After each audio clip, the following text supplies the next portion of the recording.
Hey guys, how are all of you beautiful people doing?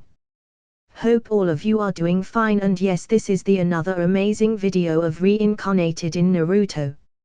So without any delay, let's start the story. Chapter 6.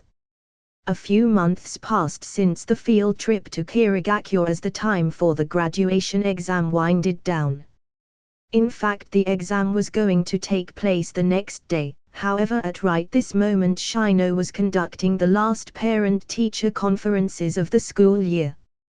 Currently sitting in the conference room opposite Shino was Hiroshi, Ira, and Hanabi.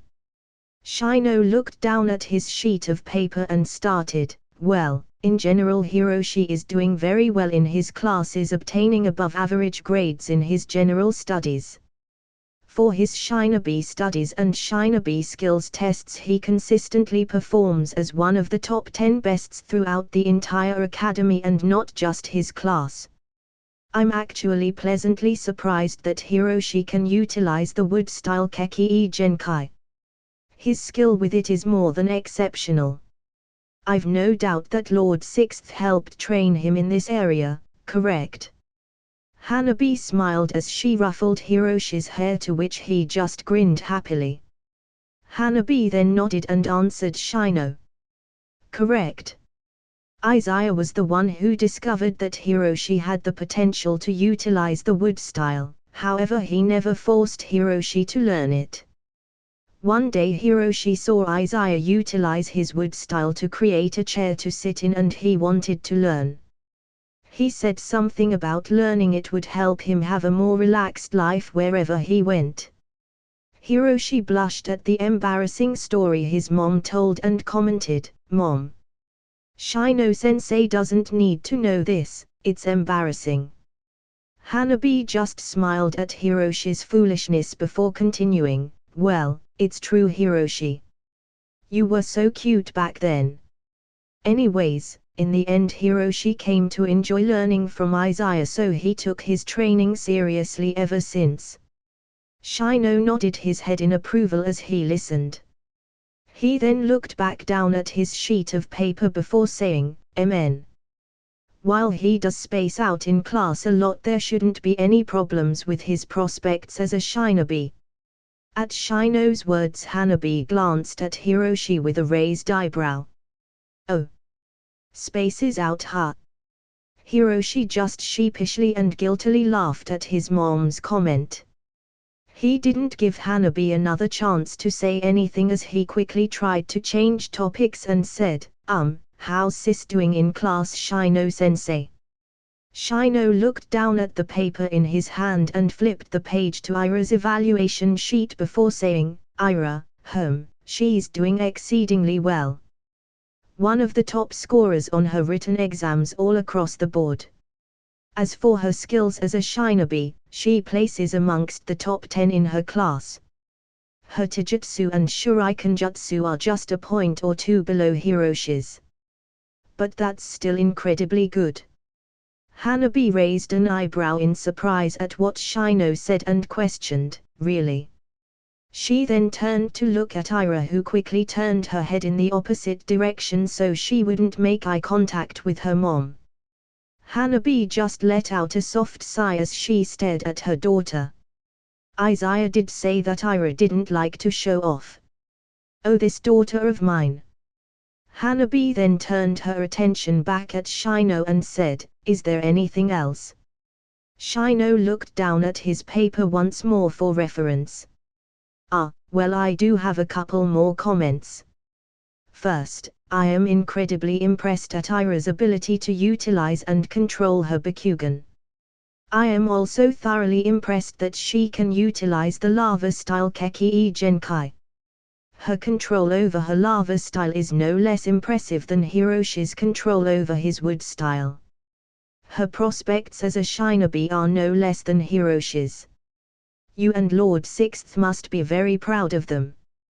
The only thing left is for them to decide what kind of Shinobi they wish to be. I assume one of them will be taking up the position as the Hyuga clan head one day, correct?" At the mention of the Hyuga clan head position the atmosphere turned a bit awkward.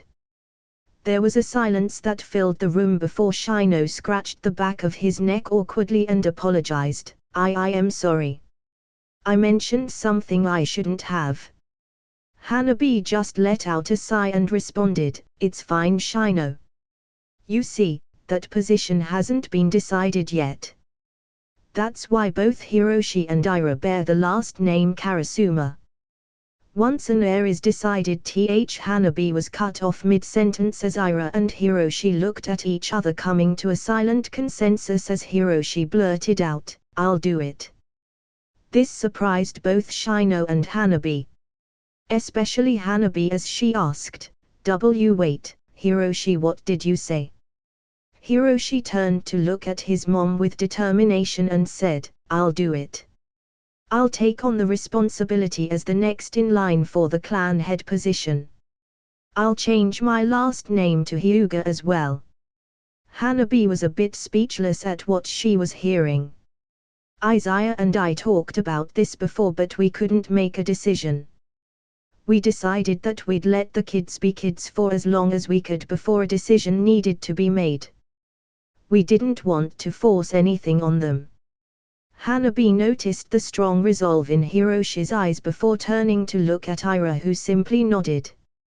Hanabi had a soft smile on her face as she asked, Hiroshi. Ira. How did you two come to this decision? You know that your dad and I don't want to force you both to do anything you don't want to do, right? Hiroshi nodded as he answered, Sis and I know, Mom. The truth is, Ira and I have known for a while now that you and Dad were struggling with this. Hanabi let out a sigh in shame. To think that you both already knew that your father and I were struggling with this. It's our fault not handling this better. Ira shook her head. No, Mom. It's not your fault or Papa's. Hiroshi and I know that you both have a lot of responsibility already. Brother and I don't want something like this to be an issue for you both. Hanabi felt a warmth in her heart as she pulled both Hiroshi and Ira into a tight hug. I love you both. We love you too, Mom. They responded. Just as Hanabi let them go, she asked, So, how did you both come to this decision? Hiroshi quickly answered, Ira wants to become a shinobi like Dad. In order for her to pursue what she wants, she can't be the one managing the clan. As for me, I love the clan, Mom. I know it like the back of my hand. Besides, I want to do my best to help make it easier for you. Hanabi let out a defeated sigh. You'll have to change your name to Hyuga though. Are you prepared? Hiroshi just smirked and playfully remarked, Heh. Will that make you or Dad think any less of me? Hanabi ruffled Hiroshi's hair. You've got a smart mouth, mister. You know we'd love you regardless. See, then it doesn't matter to me. Besides, Hyuga is your last name, Mom, so changing from Karasuma to Hyuga makes no difference to me. From today onwards I'll be known as Hyuga Hiroshi. Shino just watched this all play out as he was at a loss for words, since he seemed a bit out of place in this context. Ira and Hiroshi attended class for the rest of the day as per usual. However, as they were walking back home with Asuka accompanying them, she turned to the twins and asked, Hey, did you both get approached by a really weird reporter who wanted to know why you wanted to become a shinobi? Hiroshi immediately recalled that strange journalist at Asuka's question and replied, Oh yeah, now that you mention it. Then he asked you too, Asuka? Asuka nodded. So what did you tell him? Hiroshi inquired curiously. I told him to mind his own business. Asuka replied matter-of-factly. Hiroshi made an awkward facial expression at Asuka's answer and awkwardly laughed. Ha ha ha, I see. Asuka smiled at the memory before asking, So, what did you both tell him? Hiroshi smiled and replied, I told him that I'll be taking over as the next Hyuga clan head. Asuka exclaimed, completely shocked. Oi, what's with that reaction? Well, it's just that I thought Ira would be the next clan head, not you. Huh? Why? Isn't it because she's more suited? I mean, she's calm, collected, intelligent, and skilled. You didn't have to emphasize the intelligent part, Asuka. You know I'm not an idiot. I know. But you act like one half the time. Hey, that hurts. Ira simply watched Hiroshi and Asuka playfully banter. Does that count as flirting between them? I never knew their relationship progressed so fast. In the end, Asuka said her goodbyes as they had reached the Hyuga compound. The next day everyone gathered outside at the Konoha training grounds where the graduation exam was being held. Hiroshi began doing some stretches, warming himself up. Ira was currently by Asuka and Sarada as they were amiably talking. Well, Ira mostly listened. It was then that they heard Shino's voice.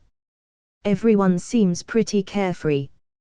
Everyone turned to see Shino, Anko, and Konohamaru appear before them wearing circle targets on their chests. Shino proceeded to hand everyone a white bandana and said, I'm going to explain the rules for the exam. Tie those bandanas to your forehead. It represents your life. If it's taken from you, then you fail. The exam will simulate an actual combat situation.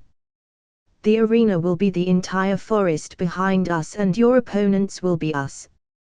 The time limit is 24 hours. The targets you see on our chests are just like your bandanas. If you destroy the target on our chest, then we will be eliminated and no longer be able to participate in battle.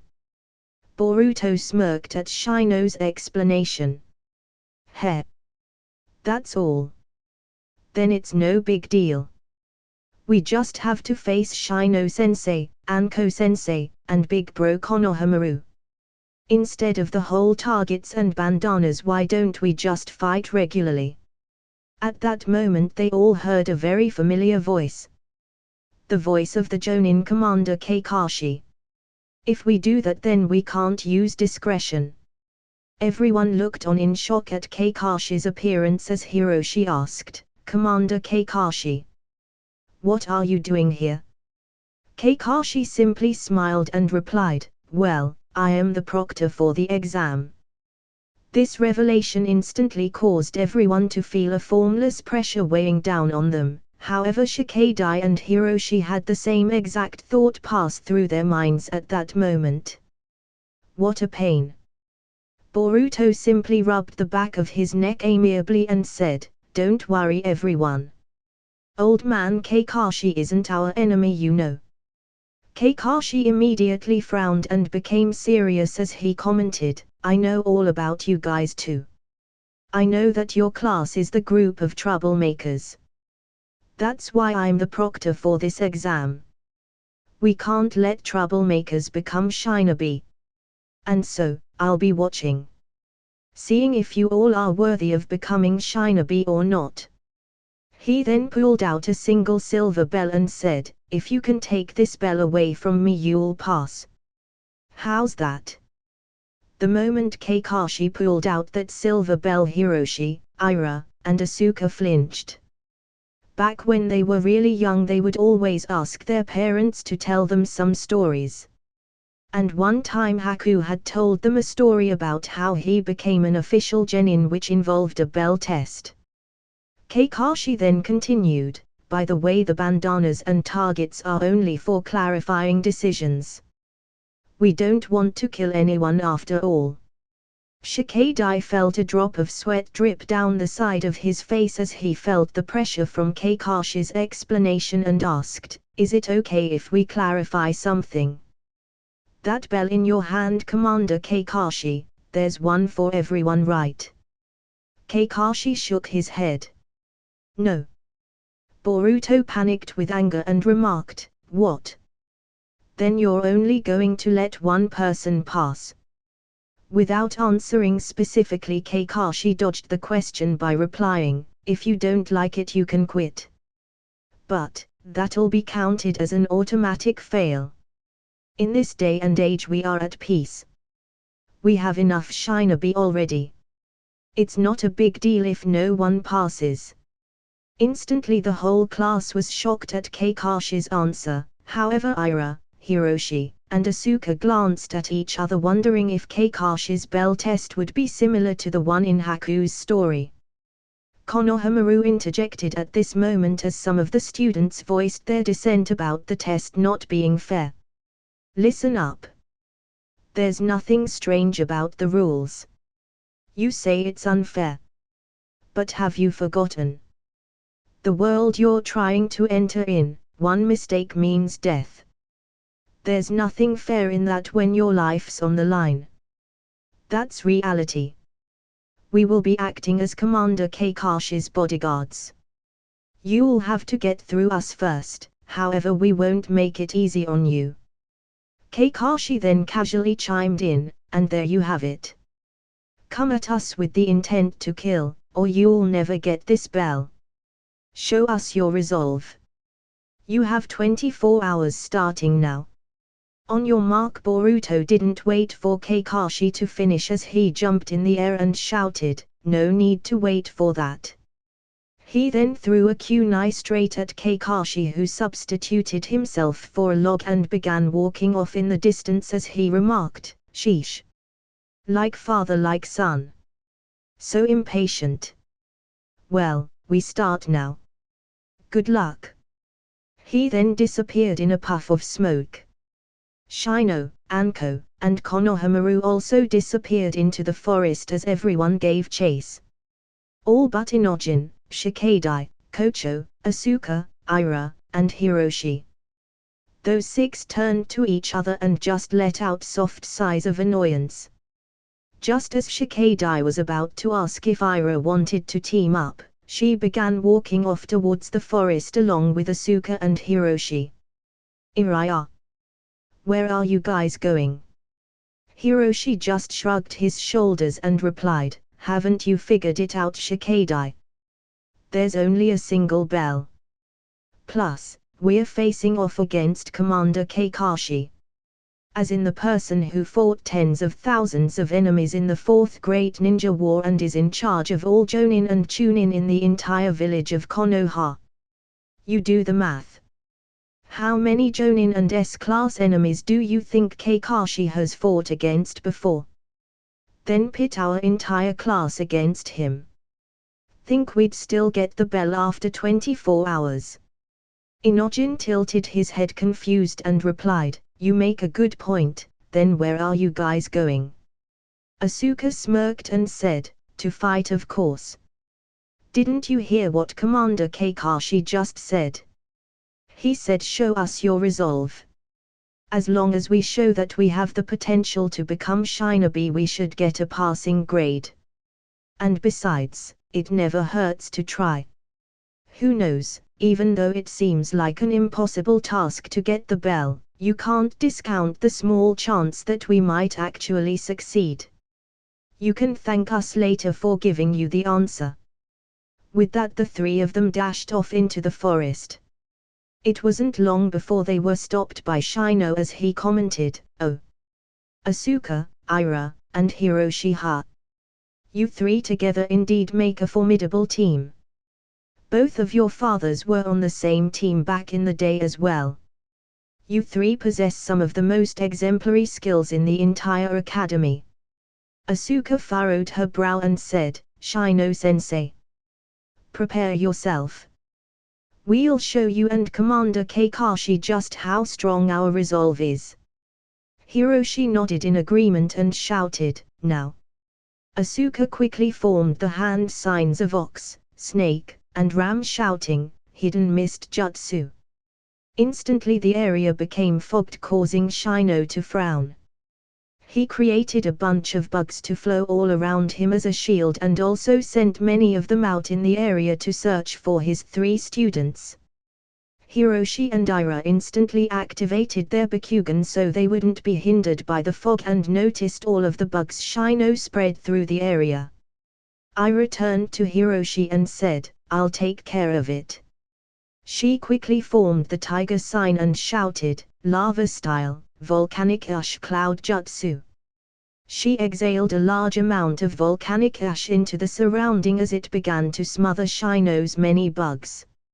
Shino took notice of this but was unable to do anything about it. At that instant he sensed something off, so he jumped upwards and successfully escaped from being ensnared by Hiroshi's wood style. However, he was left vulnerable in the air as Asuka appeared by his side with extreme speed and struck straight at Shino's head. Shino's battle experience let him successfully guard against Asuka's attack. However, because she aimed for his head and he was forced to block, his vision was obscured. This let Ira successfully destroy the target on Shino's chest with a shuriken. Shino was incredibly shocked at how well coordinated his three students worked together and could only let out a sigh as the thought to himself in momentary silence. Yuki Asuka, Hyuga Hiroshi, Karasuma Ira. They probably grew up as close friends since childhood, since their dads are sworn brothers. They must be aware of each other's abilities already and have sparred against one another before becoming familiar with how they each fight. This is proven at how Asuka utilized her hidden mist jutsu, knowing that it wouldn't affect Ira or Hiroshi due to their Bakugan. On top of that, Hiroshi's wood style is the greatest at impeding and restricting the movements of the opponent. Ira's lava style is the greatest at causing the most damage. And Asuka's swift style is the greatest at closing the gap and distracting the opponent. Sigh. I wonder how Commander Kakashi would choose to fight them. Facing off against 3 Kekkei Genkai users is pretty tough. Even if they are my students.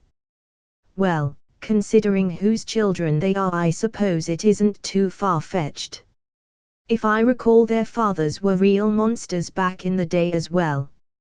Just as Shino snapped back to reality, he noticed that Ira, Asuka, and Hiroshi had already left, and so he just stared dumbfoundedly at the empty area around him and let out a sigh of defeat. 888. At this moment loud noises of chatter, drinking, and eating could be heard as a single person sat in the corner discreetly eavesdropping on the conversations around him. A dark cloak covered his frame. However, the very familiar katana on his waist and blindfold covering his eyes made him easily recognizable to all those who knew anything about Konoha. He was the one and only 6th Hokage, Izaya. But of course he was nowhere near Konoha. He wasn't even in the same dimension.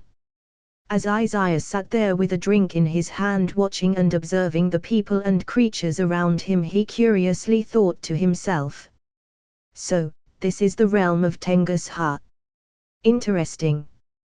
Whenever Senko builds up enough chakra to connect to another dimension, it's always random. We don't ever truly know which dimension we'll enter and what planet we'll end up on, we just know that it's a connectable dimension with the potential to house some form of life. So long as it doesn't have a divine tree that has already sucked all its life away. On this planet the dominant species are the Tengus and humans are the minority. In fact, I'm surprised at all that humans exist here on this planet and dimension.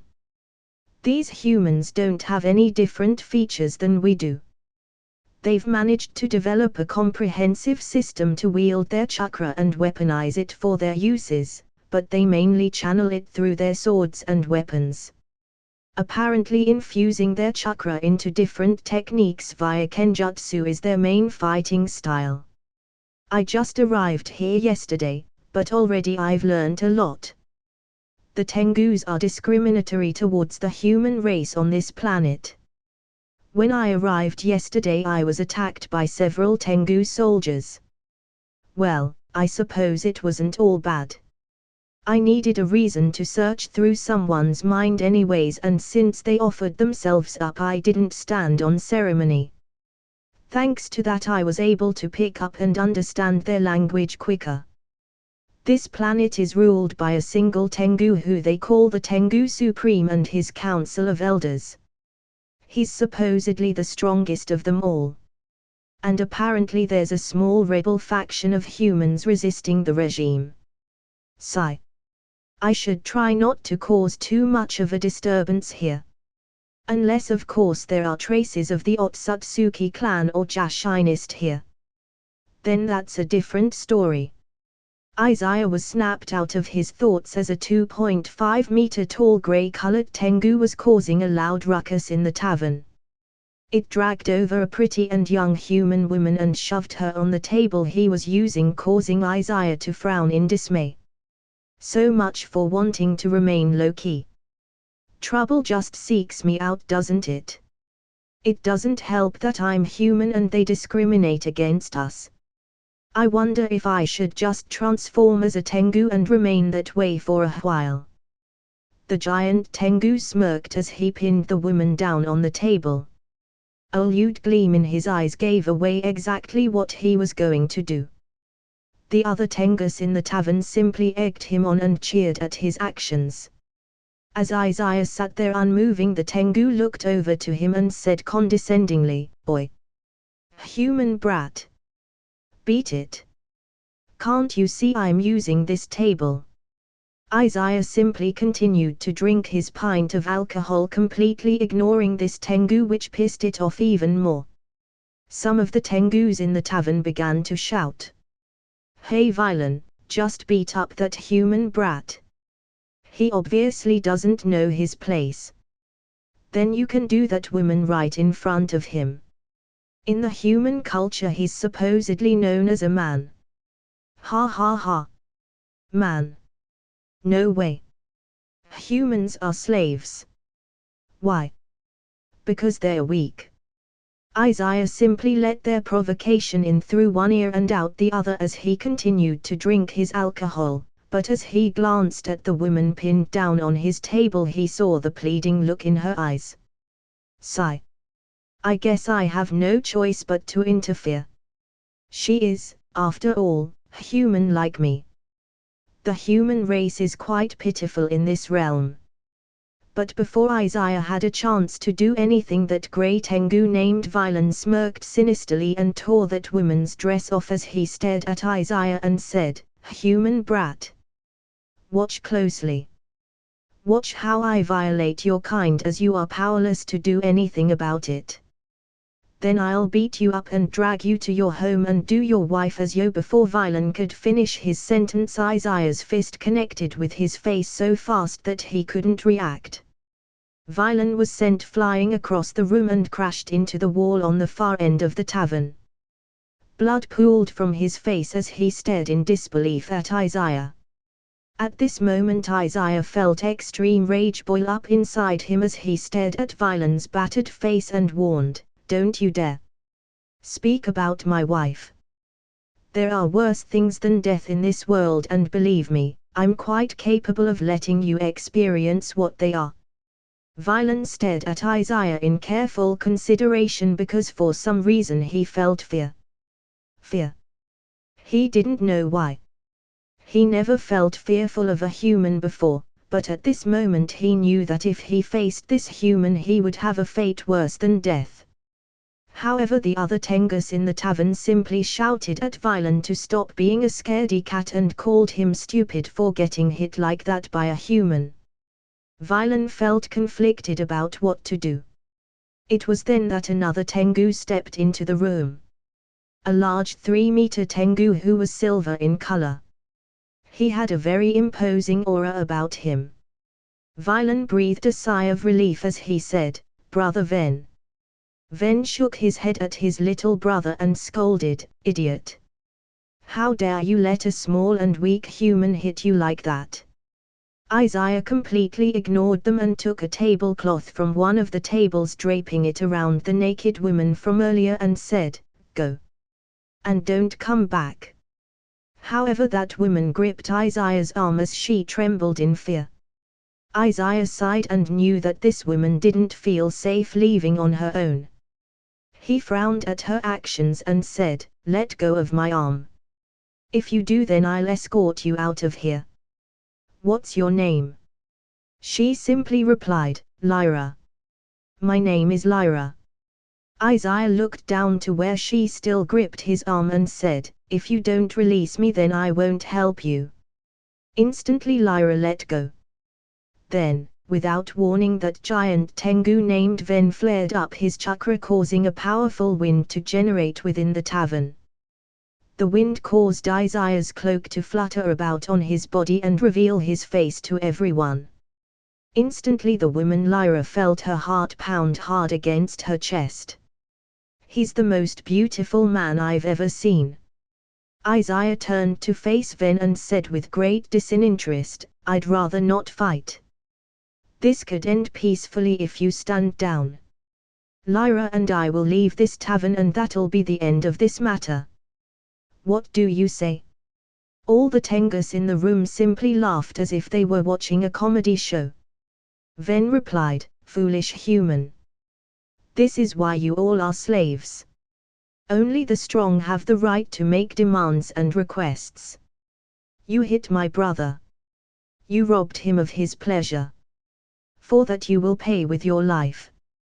Violin snickered and encouraged Ven, saying, "Brother, kill this human. He. Then afterwards let's go find his family and fuck his wife." Ha ha ha ha. Izaya was immediately incensed at Violon's words.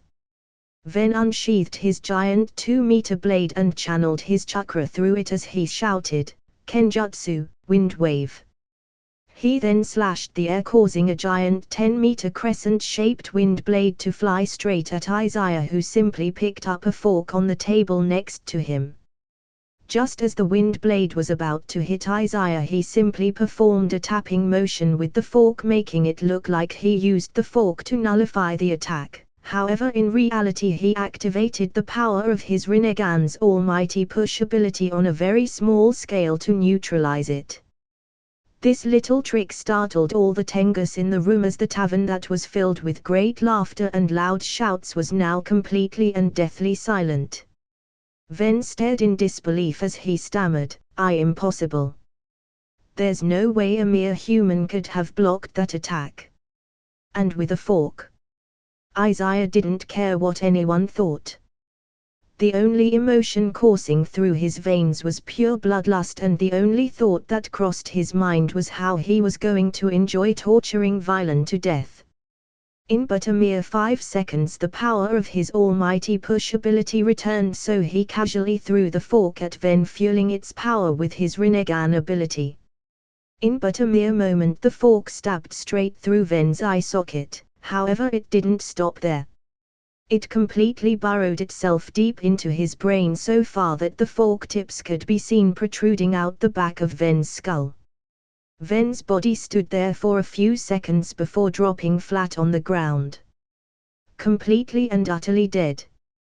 Before anyone could say anything, Izaya stared at Violin and flared up his powerful chakra that was no less than that of a tailed beast's. His aura of murder and bloodlust and anger mixed in with his chakra and erupted in the entire tavern, causing it to quake and creak. All living creatures within that tavern instantly shuddered in extreme fear.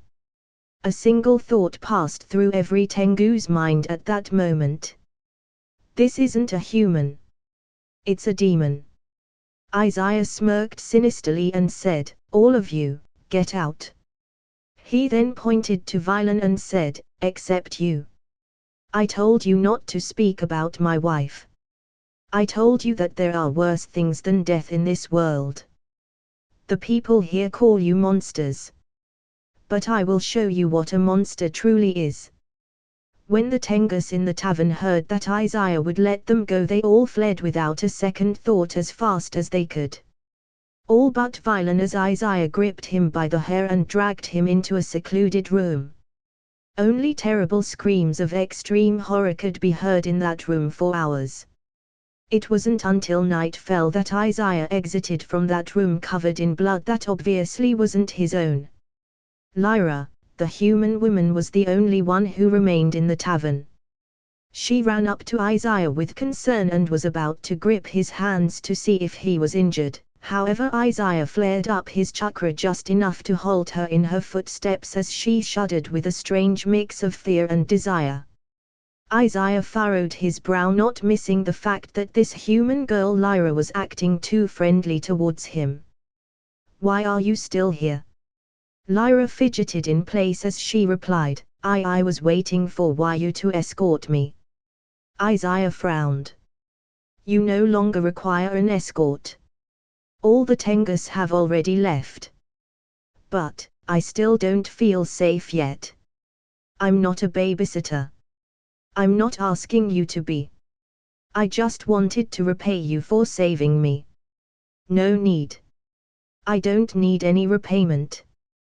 Besides, I mostly stepped in because they disrespected my wife."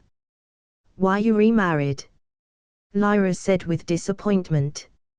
"Happily married. To the love of my life." Izaya responded, making sure to emphasize that he wasn't interested in her advances. Lyra had a downcast look, but after a moment passed she steeled her resolve and said, "You're not from around here, are you?" "No. Am I that obvious?" "Yes. Your aura is different than any other humans I've ever felt." "How so?" "It's confident. Fearsome. Powerful. Dangerous. But also warm. Safe. Comforting." Izaya narrowed his eyes and shook his head. "I'm not interested. I'll make myself clear. I will never be with another woman other than my wife." Lyra slightly flinched at Izaya's comment but didn't let it affect her. She simply nodded. "Oh, of course. I see you are a very faithful man. That's good.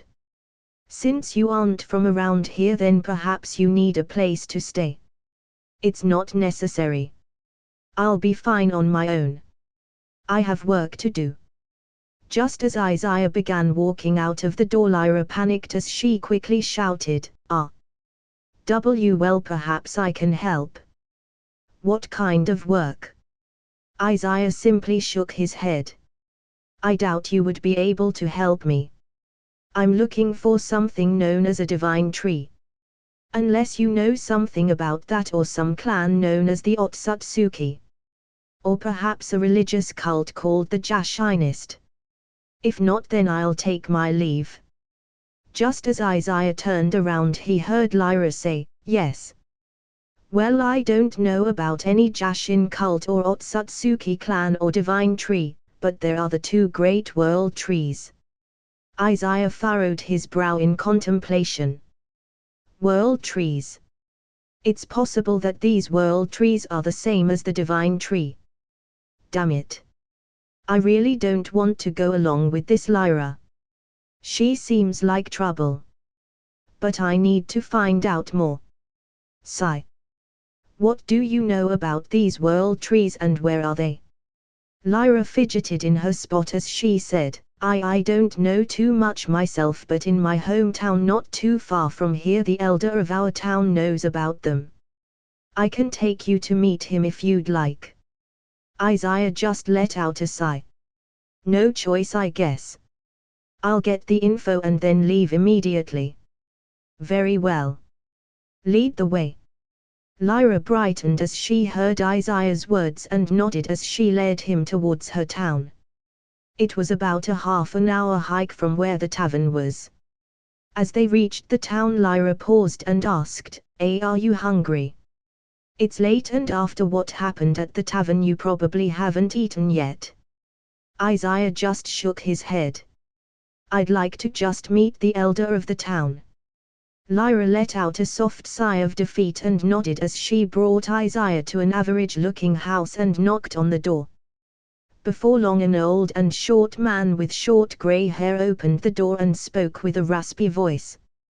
"Ah. Lyra. What are you doing here so late at night, my dear? It was then that he also took notice of Izaya's appearance. A guest. Lyra nodded and said, "This man saved my life. He is my savior.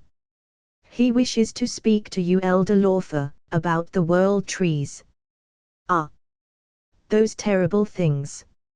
At the elder's words, Izaya furrowed his brow and already came to his own conclusions, but decided to hear the whole story from the elder. The elder, however, stared warily at Izaya as he was still covered in blood from head to toe. Lyra noticed the elder's hesitation and quickly interjected, "Ah, please don't mind, great savior, what is your name?" It was at this point that Lyra noticed that she never got Izaya's name from him. Izaya simply expressionlessly replied, "Just call me Traveler." Lyra felt disappointed inside but nodded and said, "Elder Lawfer, this Traveler only looks like this because he saved me. Please don't mind it." Lawfer stared doubtfully but sighed and replied, "Very well. Why don't you both come inside then? Lyra, there's some extra clothes in the back storage of my house. You can go there and change into something more appropriate. As for you, Traveler, I can't focus with the stench of all that blood on you. There is a bathroom upstairs where you can take a bath and get rid of all that blood." Izaya simply nodded. "Thank you for your hospitality." He then walked in and went straight to the bathroom. While Izaya was out of sight, Elder Lawfer turned to Lyra and asked, "Did he truly save you? What happened?" As Lyra narrated the events that happened, Lawfer widened his eyes in great shock. What? You're telling me that human defeated and killed the Tengu Ven and Vilan? Those two have been terrorizing this area for years. No one was their match." Lyra simply nodded her head in infatuation. "Elder, please let me stay while you both converse. I think I've fallen for him." Lawfer could only let out a deep sigh. To think that he was such a powerful human being. All of the strongest humans have gathered to the north, but even then it would be impossible for those humans to do what you told me. Stopping a full-on attack from Ven with a fork. A fork? I can't fathom it. On top of that, this human is very young and handsome. If you can successfully court him, then it would be good for you, Lyra." After about a half an hour, Izaya returned downstairs and sat around a table on the opposite end of Lawfer. Without any good way to ease into the conversation, Izaya just said, "Elder Lawfer, I appreciate you taking the time to speak with me. I don't wish to intrude upon your home for very long, so I suppose I will just get right to the point. These world trees. What are they? Where are they? And what do they look like?" Elder Lawfer just gave out a long drawn-out sigh before answering. "First of all, I would like to thank you for saving Lyra. She is the daughter of this town's leader. I understand your wish to not intrude, but worry not. There is no need to rush. I've nothing better to do anyways. Now to answer your question. There are two world trees. One is to the north where the strongest humans have gathered, the other to the south where the strongest Tengus have gathered. These trees are the largest objects in our entire world, and they hold incredible life energy and great power, but at a great price. In order to sustain the trees, sacrifices must be made to it every so often. And I mean human or Tengu sacrifices. Essentially, living beings must be offered to it. In return, the lands where those trees are situated are prosperous. Rich crops and fields can be farmed all year round. You might be wondering then why we in this town do not go to the north. It is because those who are sacrificed are also chosen from those in the north. Should we go, it is possible we may only end up being sacrifices for those trees. A long time ago I heard a rumor that both of those trees bore a single fruit. A human ate one from the north and a Tengu took one from the south. It granted them tremendous power and they have been at war all this time. Both sides want to lay claim to the other's tree, however both the north and the south are so well guarded that neither side can gain an absolute advantage, and so they have been in a constant stalemate all this time. Izaya furrowed his brow in deep contemplation. There's no doubt these two trees are the divine trees. If the fruit has been eaten, then the leader of the human faction and the Tengu faction both have most likely awakened the powers of the Rin Sharingan just as Kaguya had when she ate the fruit. Or they might not have, since they aren't a Otsutsuki like Kaguya was. Regardless, they have gained tremendous power from these trees. The question is, what should I do with it? The best option is probably to seal away the trees into a moon like the Sage of Six Paths did with the divine tree in our world, and just like Sasuke and Naruto did with Kaguya. As for the chakra these other 10 tails contain, according to Senko, if we can gather enough energy, Senko might be able to connect a dimensional portal to the heavenly plane. Then we can finally see what's going on up there. The Otsutsuki clan should be stationed in that plane, and perhaps the Jashinist as well. Looks like I'll have to pay a visit to the north and the south. And since both fruits were eaten, I wonder if the Otsutsuki clan will take notice and arrive here just as we predict for our world. Just as Izaya finished his thoughts, Lawfer brought back a pot of tea and poured some for them as he took a seat again. He took a sip before continuing. Our discussion could take a while. We should at least be comfortable while conversing. Now, where was I? Right, the North and the South are at a stalemate. The leader of the northern human faction is called Astio. The leader of the southern Tengu faction is called Zyphoran.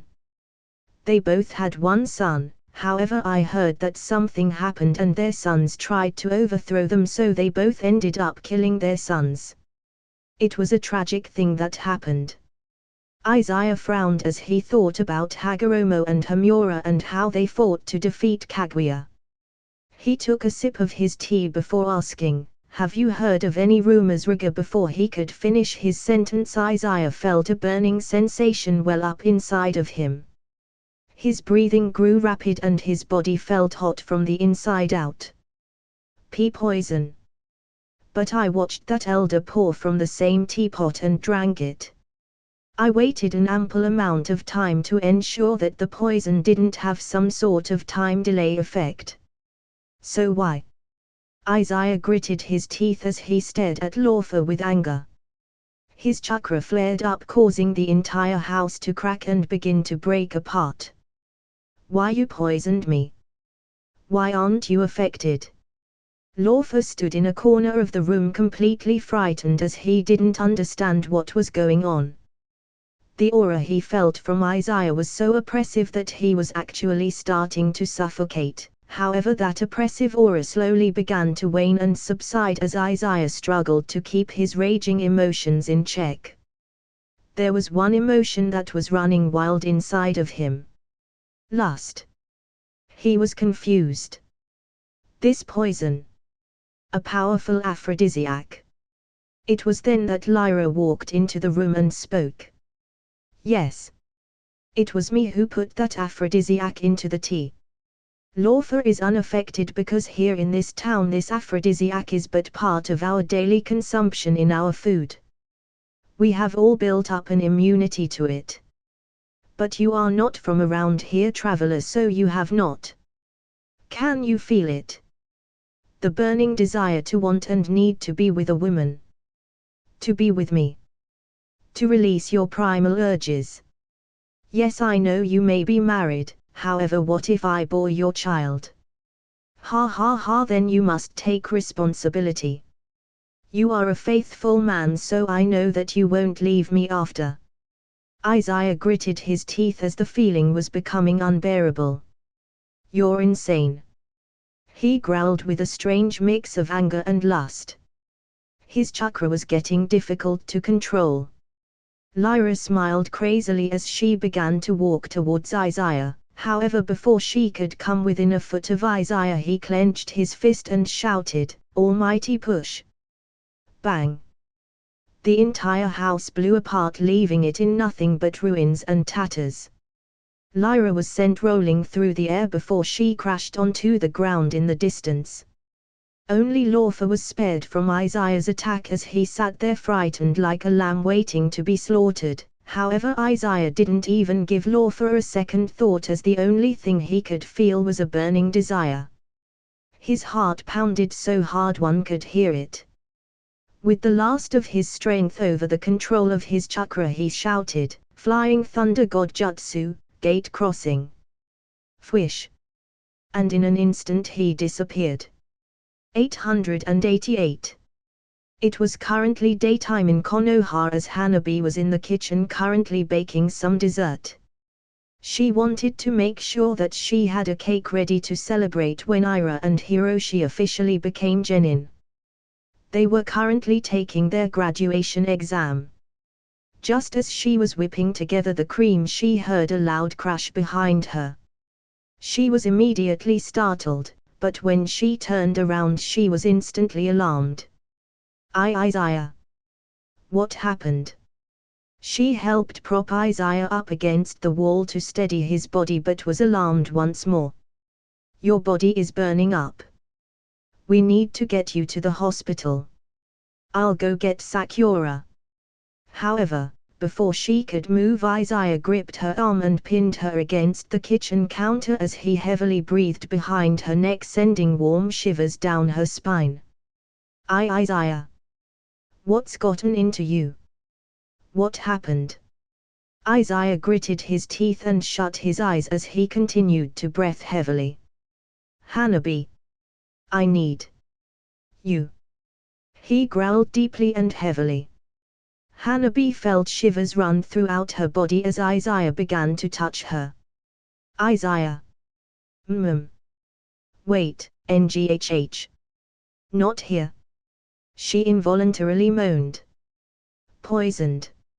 Aphrodisiac. Please, Hanabi. I can't control myself much longer. Izaya nearly shouted towards the end in dark desperation. Hanabi widened her eyes in shock at the revelation that Izaya had been poisoned by some sort of aphrodisiac.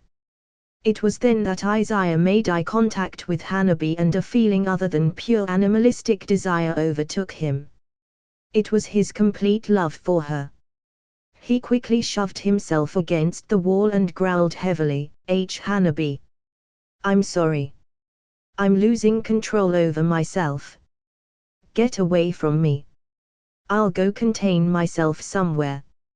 As Hanabi stared at Izaya struggling to control himself, she couldn't help but just feel overwhelming love. Just watching Izaya completely hot and bothered, raging with want and need for her, made her want him just as much, so she simply said, "The kids won't be home until tomorrow morning." Izaya groaned as Hanabi's words didn't help where his mind was wandering to. I don't want to hurt you. I'm losing control. Hanabi simply whispered, a hint of desire in her own words. I'm all yours. And that was it. Izaya gripped Hanabi and turned her around, pinning her against the kitchen counter. Pure animalistic desire reflected in his eyes, and Hanabi gladly accepted all of him. The next morning, after nearly 24 hours passed by for their graduation exam, Ira and Hiroshi walked back into the house with smiles on their faces. The new headbands of the Leaf Village worn on their heads as a symbol of officially becoming genin of Konoha. Just as they walked through the house wanting to show off to their mom, they paused and simply panicked. The entire house was in complete chaos. It was as if a storm blew through the house. Pots and pans were littered on the floor. The couches and tables were flipped over. The chairs were everywhere. Pieces of paper strewn all about the floor. Ira and Hiroshi were greatly alarmed and worried that something happened to their mom, so they ran as fast as they could through the house in search of her, yelling and calling her name, but before they could get too far they heard a loud voice. "Children!" Hiroshi and Ira paused in their tracks and turned to see Hayashi. "Grandpa!" they both said at the same time. Hiroshi quickly asked, "Grandpa, what happened? Where's Mom? Is she okay?" Hayashi had an awkward look on his face as he coughed and replied, Your mom is fine. She's, resting. Don't mind the house. It's nothing to worry about. Your father came home and was practicing a new jutsu of his. Let's just say that it went a little, how should I put this, wild. But no one got hurt. Your mom and dad are exhausted and are taking a quick nap. You can see them when they wake up. For now, why don't you accompany your grandpa to the gardens? I see that you both have been promoted to genin. Congratulations. Your mom and dad will be so proud and happy to hear about it when they wake up. Come now. Follow me." Ira and Hiroshi simply stared at each other, completely confused about the situation, but were elated to hear that their dad was back, so they simply obeyed and followed Hayashi to the gardens. All the while Hayashi could only sigh and shake his head. He had been out on vacation with some of his old friends, staying at an inn with hot springs. When he returned in the morning, he wanted to see how his daughter was doing. He went to her side of the building in the Hyuga compound only to find everything just as Ira and Hiroshi did. He panicked and went to search for Hanabi, however all he found was a peacefully sleeping Hanabi and Izaya on the soft carpet of the living area with the drapes of the torn window curtains covering their bodies. He was immediately embarrassed and dashed out of the house as fast as he could and waited for his grandchildren to return home to save them from a traumatizing sight. Sigh. I believe Izaya and Hanabi owe me one now. Just what were they thinking last night? It wasn't until late afternoon that Izaya stirred in his sleep. The warm glow of the sunlight shone through the window and down on his and Hanabi's sleeping form like a warm soothing massage on their skin. MMMH. He felt amazing.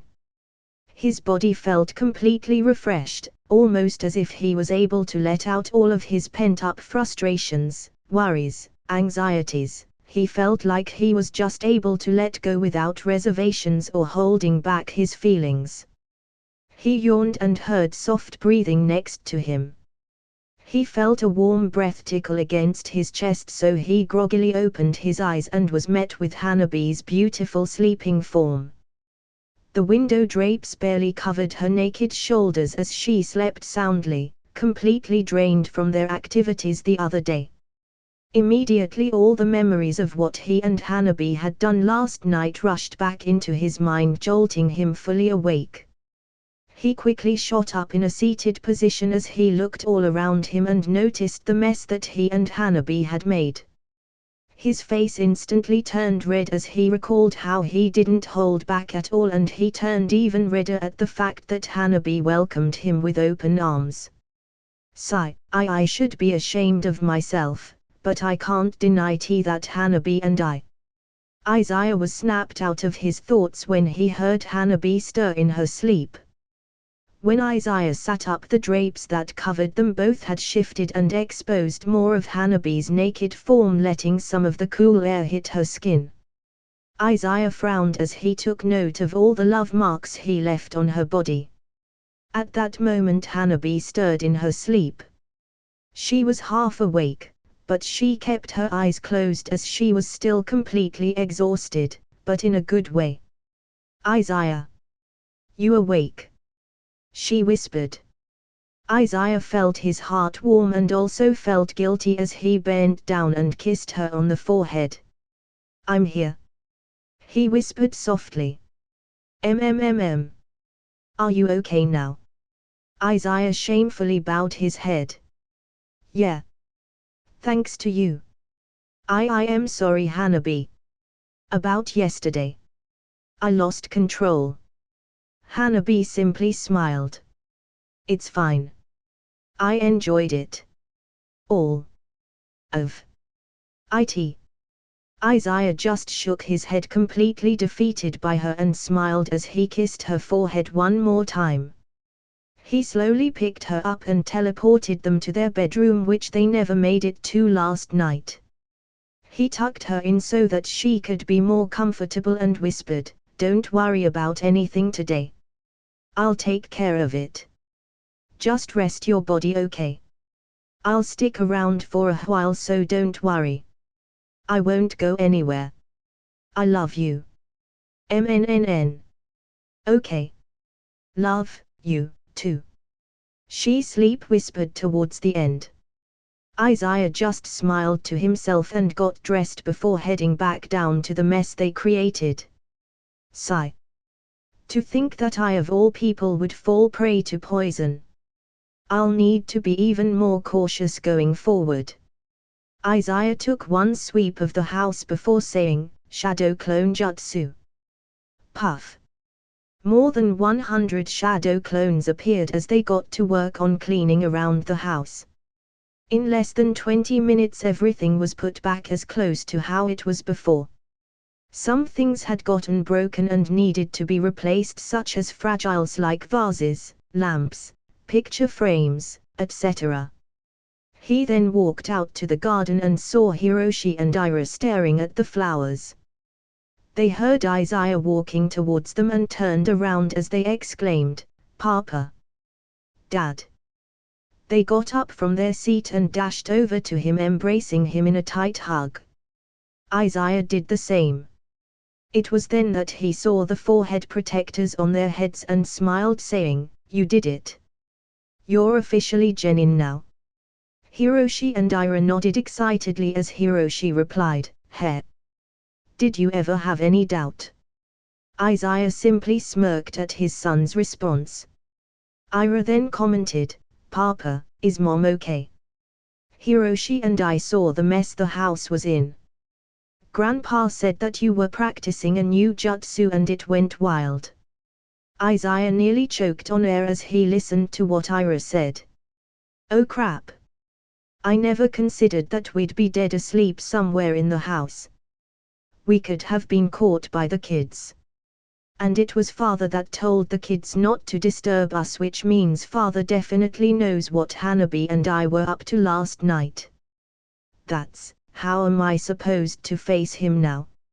Izaya was snapped out of his thoughts as Ira questioned, "Papa?" Izaya just awkwardly rubbed the back of his neck. "Your mom is okay. She's resting. Your mom helped me out a lot yesterday, so she's very, very tired." Very tired. Ahem. So tell me how you both have been. What's been new? How's your training been going? Did you pick up any new hobbies?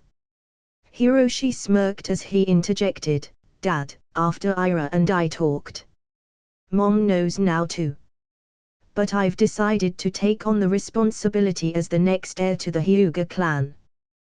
There was a moment of silence that filled the air as Izaya was momentarily shocked, but that silence made Hiroshi feel an invisible pressure since he didn't know how his dad would react to it or if he would approve.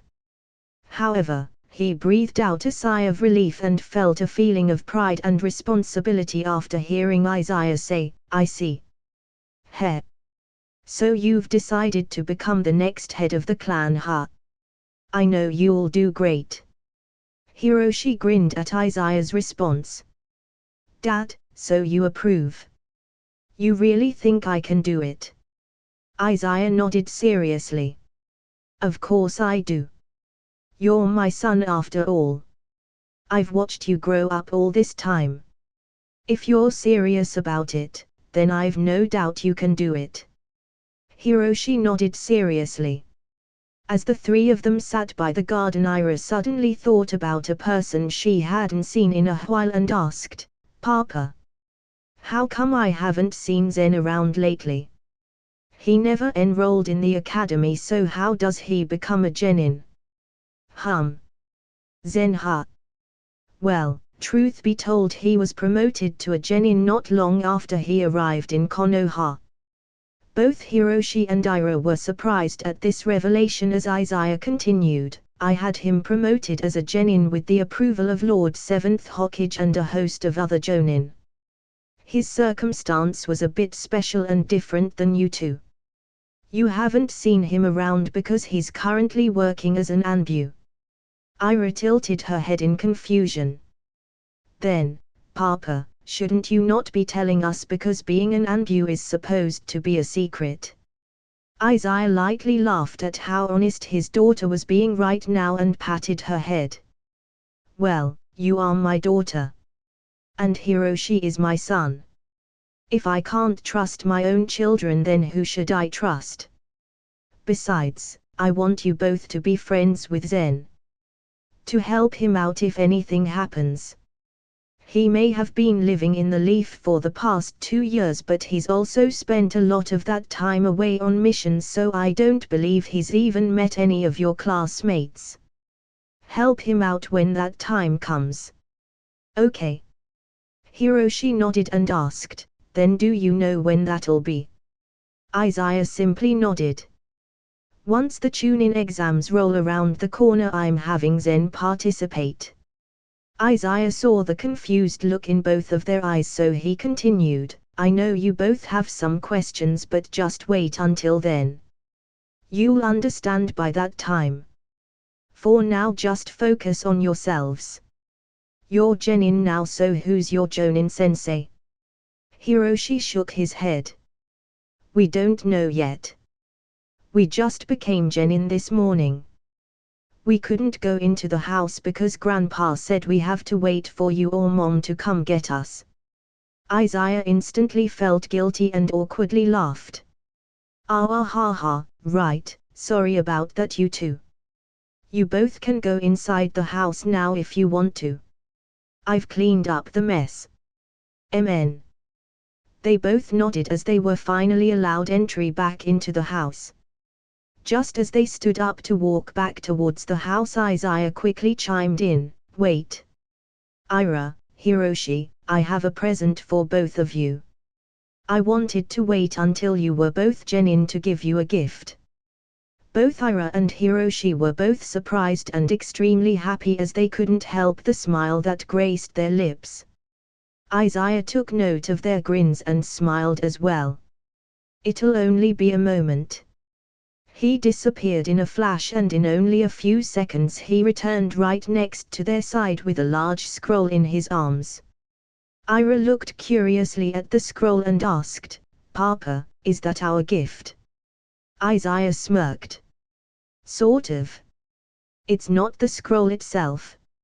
It's what you will do with the scroll. Hiroshi scratched the side of his face curiously. But there's only one scroll. Do Ira and I share it? Izaya just laughed. All right, be patient. I know you both are excited. He then laid the large scroll on the ground and unfurled it, revealing a bunch of ceiling characters as well as empty box spaces. All right, you two. My gift to you is a summoning contract. Both Ira and Hiroshi widened their eyes in shock. They never imagined that they would be able to obtain a contract for a summoning so quickly. Izaya just smiled and continued, I'm sure you both learned how to make a contract already, right? Ira, I want you to sign on the left and Hiroshi the right. They both nodded and did as instructed. Just as they finished signing their name in blood, Izaya nodded his head in approval and closed the scroll before teleporting it away. Great. Now you both can utilize the summoning jutsu and summon your contracted partner. Remember, the signs for the summoning are boar, dog, bird, monkey, and ram. Go ahead and give it a try. Hiroshi and Ira didn't stand on ceremony as they excitedly formed the hand signs and molded their chakra before shouting excitedly, summoning jutsu. Poof. Poof. 2 small puffs of smoke appeared. As it cleared away, it revealed a small wolf-like creature only 2 feet tall with black fur and white eyes by Hiroshi. By Ira's feet appeared a small wolf-like creature as well with white fur and black eyes, also 2 feet tall. The small creatures immediately recognized who summoned them and started sniffing who their masters were. Both Hiroshi and Ira couldn't resist picking up their new summoned creatures and snuggling them in their arms. Izaya just smiled at the sight and said, "All right. Let me tell you a bit about them. Hiroshi, your summoned creature's name is Kuro. Ira, your summoned creature's name is Shio. They may look cute and cuddly, but they'll be able to help you out if you use them correctly. They're still cubs as well. Take good care of them, and as they grow alongside you they'll become invaluable companions." Ira and Hiroshi quickly bowed and thanked their dad before heading off inside the house with their new summoned creatures. Izaya just stared at their retreating forms and smiled. The next day Ira and Hiroshi arrived in the classroom as the entire class waited to be assigned to their team along with their Jonin instructor. Kocho walked over to Ira and Sarada as she said, Hey, so who do you think our Jonin instructor's going to be?" Sarada awkwardly replied, "You know, Kocho, we might not even be placed on the same team." Kocho just frowned. "Well, I don't see why not. Us 3 are totally in tune with each other. I mean, didn't you feel the vibe we had when we fought against that Uchiha Shin?" Ira just tilted her head in thought as she replied, "What about the famous Inoshikacho team?" At that moment Boruto interrupted. "Heh. That sounds interesting though. If you guys team up, then Shikadai, Hiroshi, and I could team up." Mitsuki interjected at that moment and replied, "How about me?" Boruto gave it some thought and replied, "Yeah. Then, it should be random between Shikadai, Mitsuki, Hiroshi, and I." Sarada just smirked. "As if things aren't going to go as you planned." "Boruto." Asuka chimed in at that moment. "Well, there's no use coming up with hypothetical teams and situations now. The senseis are going to decide anyways. You'll just have to cross your fingers and hope that you have synergy with whoever they choose. And if you don't, then you can only suck it up, I guess." Denki scratched the back of his head awkwardly. "Well, that's putting it bluntly." At that moment Shino walked in along with a bunch of Jonin instructors, causing the class to become silent. He then began his explanation. "Now, at this point you have all successfully graduated from the academy and become genin. So first and foremost I want to congratulate you all again, but just know that that was nothing more than a checkpoint. Your training is not yet over. Now you all will be placed into 3-man teams led by 1 Jonin instructor. It is in your best interest to get along with your teammates, as you will be with them for many of your missions. They will become your comrades, where you each will hold each other's life in your hands, because teamwork will be the deciding factor in whether you live or die out there. This is the reality. From this moment on you will be forming bonds and relationships that will last for a long time to come. Please do not forget that. Now when I call your name you can leave the room and your Jonin instructor will then take over from there. Understood?" "Yes." Everyone replied. Shino then proceeded to call names of 3 as he began assigning everyone team numbers. Yamanaka Inojin, Narashikadai, Akamichi Kocho. You are Team 10. Hyuga Hiroshi, Yuki Asuka, Karasuma Ira. You are Team 11. And finally that leaves Uchiha Sarada, Uzumaki Boruto, and Mitsuki. You are Team 3. Mitsuki was surprised as he responded, "Not Team 7. Konohamaru smirked and replied, and your Jonin-sensei will be me. As Sarada and Boruto made a small fuss, Hiroshi had left the room with Asuka and Ira. He was inwardly elated that he was on the same team as Asuka at the same time that Asuka and Ira were glad to be on the same team as each other. They had grown up knowing each other and have been friends since childhood, so they were quite close. At this moment their Jonin instructor walked up to them, however when Ira and Hiroshi saw who it was they were left a little speechless. Hiroshi was the first to speak up. "Ah. Be big bro Neji. You're our Jonin-sensei." Neji smiled. "Yeah. Be prepared. I won't go easy on you just because we're family." 888. At this moment Naruto was currently training the Konoha barrier team at a secret location within Konoha. Unbeknownst to him, Sarada, Boruto, and Mitsuki were rushing to his location wanting to make a direct appeal about the team. As Naruto was training the barrier team, Izaya happened to also be in the vicinity.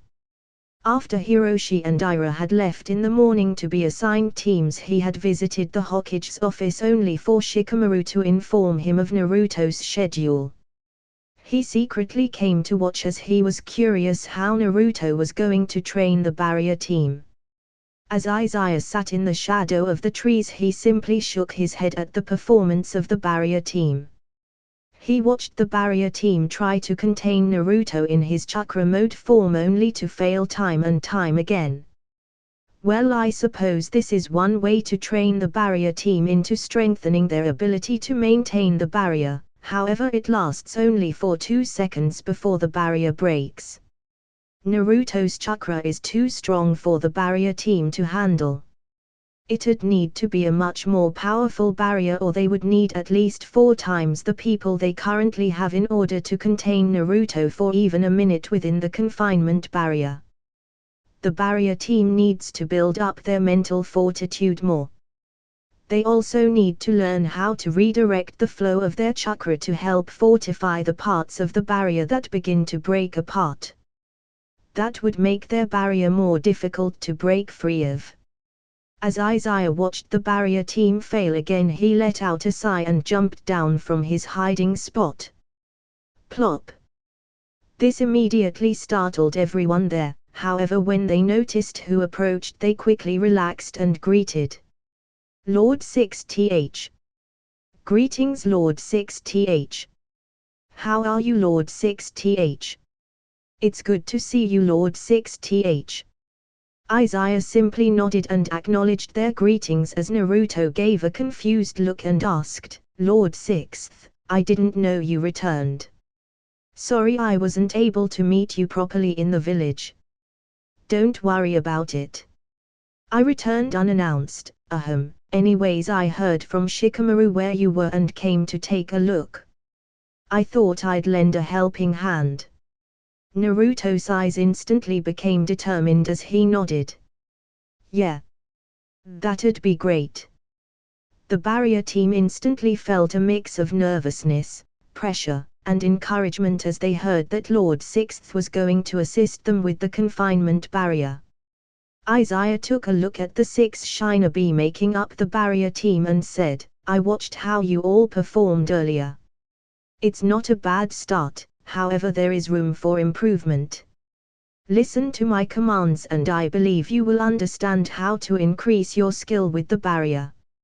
Lord 7th, whenever you're ready go ahead and start. Naruto nodded.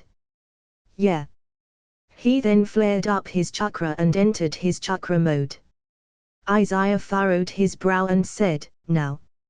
Activate the barrier. All 6 of the shinobi plus Izaya quickly activated the technique, creating a large purple barrier that surrounded Naruto. Naruto narrowed his eyes in focus and increased the amount of pressure he was placing on the barrier, but thanks to Izaya's help the barrier continued to hold. The barrier team widened their eyes in surprise at how just Lord 6th alone could change how effective the barrier was. At this moment Izaya gave his commands, now listen up barrier team. We have all activated the technique together, which means you all can sense just how much chakra is covering each side of the barrier, correct? Yes, Lord 6th. They all replied seriously. Izaya nodded, then continued, then you should all be able to tell who is putting in more energy and focus into keeping the barrier intact. To hold a barrier in place requires more than just chakra, it requires a powerful mental fortitude. When one part of the barrier begins to crack, that is how you know that someone on the team is losing their mental focus. Do not put blame on that person. Instead, give them encouragement and help them out. In order to help them, you must refortify the area of the barrier that is beginning to break. What you need to do is redirect the energy of the barrier to the area that is breaking so that it can either hold together longer or even possibly repair itself. You must be careful to redirect only the amount of energy that is necessary to keep the barrier intact. Understood? Yes, Lord 6th. Good. Now I shall slowly reduce the amount of help I am giving to all of you. Then try to apply the principle that I have taught you. Yes, Lord 6th. Izaya didn't waste any time as he began to reduce the amount of influence he had over the barrier. Instantly the 6 barrier shinobi felt the pressure weigh down on them by more than twice it was before, and that pressure was only increasing. Soon 4 times the pressure was placed on them. Then 6 times, and 8 times, and 10 times. The same thought flashed past all 6 of the barrier shinobi. Incredible. Lord 6th helped us out this much. To think that already 10 times the pressure is placed back on us after Lord 6th has reduced his influence over the barrier, and it's still increasing. Lord 6th is amazing. Not only that, but the aura and chakra that Lord 7th is emitting is just as amazing. Both Lord 6th and Lord 7th are incredible. I knew the rumors said that they were strong, but still getting to witness it in person is truly different. The training continued on 4 hours until the sun began to set. It was then that Sarada, Boruto, Mitsuki, and Konohamaru approached. Naruto tilted his head to the side in confusion. Hey! How come you guys are here? Sarada quickly greeted both Naruto and Izaya before she held out a scroll in front of her and said, Lord 7th. We wish to request that our team be renamed as Team 7 instead of Team 3. As Izaya witnessed this all play out, he let out a light laugh and said, well, this doesn't seem to concern me, so I'll be heading out first, Lord 7th. He then turned to look at Sarada, Boruto, and Mitsuki and thought back to Naruto's old team of Naruto, Sasuke, and Sakura. Izaya simply smiled in approval and instantly disappeared, startling the 3 genin. Boruto scratched the back of his head in contemplation and asked, how is Uncle Izaya so fast? He just disappeared. Like instantly. Konohamaru simply chuckled and nodded. You're right. He did. Boruto crossed his arms and replied, I know. I said that. But how? Konohamaru just smiled. Heh. I guess you don't know, but Lord 6th is a master at the Flying Thunder God Jutsu. Boruto widened his eyes in shock. Eh? Doesn't the Flying Thunder God Jutsu let one move instantaneously through teleportation? Wasn't that Grandpa's jutsu? Naruto chimed in at that moment and nodded. Correct. It does. And you're right, it was a signature technique of Lord 4th's, your grandpa. As for your request, Sarada. MN. I thought about it. Very well. I'll accept. From now on you 3 will be Team 7. Sarada and Konohamaru smiled happily while Boruto was still lost in his thoughts. Uncle Izaya seems pretty strong. and Dad seems to listen to him for some reason. I wonder if Uncle Izaya will take me as a disciple. The next couple of days came and went as the new genins were taking up missions with their jonin senseis. Because of that, Ira and Hiroshi weren't around, leaving only Hanabi and Izaya as they were both performing some taijutsu training together. Izaya, I heard that you gave Ira and Hiroshi a summoning contract as a gift for becoming genin. Izaya nodded. I did. They are special wolf creatures that are native to the Sage continent. The chakra system that these wolves use are senjutsu, so I'm sure that they will be extremely helpful for Ira and Hiroshi. Especially as the wolves grow up. Right now they are still cubs though. But that doesn't mean that they won't be helpful given the right situation. They practiced their taijutsu for another hour before taking a break.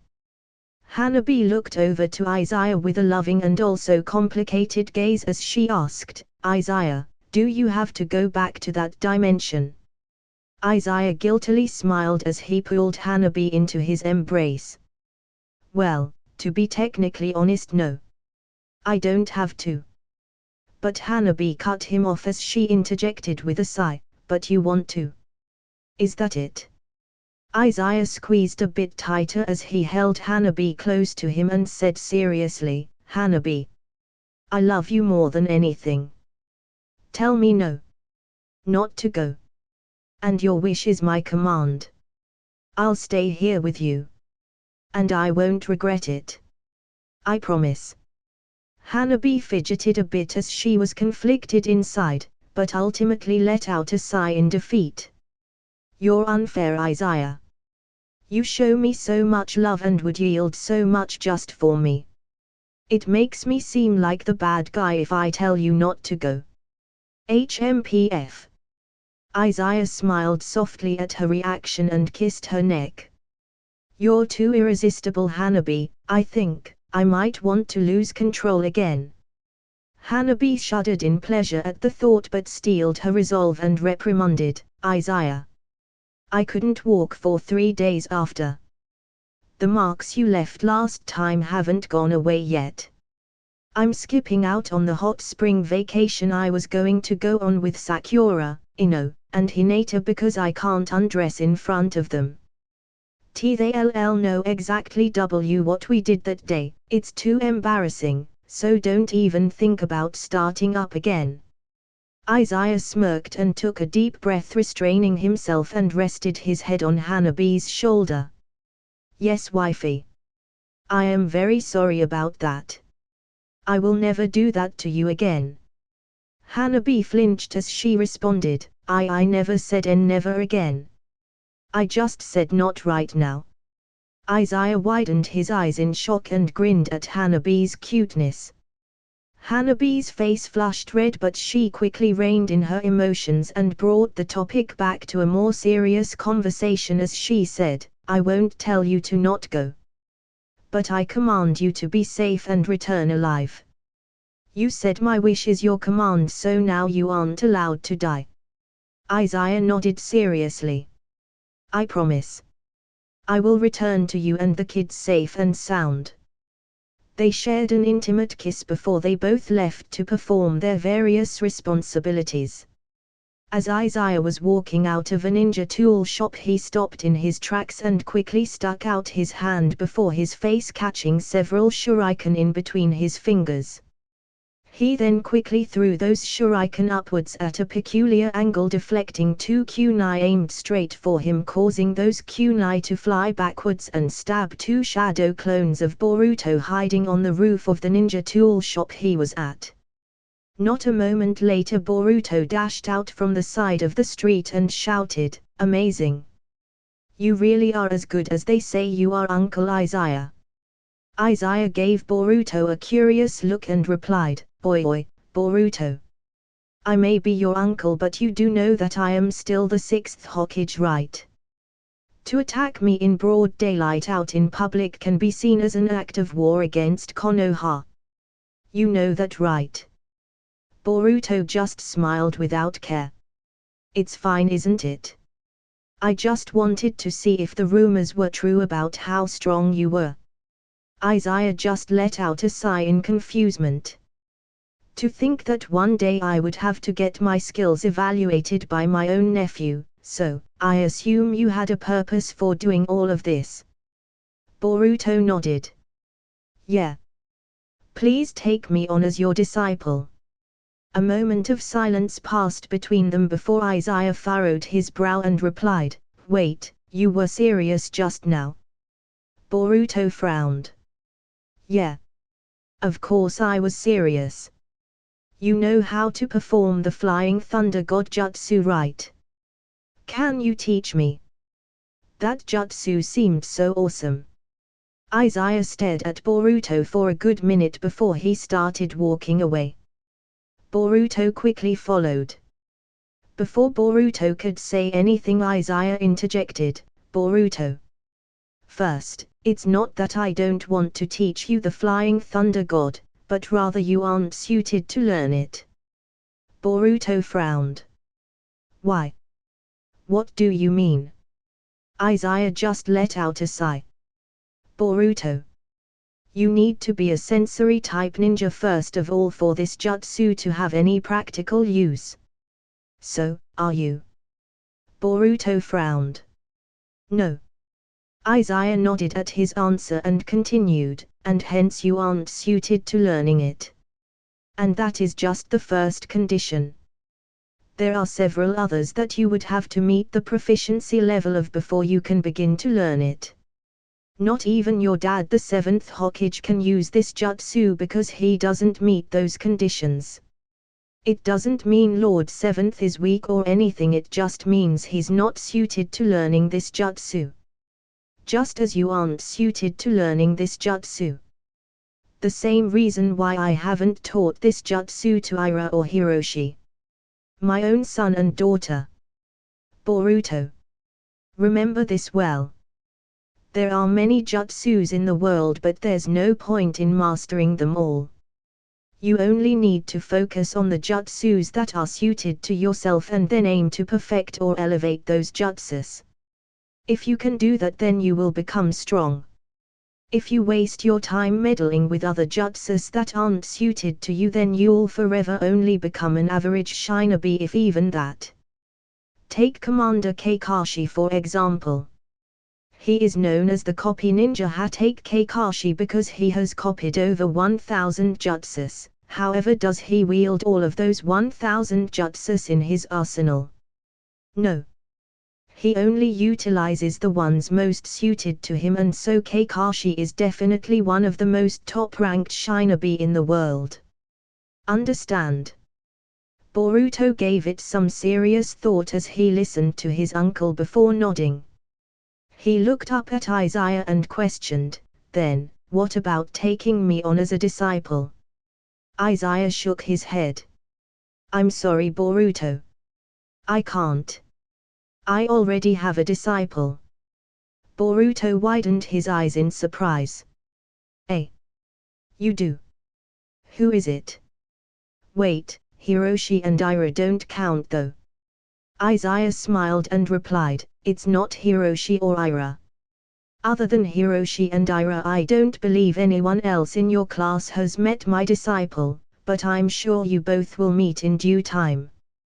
The other reason why I can't take you on as my disciple, Boruto, is because I'm leaving on another mission tomorrow. I won't be here. For now you were just placed in a 3-man team, and I hear Konohamaru is your Jonin sensei. Gain some field experience first and learn what you can from Konohamaru.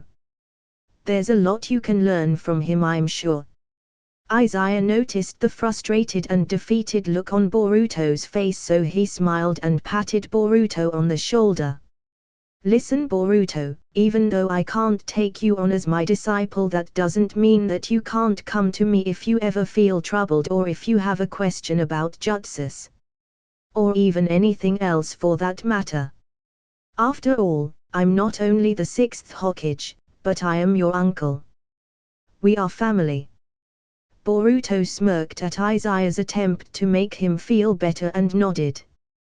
Yeah. Then I'll take you up on your offer when the time comes, Uncle Izaya.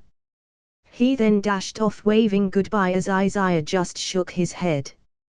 Boruto, I wonder what's going to happen. Well, maybe I should help him out. But maybe not yet. He's still a kid. He's got a lot of people who can still help him right now.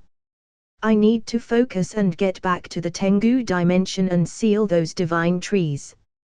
Izaya woke up early the next day and utilized his flying thunder god, gate crossing jutsu to enter the Tengu dimension.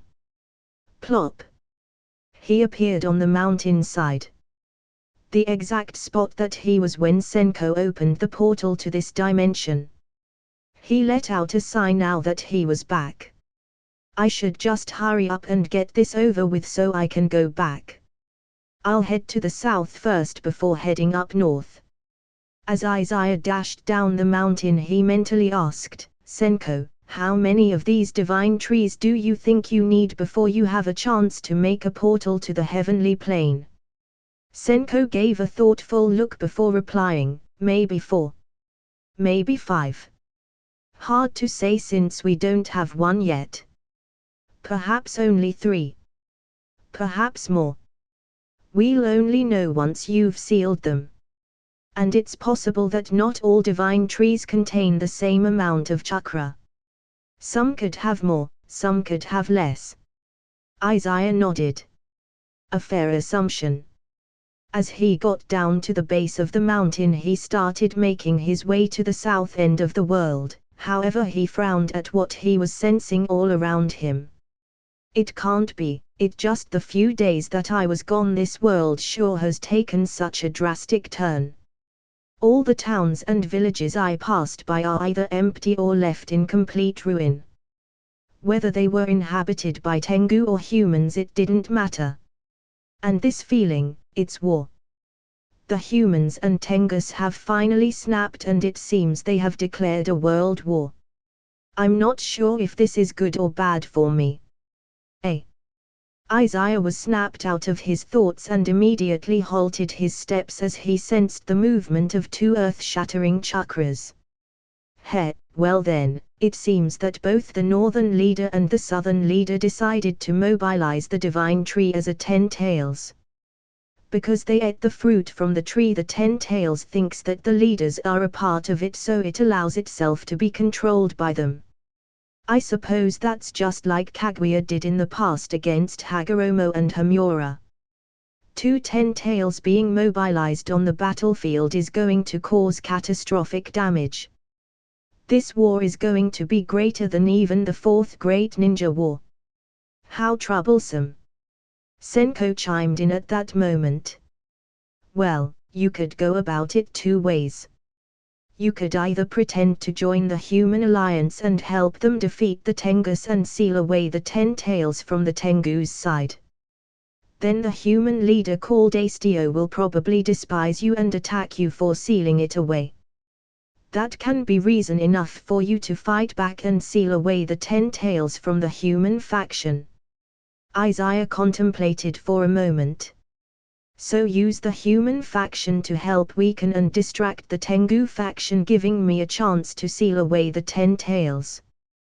Then let Astio attack me, giving me reason to defend myself and seal away his 10 tails.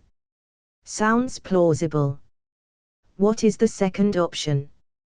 The second option is that you simply wait for both Tengus and humans to fight out this war and weaken each other. Once it seems that one faction is about to win, you enter as the sole third party of the war and steal the 10 tails before the winning faction can claim it for themselves. Then you fight to claim the last remaining 10 tails. Izaya furrowed his brow in contemplation. Both have merits and detriments. If I go with option 1, I can't reveal too much of my power in case it raises eyes and suspicion. Astio might attack me if he thinks I'm a threat to his position. If I go with option 2, I won't have any control over how weak or strong of a state the winning faction will be left in. But either way, both options will take time. Senko nodded. MN. Agreed. But if time is of a factor for you, then I suggest you go with option 1. At least you can have some influence over the speed of the war if you participate, and you can have some influence over how strong the winning faction should be left in. Izaya nodded. Then I suppose the decision has been made. Option 1 it is. Izaya turned towards the north and dashed in the direction of the human faction. Sigh. War, I wonder what Hanabi and the kids are up to.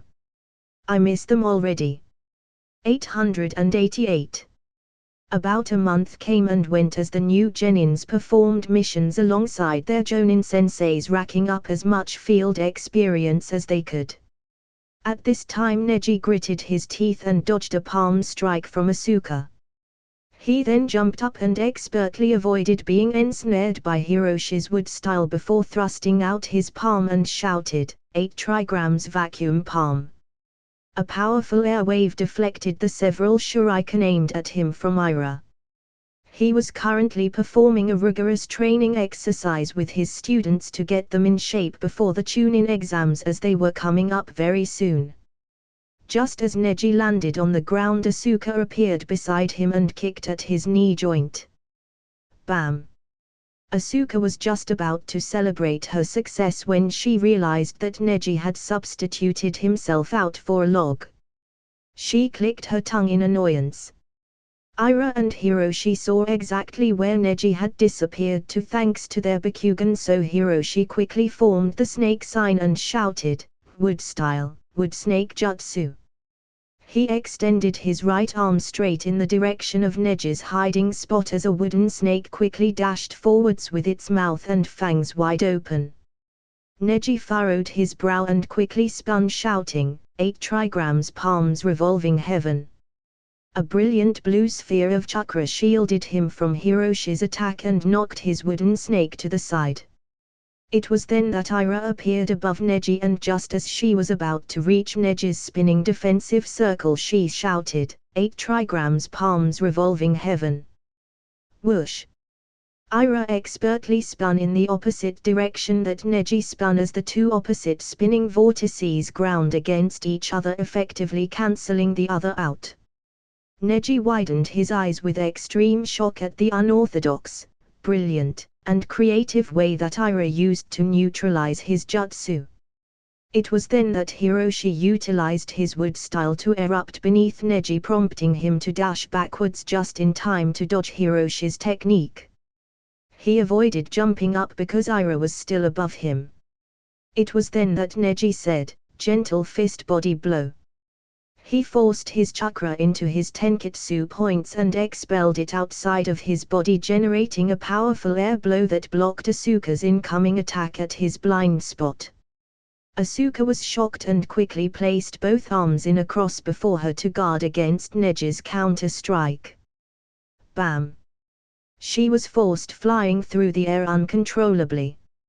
Hiroshi's heart skipped a beat as he quickly created a wooden bush to appear behind Asuka, catching and softening her landing so she wouldn't crash into the hard stone wall behind her.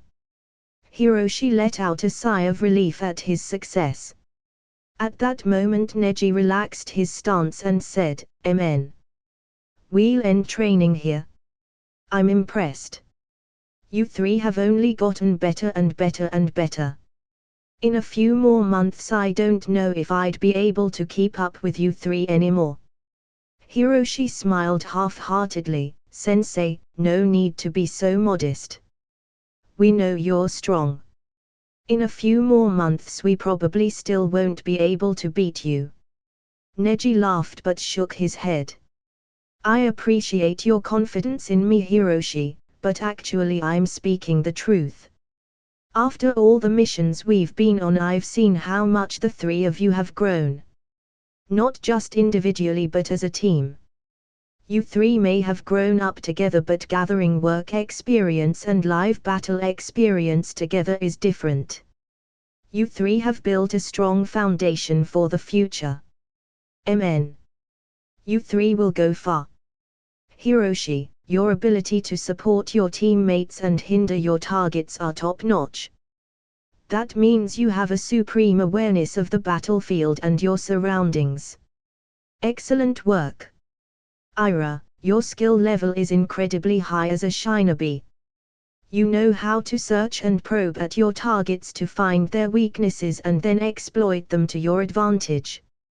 You even have the creative mind to utilize your jutsus in ways that can leave your opponents speechless, creating opportunities for you teammates to take advantage of. And Asuka, your speed is unmatched. You utilize your speed and close combat skills to apply the pressure on your target so they would lose focus on what your teammates are doing. Asuka clicked her tongue as she jumped down from the wooden bush and said, Sensei, I know the Bakugan lets you have a near-perfect vision all around you, but I attacked from your one blind spot, so how did you know to defend against me? Neji smiled. That is a matter of experience, which you will continue to gain in time. As you know, the Bakugan lets me have a near-perfect field of vision. Since I didn't see you all around me, I knew that you were probably aiming for my blind spot. I just had to create a defense that would block against your attack. Asuka crossed her arms in defeat. HMPF. Next time. Ira raised her eyebrow slightly at Asuka's actions. Next time. Is Hiroshi's personality unknowingly rubbing off on her? Neji just smiled and stretched his arms as he said, well, the three of you keep up with your training, okay? The Chunin exams is in 3 days and I've already recommended you 3 to take it. Make sure to focus and just do your best. The 3 genins nodded as they walked home. Chapter 8. The day of the Chunin exams finally arrived as all the Chunin candidates gathered around the village square. Genins from all the villages slowly trickled in as Hiroshi, Asuka, and Ira watched and waited. There were many candidates this time around, including those from Konoha such as Denki, Iwabe, and Metal, forming a team. Another team in the vicinity was Inojin, Shikadai, and Koko. Sarada, Mitsuki, and Boruto were also present. As Hiroshi conversed amiably with Boruto and the others, he suddenly heard the shout of an all too familiar voice. Hiroshi! We meet again. This time I'll win. Hiroshi inwardly panicked and awkwardly turned around to face who it was. It was a boy around his age who had medium-length black wavy hair and green eyes. He wore a dark red short-sleeved haori and a black long-sleeved t-shirt with matching red pants. The Iwagakure forehead protector was worn on his head. Boruto gave a confused look and nudged Hiroshi, asking, "Boy, Hiroshi. You know this guy?" Hiroshi just awkwardly rubbed the back of his neck and nodded. Ha, I do, this is Kon. Kaguya Kon. His dad is Uncle Kimimaro and his mom is the 4th Tsushikage. Everyone around him exclaimed in shock. Kon smirked at everyone's reaction and replied, ha. It's nice to meet you all. Let's all do our best and battle it out. And this time, I will win, Hiroshi. Oh, where's Ira? I need to settle our score as well. As Ira heard Kon call out her name, she just inwardly sighed but kept her expressionless face, pretending not to see him. Kon turned and looked around, scanning the crowd for her until finally he took note of the all too familiar snow-white hair. He ran over and said, Ira. Long time no see. Unable to avoid Kon, she simply turned around and said emotionlessly, oh, Kon. Hi. She then turned and walked off, standing by Sarada and Asuka. Kon just clenched his fist in determination, lost in his thoughts. Gah. She's still as beautiful as I remembered. But even still I won't lose to her next time. Or Hiroshi. Shikadai, Boruto, Inojin, Iwabe, and Denki just gave Kon a strange look in confusion as they turned to Hiroshi for an explanation. Boruto broke the silence as he asked, "Oi. What's his deal, Hiroshi?" Hiroshi just let out a long drawn-out sigh. "Well, he just likes to battle, that's all. Out of all the ninja villages, Ira and I are most familiar with Iwagakure because Dad used to take us there all the time when we were little to visit Uncle Kimimaro. Kon would always challenge us to a sparring match at any chance that he could get. That's all. He's not a bad guy or anything. Maybe just a bit eccentric." Everyone simply let out. Inojin then asked, "He said something about not losing to you or Ira this time. Does that mean he lost the last time you guys fought?" Hiroshi simply nodded. "Yeah. Let's see, the last time we fought was probably 4 years ago. That was a long time ago, so we definitely weren't as skilled then as we are now, but still it leaves me with 10 wins and he has 0. As for Ira, she has 5 wins and Kon has 0. Everyone let out again. Iwabe then chimed in, "Heh. Then I guess he's not that big of a deal, huh?" Hiroshi shook his head. "You're wrong. Kon is strong. At least, he definitely has the potential to become a top-class shinobi." Everyone widened their eyes in shock at Hiroshi's words as Shikadai asked, "What do you mean?" Hiroshi stared seriously at Kon in the distance before replying, "We were really young back then, so we weren't that skilled yet. But I have no doubt that Kon has rapidly improved his skills. Dad told me that if I underestimate him and slack off on my training, then I'll lose badly to him one day. And that's because Dad said that Kon has an incredibly rare Keki Tota." This time everyone was shocked to the extreme. Before anyone could say anything, they heard another voice. "Don't worry about that too much. I'll keep my big brother in check." Everyone turned around to see another young boy who was probably about a year younger than them.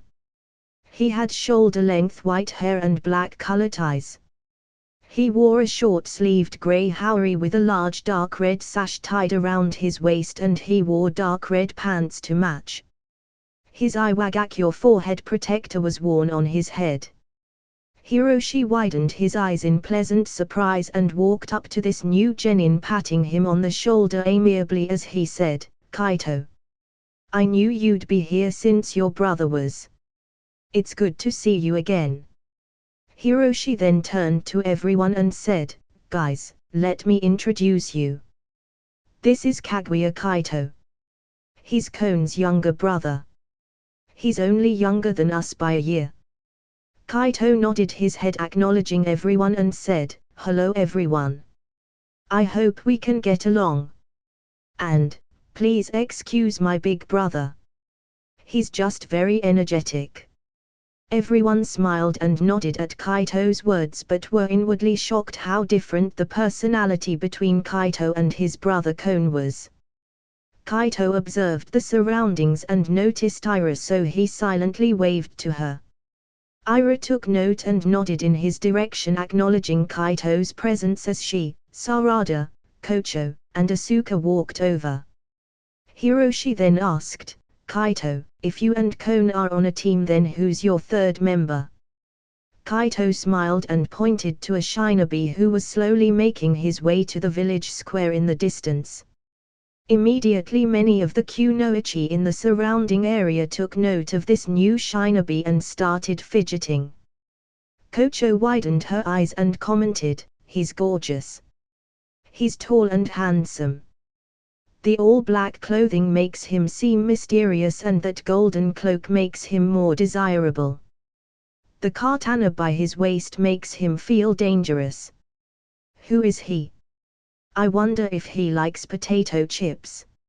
Even Sarada couldn't help but take a second glance with a bit of intrigue. However, she was instantly confused because she saw the Konoha forehead protector that was tied around the hilt of this newcomer's katana, so she inquired, "That's your third teammate?" But why does he have a Konoha forehead protector instead of an Iwagakure one? Hiroshi furrowed his brow just as confused because he knew who this was, so he turned to Kaito and asked, Kaito, can you explain the situation a bit? Why is Zen on your team? At Hiroshi's words everyone was also confused, as it seemed Hiroshi knew him. Boruto tilted his head in curiosity and asked, Hiroshi, you know who that is? Hiroshi nodded. That's Yagami Zen. He's the personal disciple of my dad.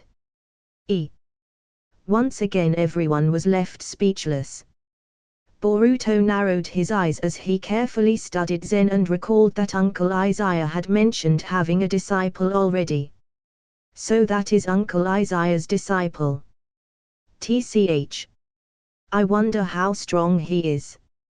Even though Uncle Izaya wasn't able to accept me as a disciple, Uncle Sasuke did. It was then that Kaito finally responded. MN. Zen is still a Konohagakure shinobi. He's not joining us as an Iwagakure shinobi. A couple years ago when Lord 6th Hokage took Zen to visit our village, he was talking to Mom and Dad about something. After hearing them out, Lord 6th made some sort of suggestion to them, and in the end I guess they came to a consensus. I don't know what they really talked about, I just know that they agreed to let Zen join Kon and I to take the Chunin exams as a team. According to Dad, there isn't a rule stating that a shinobi of one village needs to participate with shinobi from their own village. They just need a viable team or some form of approval from the Kages. And since this is the era of the ASF, it's not unreasonable for a team like this. At least that's how Dad explained it to me. Plus he said something about Zen's circumstance being unique. I suppose you, Hiroshi, would know a bit more about it than I would. All in all, Kon and I have gotten to know Zen pretty well over the past couple weeks. He's not a bad guy. Everyone simply nodded and accepted Kaito's explanation. Ira, however, was inwardly surprised at Zen's appearance on Kaito and Kon's team. She and Zen made eye contact before they both quickly averted their eyes, not knowing why. Asuka nudged Ira's side and whispered, Hey, Ira. He's the personal disciple of Lord 6th, right? Can you introduce us? Ira slightly flinched at Asuka's request but nodded. To their surprise, Zen walked over to them first and stood in front of them. A moment of silence passed by as he wasn't sure what to say exactly. It was Ira who spoke first as she stepped to the side a bit and said, It's good to see you again, Zen. This is my teammate and friend, Yuki Asuka. Zen nodded and acknowledged Asuka's presence as he replied, A pleasure to make your acquaintance. He then returned his focus on Ira. Asuka and the other kunoichi in the area felt their hearts skip a beat at the sound of Zen's voice, as they all had the same thought. His voice sounds like a deep and soothing but dangerous lullaby. I can listen to him talk all day. Zen slightly panicked inside as his brain wasn't working. He didn't know what to say. The longer he stood there in silence, the more awkward he was making the situation, so he quickly said, It's nice to see you again, Ira.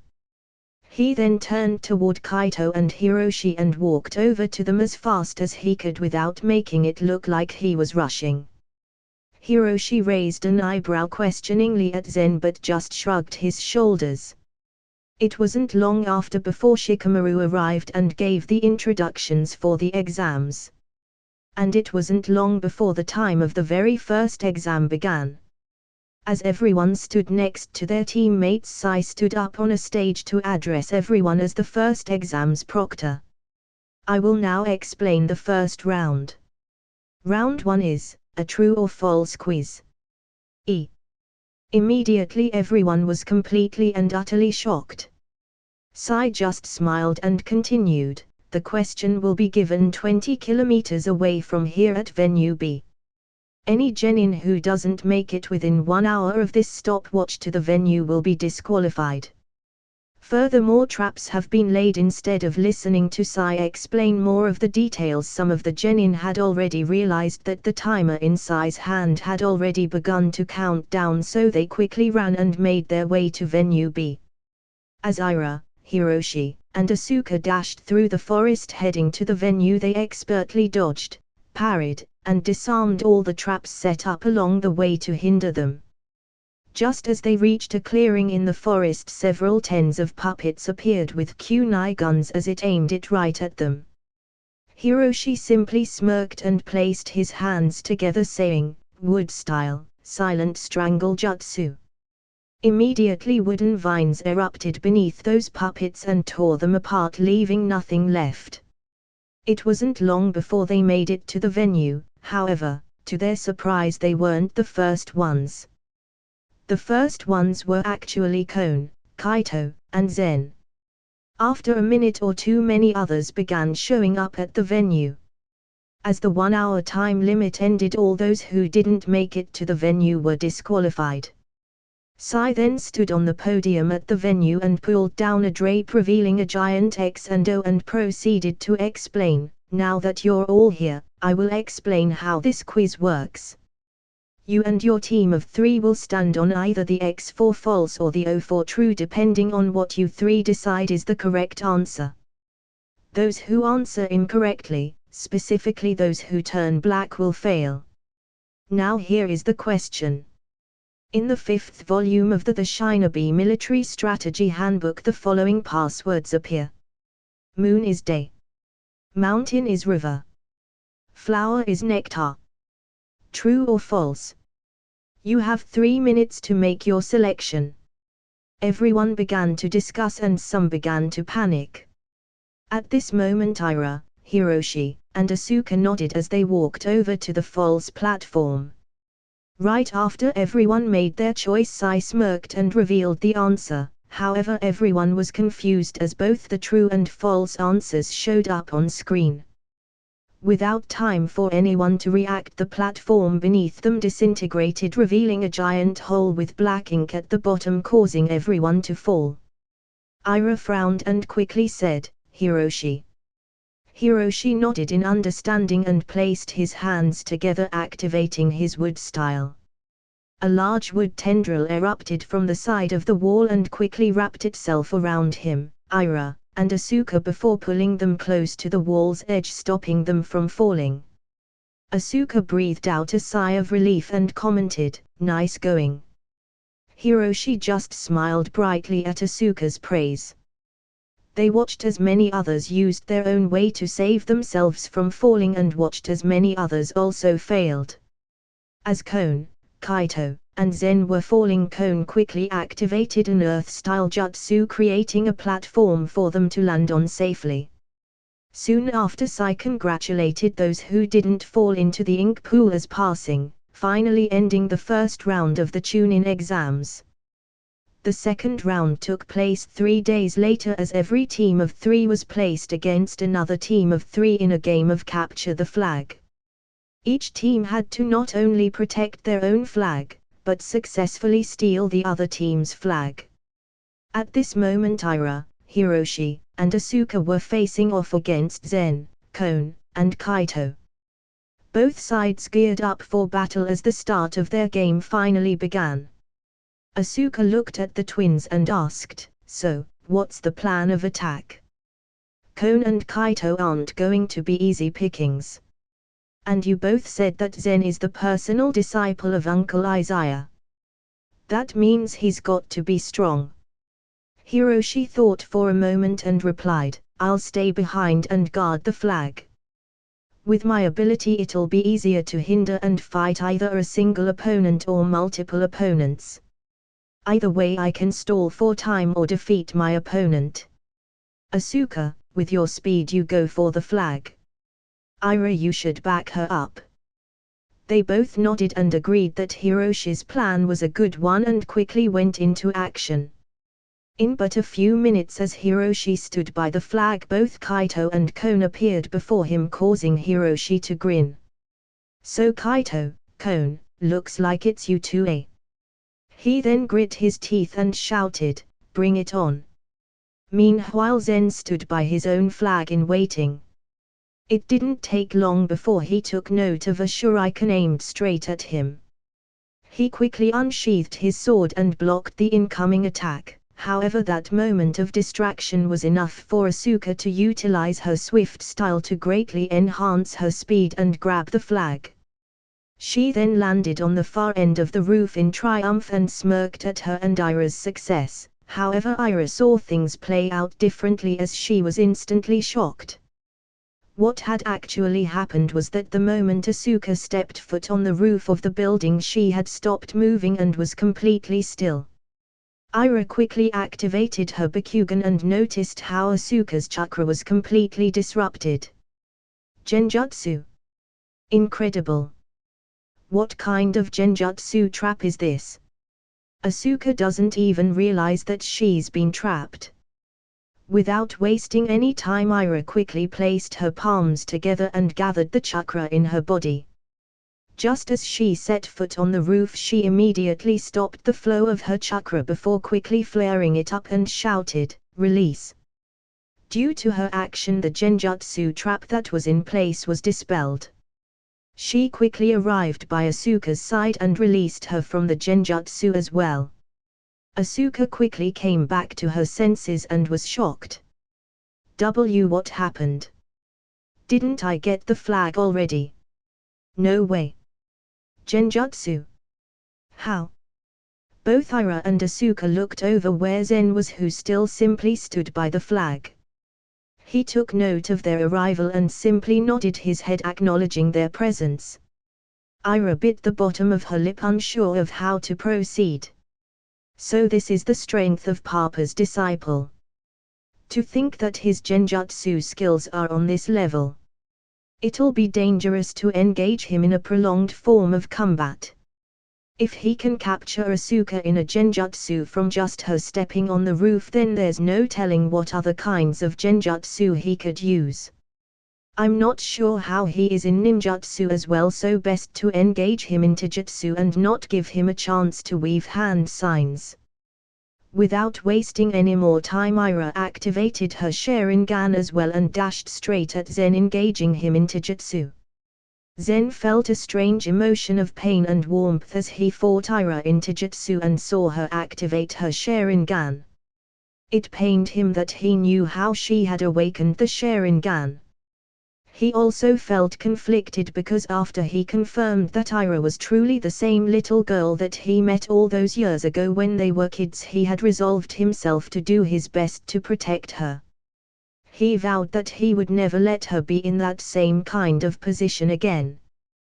The position where she had to shield him and take the hits and beating and torture that should have been his. He grit his teeth and dodged, parried, and defended against her every strike. He recalled how his sensei said that Ira was better than him at taijutsu 2 years ago. He did his best to improve his taijutsu and he did. However, his skill was still just a bit short of that against Ira's, as he felt the pressure weighing down on him. Add on to the fact that he wasn't using his Sharingan and Ira was, and he also didn't want to attack her. Just as he dodged a palm strike to his head, he was surprised because that move of Ira's was actually a feint for her kick, which connected against his leg, causing him to fall towards the ground. Before he could hit the ground, he thrust out his arm and pushed off the ground, thrusting his body into a horizontal twirling motion through the air and landed back on his feet. It was then that Asuka successfully grabbed the flag. However, the flag in her hands suddenly turned into nothing but air as several dozens of flags appeared on the rooftop. This time both Ira and Asuka widened their eyes in shock as they realized it was another genjutsu. Asuka gritted her teeth and said in seriousness, "Ira, can you dispel this genjutsu with your Sharingan to find the real flag?" Ira frowned but nodded. "I can, but it'll take a few moments." Asuka nodded. "I'll leave it to you." She then dashed out with incredible speed and engaged Zen in close combat. Zen was greatly shocked at Asuka's speed and could barely keep up, especially since he wasn't utilizing his Sharingan. After defending and blocking several dozens of Asuka's punches, the pressure on him was finally too much, and so he finally activated his Sharingan. Asuka widened her eyes with extreme shock at the revelation that Zen also wielded the Sharingan, however it was too late for her as she realized her mistake. She had made eye contact. Although it was only very brief, it was enough for Zen to place her under an ocular genjutsu. But it was also at this moment that Ira dispelled the genjutsu placed on the flag and gripped the real flag, raising it high in the air. A loud sound blared in the area, signaling their victory. Zen just let out a sigh and smiled warmly at the sight of Ira holding the flag before he deactivated his Sharingan and released Asuka from the genjutsu he placed her in. Ira, however, didn't miss the fact that Zen possessed the Sharingan as well. She had a complicated mix of emotions inside her at that moment. Sharingan. Why does Zen have the Sharingan? Didn't Papa say that Zen is from the Sage continent? Wait, don't he tell me, is he actually Papa's? No. No, Papa would never betray Mom like that. What am I thinking? Papa wouldn't do that to us. Papa loves Mom and Hiroshi and I so much. He tells us all the time. Even if Papa isn't always around. But then why, is this why Papa took Zen on as a disciple? What's happening? I don't understand. Zen felt conflicted at this moment as he stared at Ira's facial expression turn from one of joy at her success in taking the flag to one of internal distress. And he knew why. She had seen his Sharingan and had become confused. Asuka had begun asking Zen some questions, but whatever she said went through one ear and out the other as Zen couldn't concentrate on Asuka. At this moment he only saw the sadness in Ira's facial expression and eyes. He let out a soft breath and quickly walked beside her. He was a good head taller than her, so he slightly bent down near her ear just so she could hear and whispered, "It's not what you think. Karasuma-sensei never betrayed your family. I've already lost both of my parents." After having said that, he quickly disappeared. Idiot. Am I an idiot? I should have stayed behind and made sure that I explained properly. What if I just confuse her more? TCH. This is why I didn't want to use my Sharingan against her. But now that she knows, what if she questions why I didn't use my Sharingan against her? Will she think that I was looking down on her? I wasn't. Damn it. Why am I bad at forming relationships? Sensei, how did you do it? I hope you return soon, Sensei, safe and sound. As Zen had disappeared, leaving Asuka and Ira behind, Ira had inwardly flinched at what Zen had said to her and felt guilty. Wait, so Zen isn't Papa's, then Papa never betrayed Mom and us. I'm an idiot. How could I have ever doubted Papa like that? And was it that obvious about what I was thinking that Zen knew? He said that his parents are already gone. I'm horrible for doubting Papa. For suspecting Zen. I want to apologize. While Ira and Asuka started to make their way back to Hiroshi, he had finally plopped down on the floor, completely exhausted. He laid down on the hard ground as the entire building and roof where the flag was placed was completely destroyed at this point. It was filled with a mix of trees, bushes, vines, rock walls, boulders, and bones. Hiroshi just heaved completely out of breath and said, "What the hell? You both are crazy strong." Hiroshi let out as he struggled to control his breathing. Kon and Kaito were also breathing rapidly, however they had a much easier time as it was 2-on-1 after all. They also stared at Hiroshi with a bit of shock as Kon said, "Damn you Hiroshi. I wanted to settle our score. To think that you've gotten good at stalling. That Bakugan of yours made it hard for us to hide from you and perform sneak attacks. And your control over your wood style improved so much." Hiroshi just smirked before saying, "Heh. Actually I have to thank you both for making it easier on me. Kaito, you didn't really try since Kon insisted on settling the score against me. Thanks to that it was actually more of a one-on-one with an attack from Kaito every now and then. And plus neither of you used your more powerful killing techniques. How come?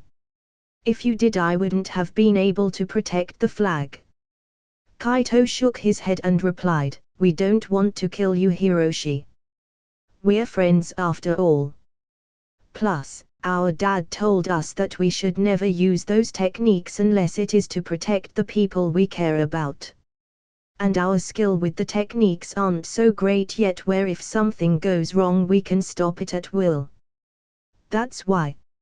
It didn't take long for Ira and Asuka to arrive back at Hiroshi's side. Soon after all of the matches had ended, signaling the completion of the second round. Those who had passed were Team 11, Team 7, Team Shinki, and Team 10.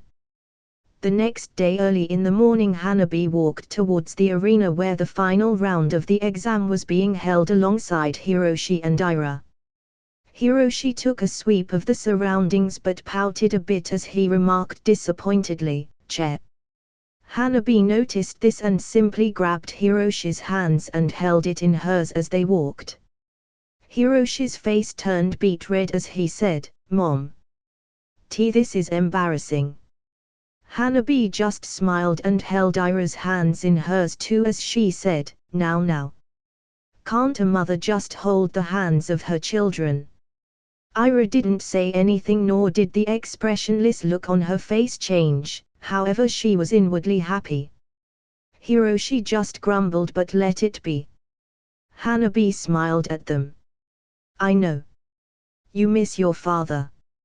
He's been gone for a few weeks. I'm sorry kids.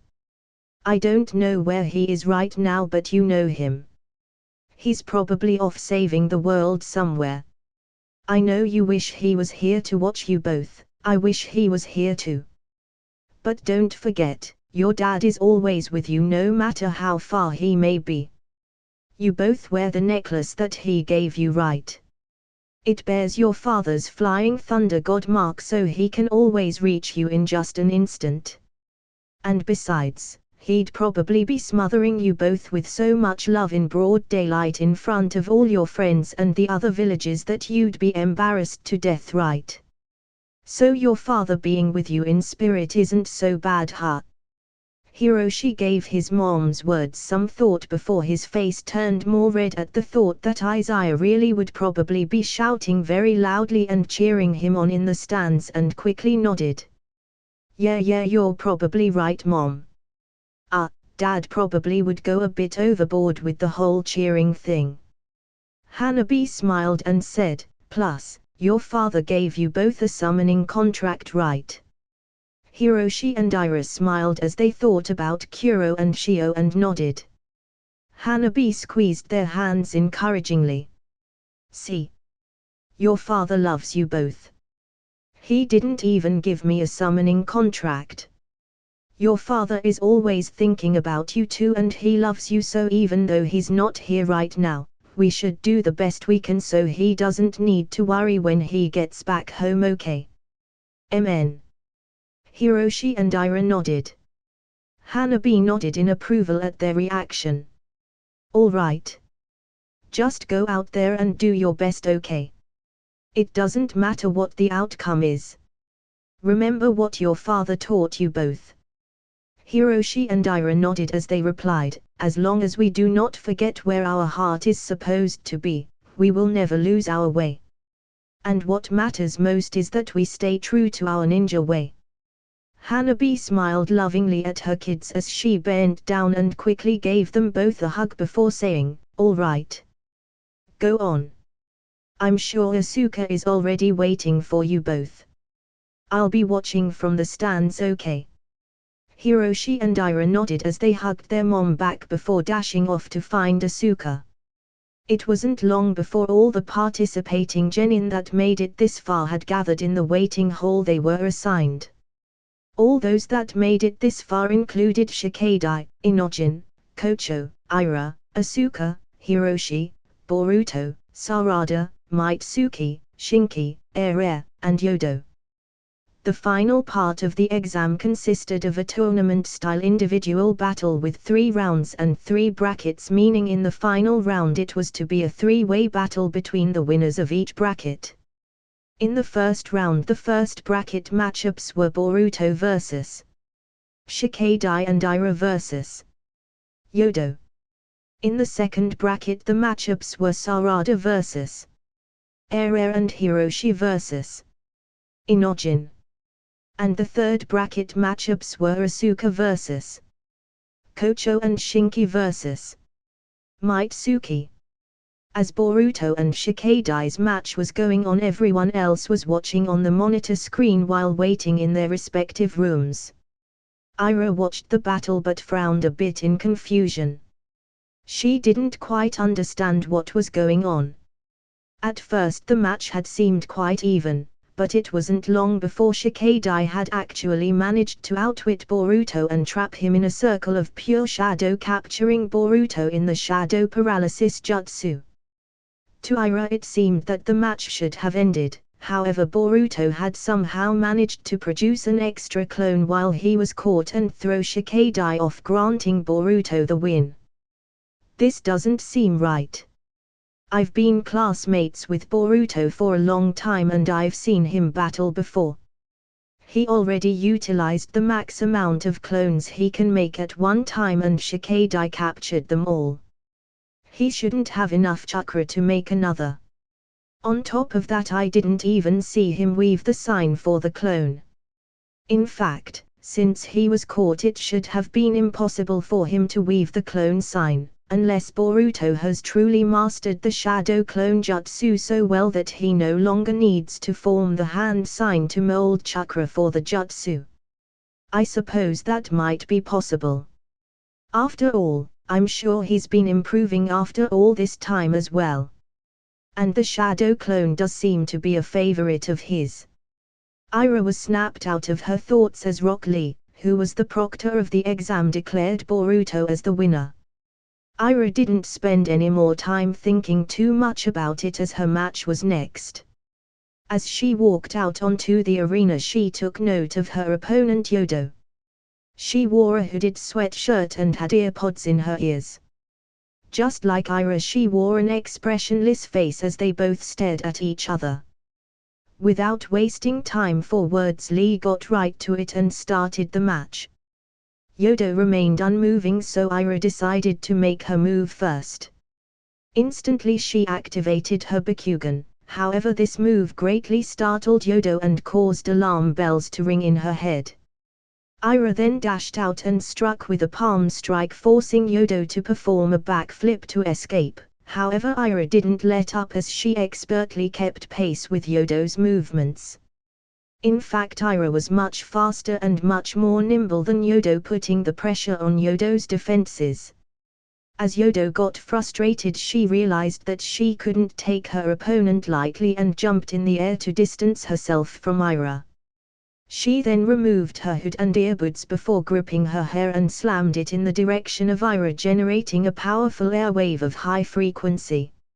Ira simply pulled back her palm before thrusting out a powerful strike as she shouted, 8 trigrams vacuum palm. Bam! Ira's powerful air thrust slammed into Yodo's air wave of high frequency, causing both techniques to cancel out. Yodo gritted her teeth at her failed attack, however Ira inwardly smirked and threw several shurikens straight at Yodo, who was still airborne. Yodo frowned at this new development and forced her body to tip backwards in order to avoid the shuriken aimed at her, however this was a fatal mistake as her position left her vulnerable. Just as she completed her flip midair to refocus Ira, she widened her eyes with extreme shock because Ira was right in front of her. Ira simply expressionlessly said, 8 trigrams 16 palms. Bam! Yodo had her tenketsu struck, instantly feeling weakened, but Ira didn't stop there as she said, 32 palms. Yodo felt weaker and weaker with every strike as her ability to build up and mold chakra was halted from having her tenketsu sealed. Yodo simply fell from the air listlessly and laid flat on the ground, struggling to move any part of her limbs. Ira quickly arrived before her and placed a kunai to her throat, prompting Lee to end the match and declare Ira the victor. The crowd shouted and cheered as the 5 Kages sat at the highest point of the arena stadium. Gaara let out a sigh as he watched Yodo, who was from his village, be defeated by Ira and commented, as expected of the 6th Hokage's daughter. She's quite powerful. To think that she has awakened her Bakugan and mastered it to this extent already. Darue simply smirked in amusement. So the son of the 7th Hokage and the daughter of the 6th Hokage have made it through round 1. But now in round 2 they will face off against each other. That will be quite the match. What do you think, 7th Hokage? Any predictions? Naruto simply scratched the back of his neck awkwardly and shook his head. I can't really say. We'll just have to watch and see how things turn out. Kurotsuchi just smiled at Naruto's comment before commenting herself. She could end up being just as much of a monster as the 6th Hokage. Chojuro smirked at Kurotsuchi's remark before chiming in, well, let's just wait and see. Boruto seems to show a lot of promise as well. And don't forget, the 6th Hokage's son is also participating in the exams. By the way, 7th Hokage, where is the 6th th? Naruto shrugged his shoulders and let out a sigh. I don't really know. Like Sasuke, Lord 6th has been going off searching for clues on the Otsutsuki clan. Not only that, but the Jasshinists as well. It's possible that he's already off-world. The 5 Kage were brought out of their thoughts as the next bracket match had begun. Sarada fought a fierce battle against the puppet user Ere from Tsunegakyo. After Sarada discovered Ere's trick at using a puppet in the fight, she made quick work of him, afterwards gaining her the win. Hiroshi's match was next as he walked onto the stage facing Inojin. Inojin smiled with seriousness as he said, Hiroshi, just because we're friends doesn't mean I'm going to go easy on you. I know you can use the wood-style Kekii Genkai, but I'm going to show you that I can beat it. Hiroshi smiled back with just as much enthusiasm and replied, yeah. Give me your best, Inojin. At Lee's signal the match began. Inojin quickly drew in his scroll, creating a bunch of green-colored birds that flew straight at Hiroshi. Hiroshi quickly formed the hand seals of rat, dog, and tiger as he said, wood-style, wood dome jutsu. Thick wooden branches quickly erupted from the ground and completely surrounded Hiroshi inside, protecting him from Inojin's birds. Some explosions could be heard on the outside as Inojin had hidden some paper bombs within his bird drawings, however the bombs failed to breach Hiroshi's defense. Not a moment later Hiroshi activated his Bakugan, allowing him to see outside of his wooden dome and track Inojin's movements. He then formed the signs of ram and snake, shouting, wood-style, grand garden emergence. As Inojin was preparing another drawing, thinking of a way to break through Hiroshi's wooden dome, he widened his eyes in shock as the surrounding arena began to change. Small trees, vines, and bushes began to grow about in the area as they spread towards him, trying to hold and bind him. Inojin frowned and quickly dashed around as he drew a large bird in his scroll and shouted, Super Beast Scroll. The bird came to life as he jumped on it, letting him escape the now garden-filled arena. Hiroshi frowned, racking his brain for an idea. He then smirked as one came to him and quickly formed the clone hand sign saying, "Wood clone jutsu." Instantly a wooden clone separated itself from his body and dashed outside of the wooden dome. Inojin stared down at the arena with great focus as he thought about what to do next. Damn Hiroshi. He's gotten even stronger. Since when did he have a technique like that garden thing? And how can he see me to coordinate an attack with those trees, vines, and bushes while he's inside that dome? Wait, don't tell me he also awakened the Bakugan like Ira did. TSK. It would make sense since he's Ira's twin and Ira can use it. Dang it. It was at this moment that Inojin saw Hiroshi exit the wooden dome and dash outside.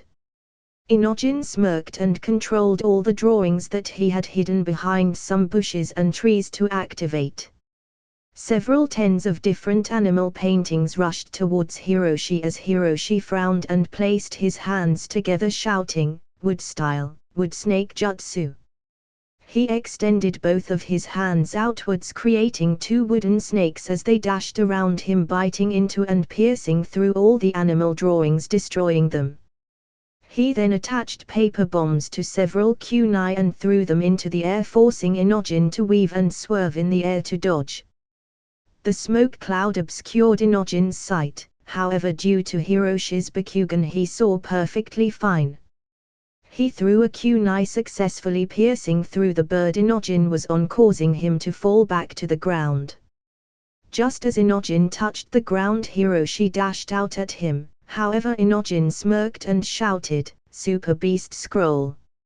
From the shadows of the trees appeared several tens of painted snakes that were completely black in color, allowing them to remain hidden. Those snakes quickly and expertly wrapped themselves around Hiroshi, binding him in place. Just as Inojin walked up to Hiroshi and placed a kunai by his neck, Inojin paused as a bead of sweat dripped down the side of his forehead. There was a kunai placed by his neck as Inojin heard Hiroshi's voice. "That was pretty good, Inojin. So what do you say we call it a day?" Inojin smiled in defeat as he stared in shock at the wooden Hiroshi he had captured. "Hiroshi, I didn't know you could perform the wood clone jutsu. You got me. I give up." Hiroshi nodded and smiled goofily as he and Inojin shook hands and walked off stage together. The last bracket battles had finally begun as Mitsuki fought Shinki in the arena in a fierce battle.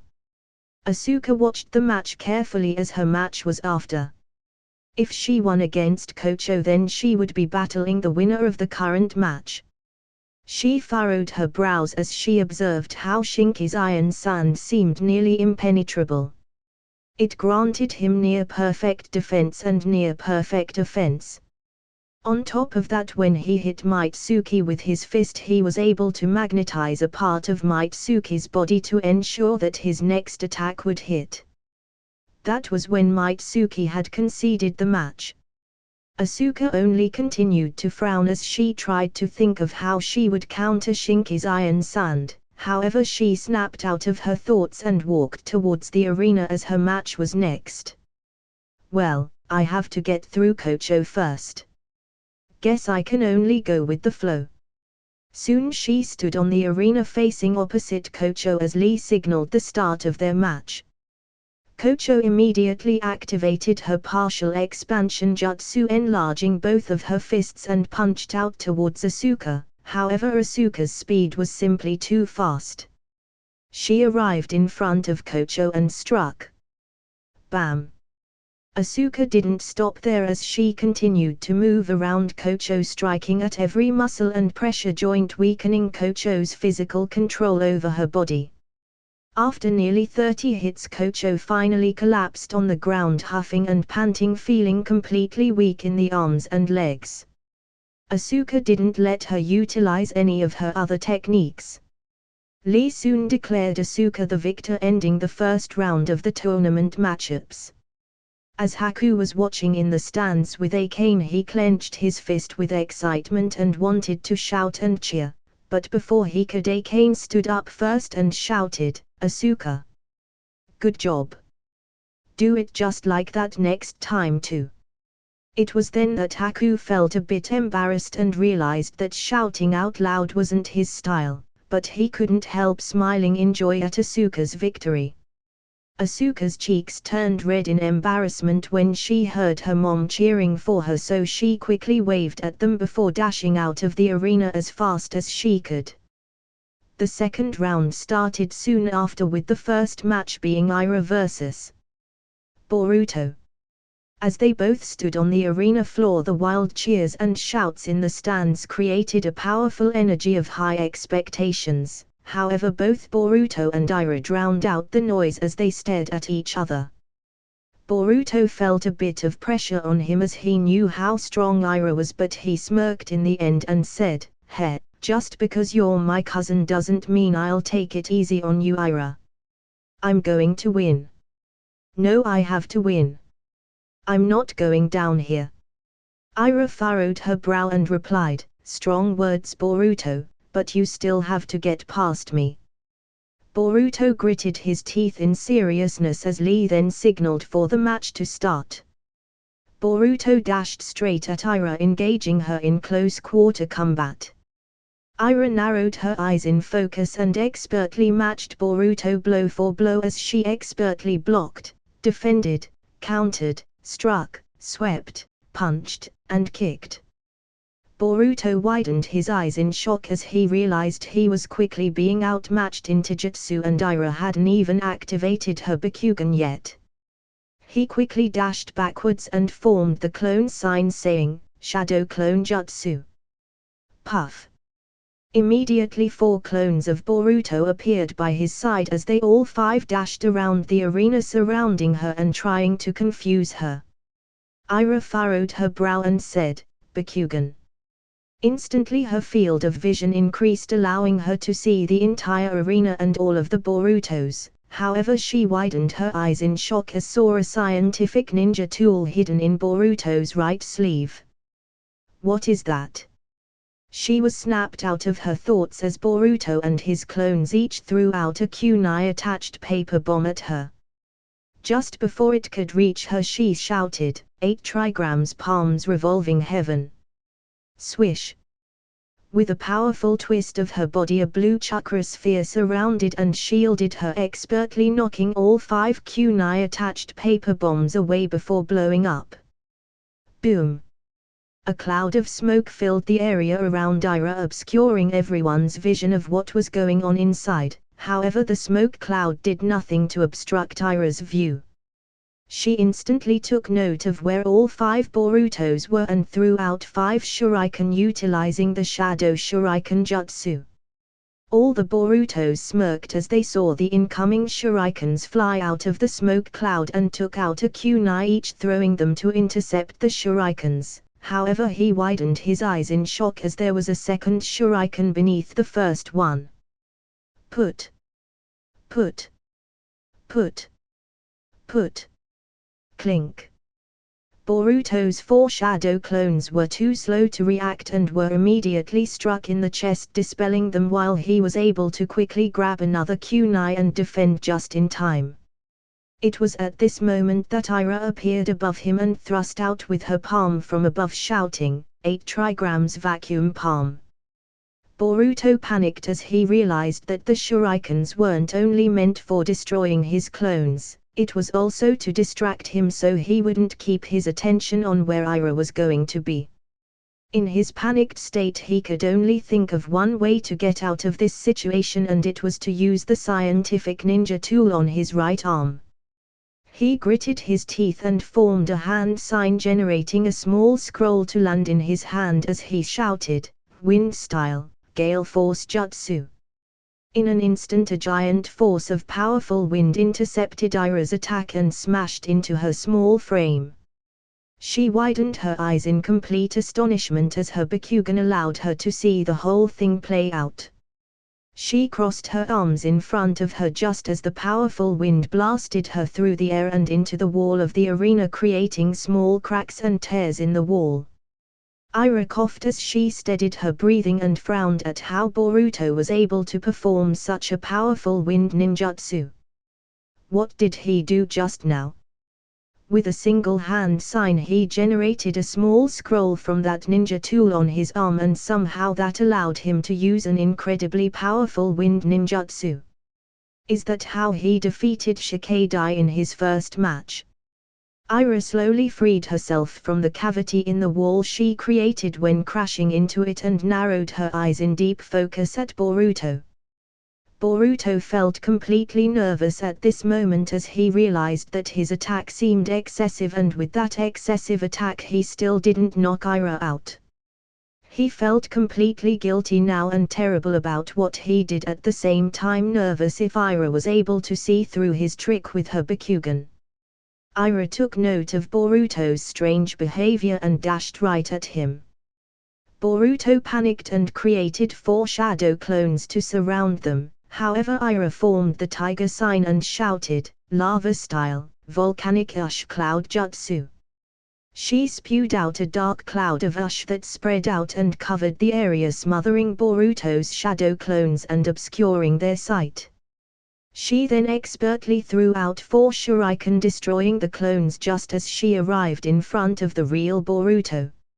She threw a punch at Boruto, who defended with his palm. But before Boruto could counter-strike, she gripped his arm, forcing Boruto to punch out with his other hand. Ira frowned and blocked with her free hand, also gripping Boruto's other arm as they were stopped in a deadlock. At their close proximity, Ira whispered, "Why are you fighting?" Boruto gritted his teeth as they were still in a deadlock hold and responded, "What are you talking about? This is the Chunin exams. Of course I'm fighting so I can win and become a Chunin." Ira frowned. "No. That's not what I want to know. I want to know your reason for fighting. For being a ninja. Your ninja way. What is it?" Boruto had a complicated look on his face as a moment of silence passed between them before he answered, I can't lose. I won't lose here. I'm gonna show Dad just how capable I am, and to do that I won't lose to you, Ira." Ira was inwardly surprised at this new revelation and understood. "I see. Boruto wants to win and become acknowledged by Uncle Naruto. But Boruto, the way you're doing it." Ira took a quick look at the people in the stands before sneaking a peek at the Hokage rock faces and lightly smiled before resuming her indifferent expression. "Papa. I know you may not be here watching me right now, but I know you're probably fighting with me in spirit. You always told Hiroshi and I that it doesn't matter what the outcome is as long as we stay true to our ninja way and don't lose where our heart is. It's fine, right, Papa? If I don't win." Ira let out a soft sigh before releasing her grip on Boruto and dashed backwards. Boruto charged straight at her and formed the hand signs of snake, ram, boar, horse, bird, and clapped his hands together, generating a force of wind by his palms. Just as Boruto reached her and thrust out his air palm, Ira deactivated her Bakugan and crossed her arms in front of her, jumping slightly back to help create a bit of distance and cushion the force of the blast. The wind from Boruto's gale palm struck her and sent her crashing into the arena wall. Ira panted heavily as she worked to steady her breathing after taking the hit and responded, "I give up." Immediately the 5 Kage, Hanabi, Hiroshi, Asuka, and many others widened their eyes in surprise. Boruto included, as he was actually confused. The moment before he was about to hit Ira, he saw her deactivate her Bakugan.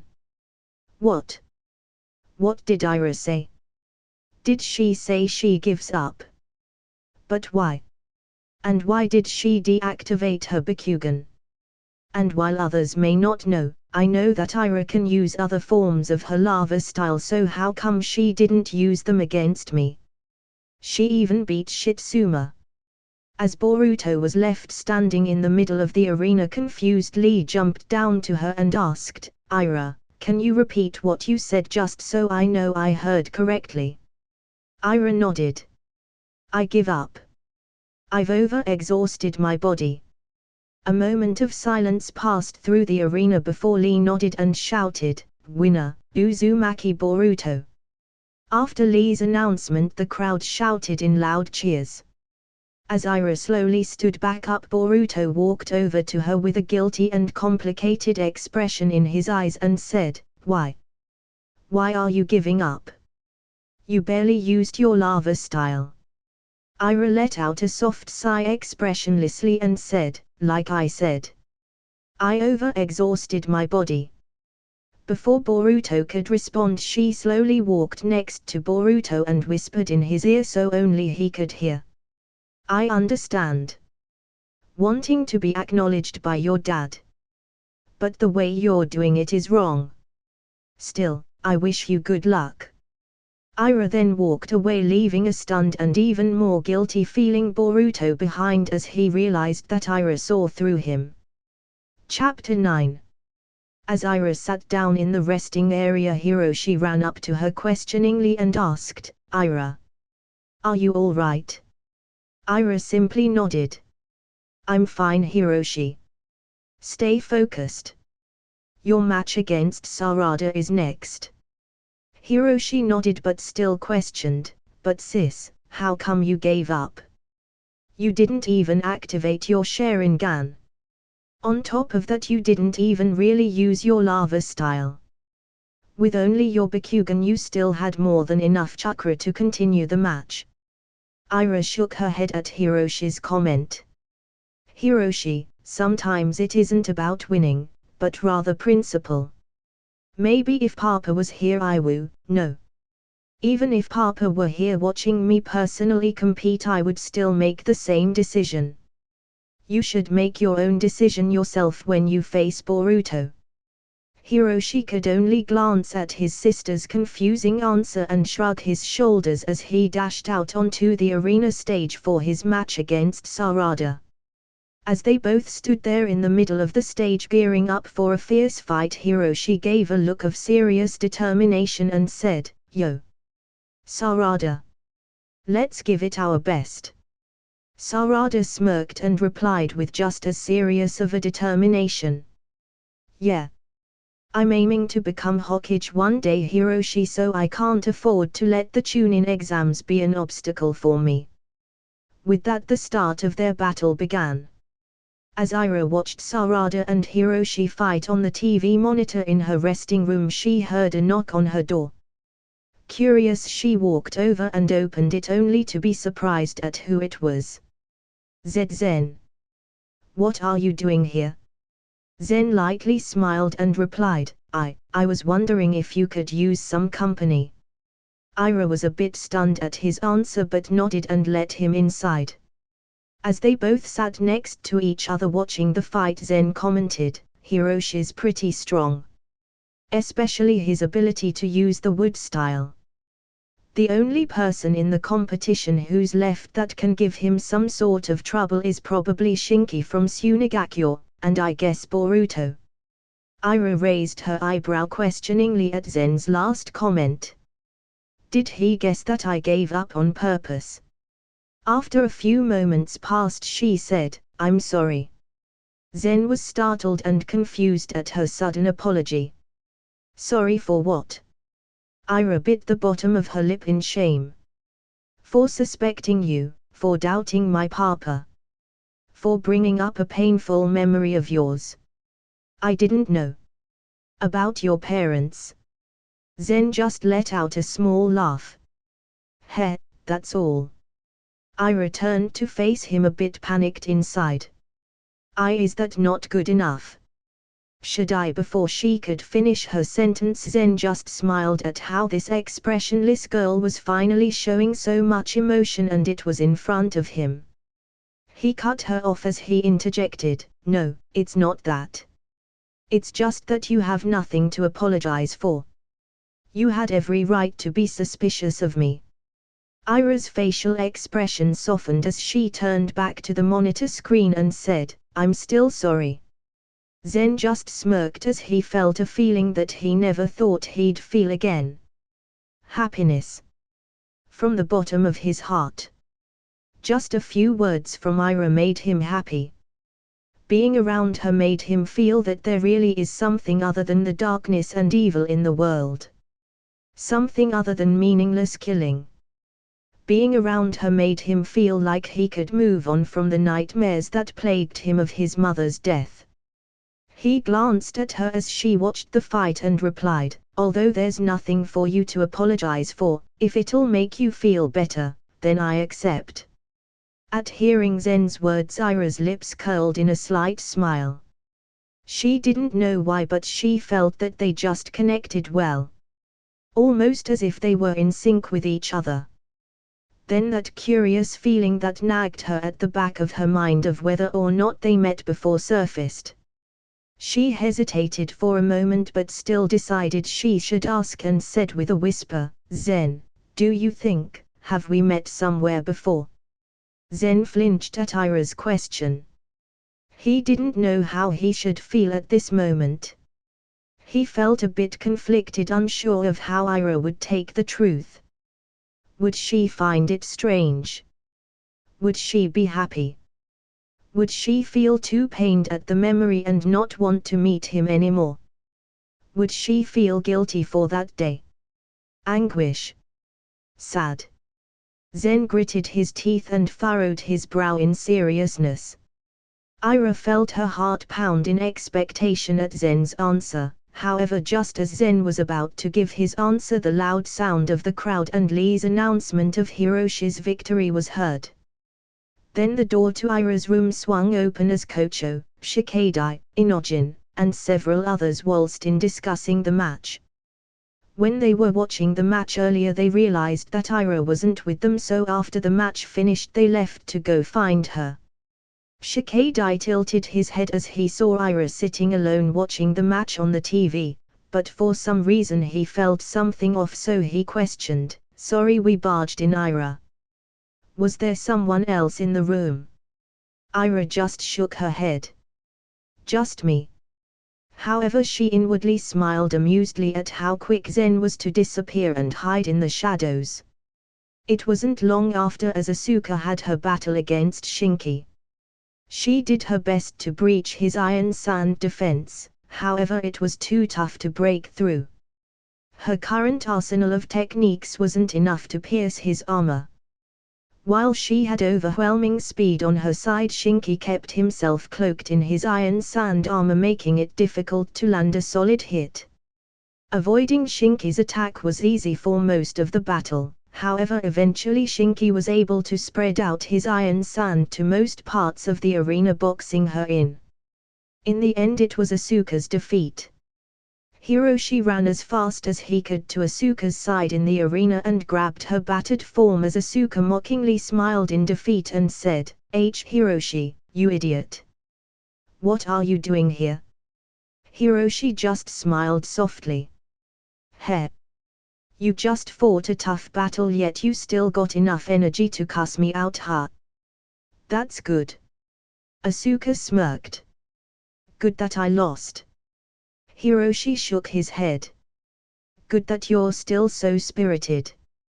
He then piggybacked her back inside the resting area and helped slowly lay her down on a mattress to rest. Ira quickly arrived and held on to Asuka's hands reassuringly.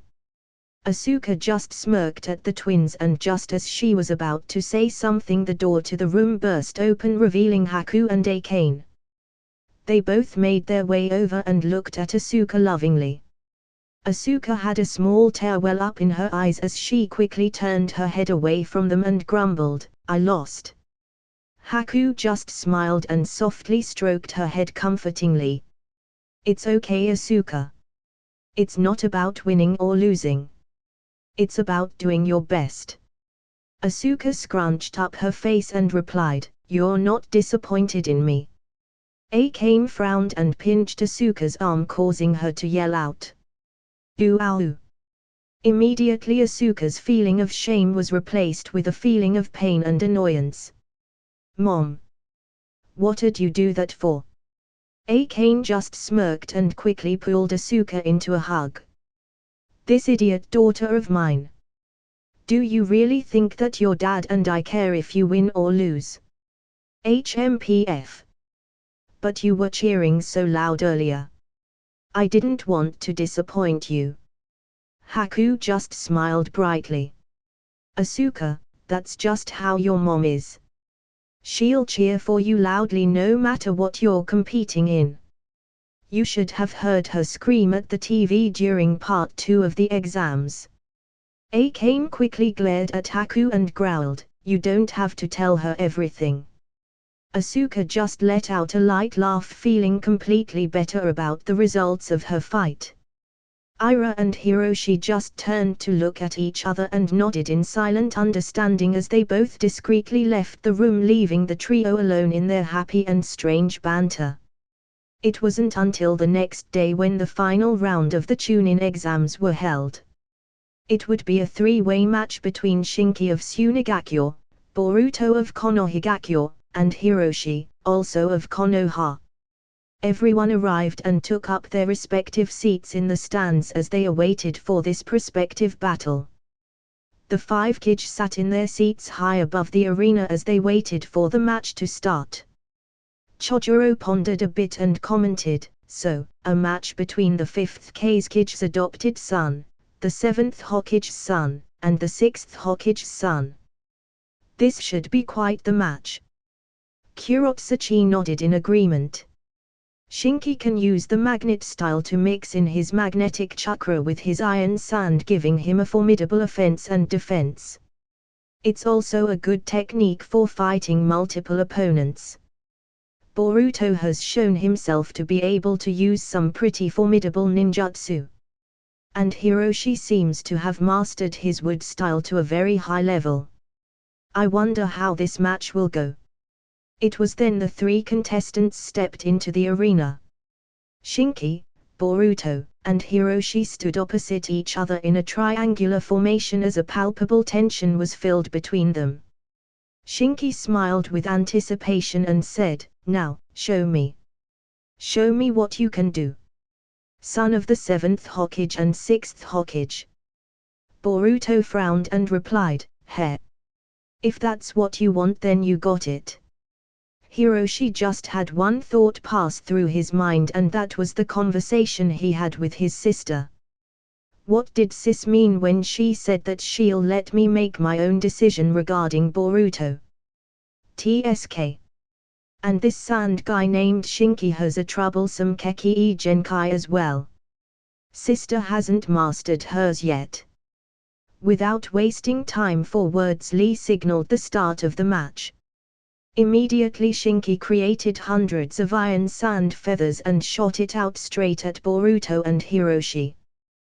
They both furrowed their brow in focus and dashed around the arena, dodging left and right to avoid being hit. Just before several tens of iron feathers could crash into Hiroshi's flank, he jumped in the air and twisted his body, performing a twisted backflip while weaving the signs of ram and snake. Then just as he landed back on the ground, he shouted, wood style, Grand Garden Emergence.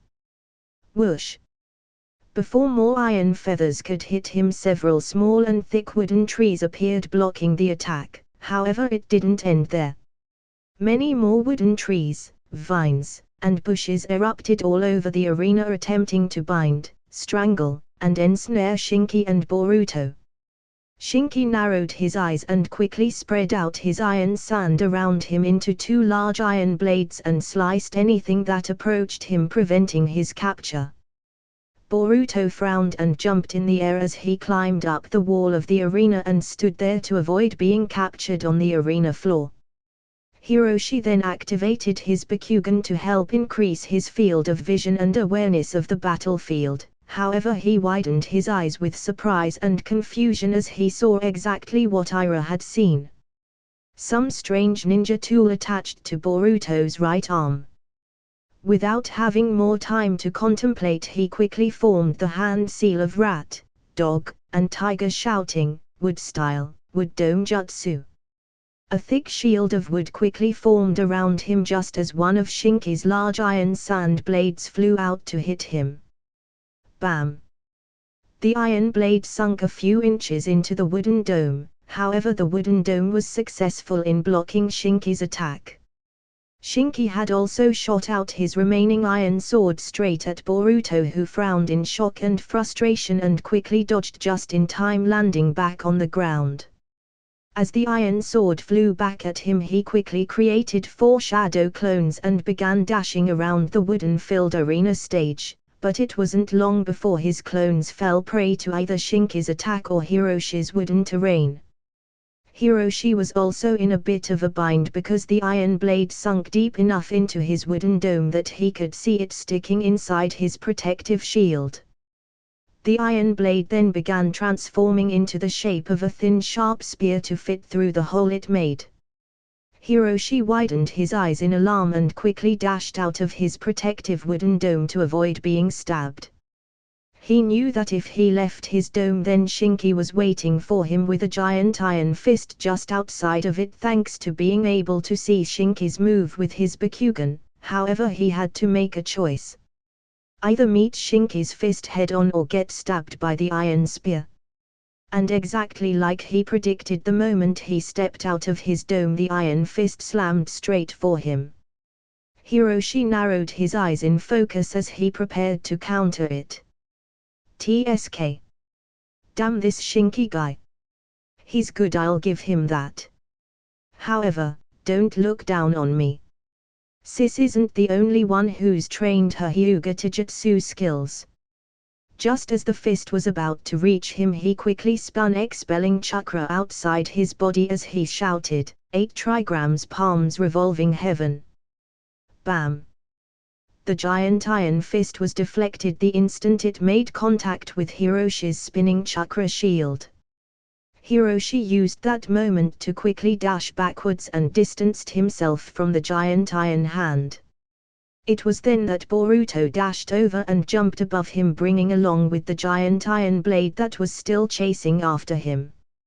Hiroshi widened his eyes in shock as Boruto dodged the iron blade, making it swing down towards him, so he quickly formed the dog hand sign and clapped his hands, shouting, wood style, golem fist jutsu.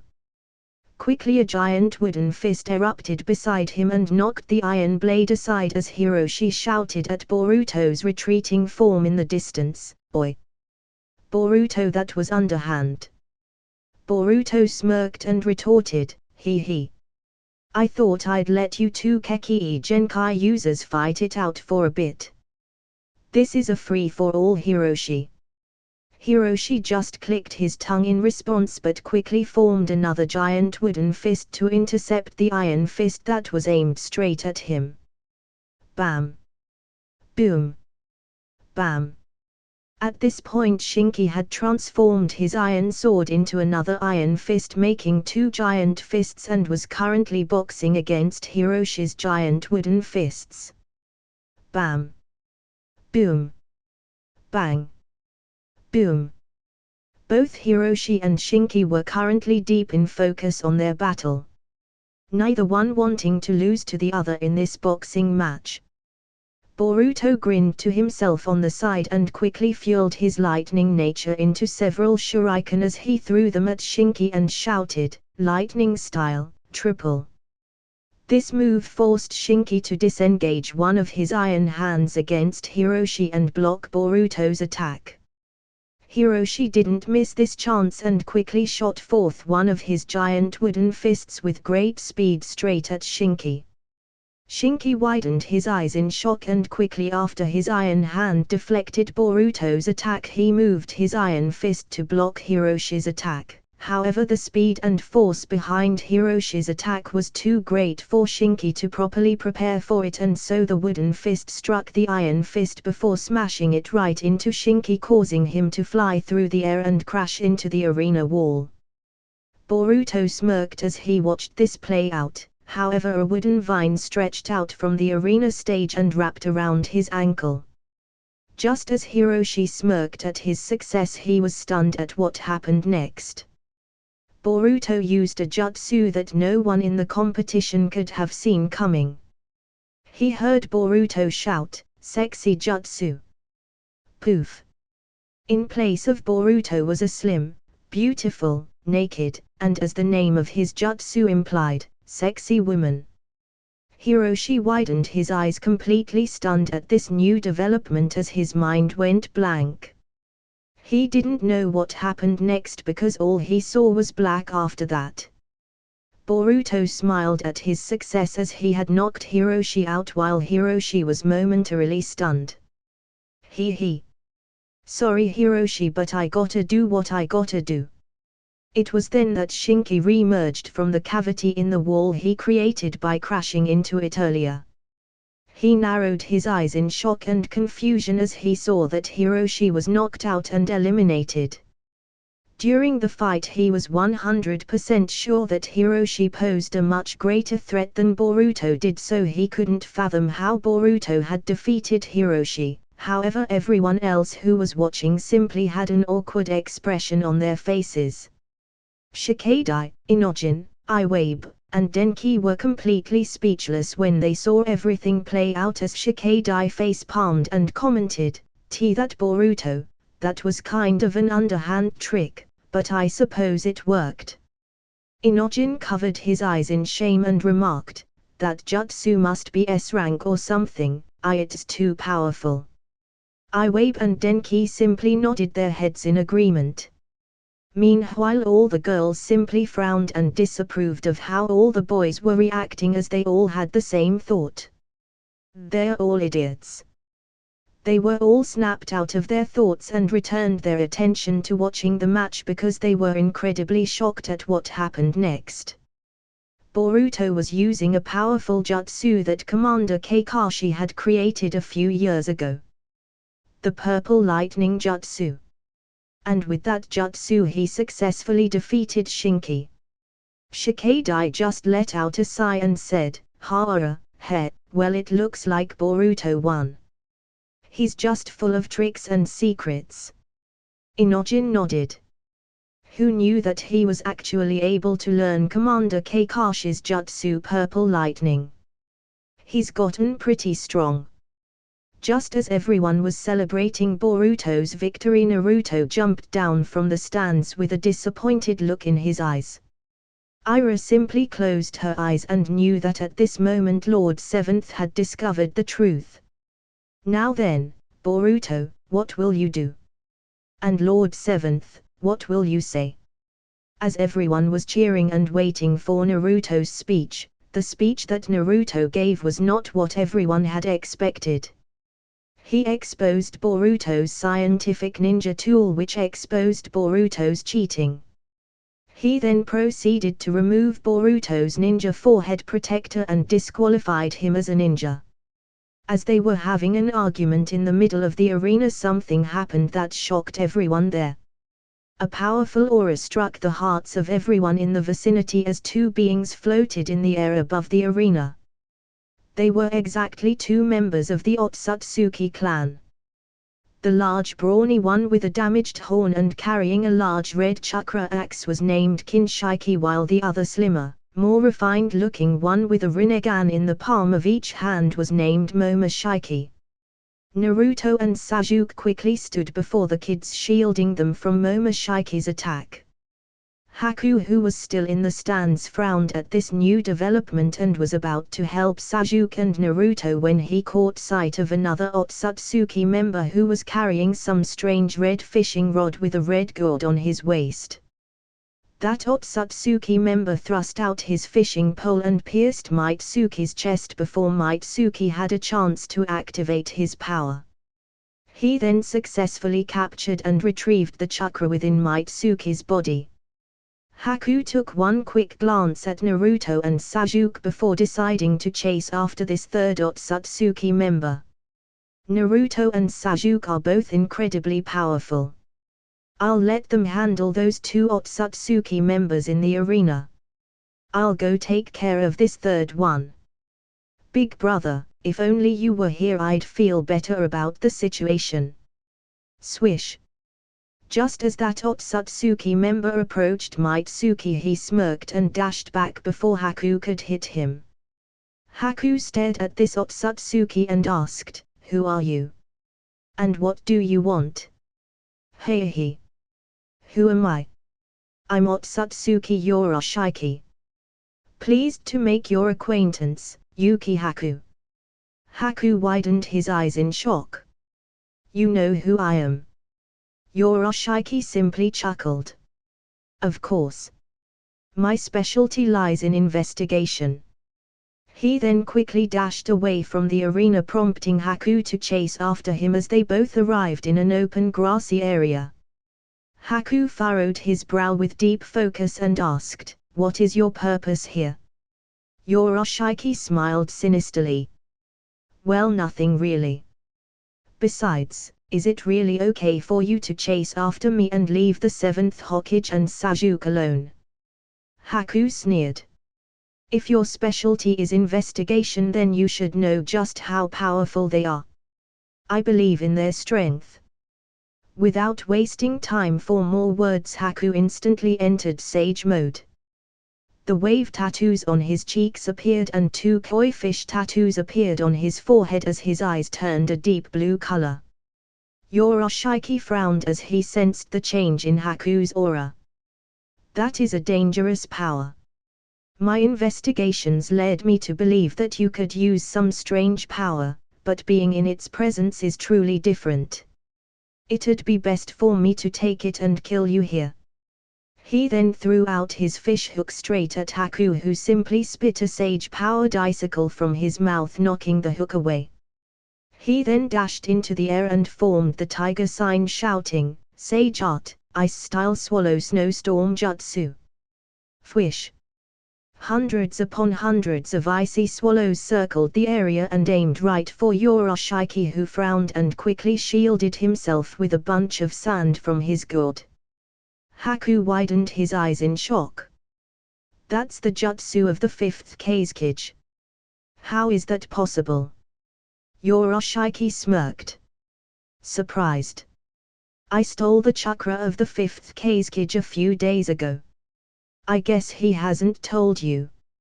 Yoroshiaki then created a giant sand spear aiming right at Haku, who simply condensed a giant frozen fist on his hand and threw out a strong punch at the sand spear. Instantly the sand spear shattered into nothing but disorganized sand. Haku then followed up with a sage-powered ice dragon.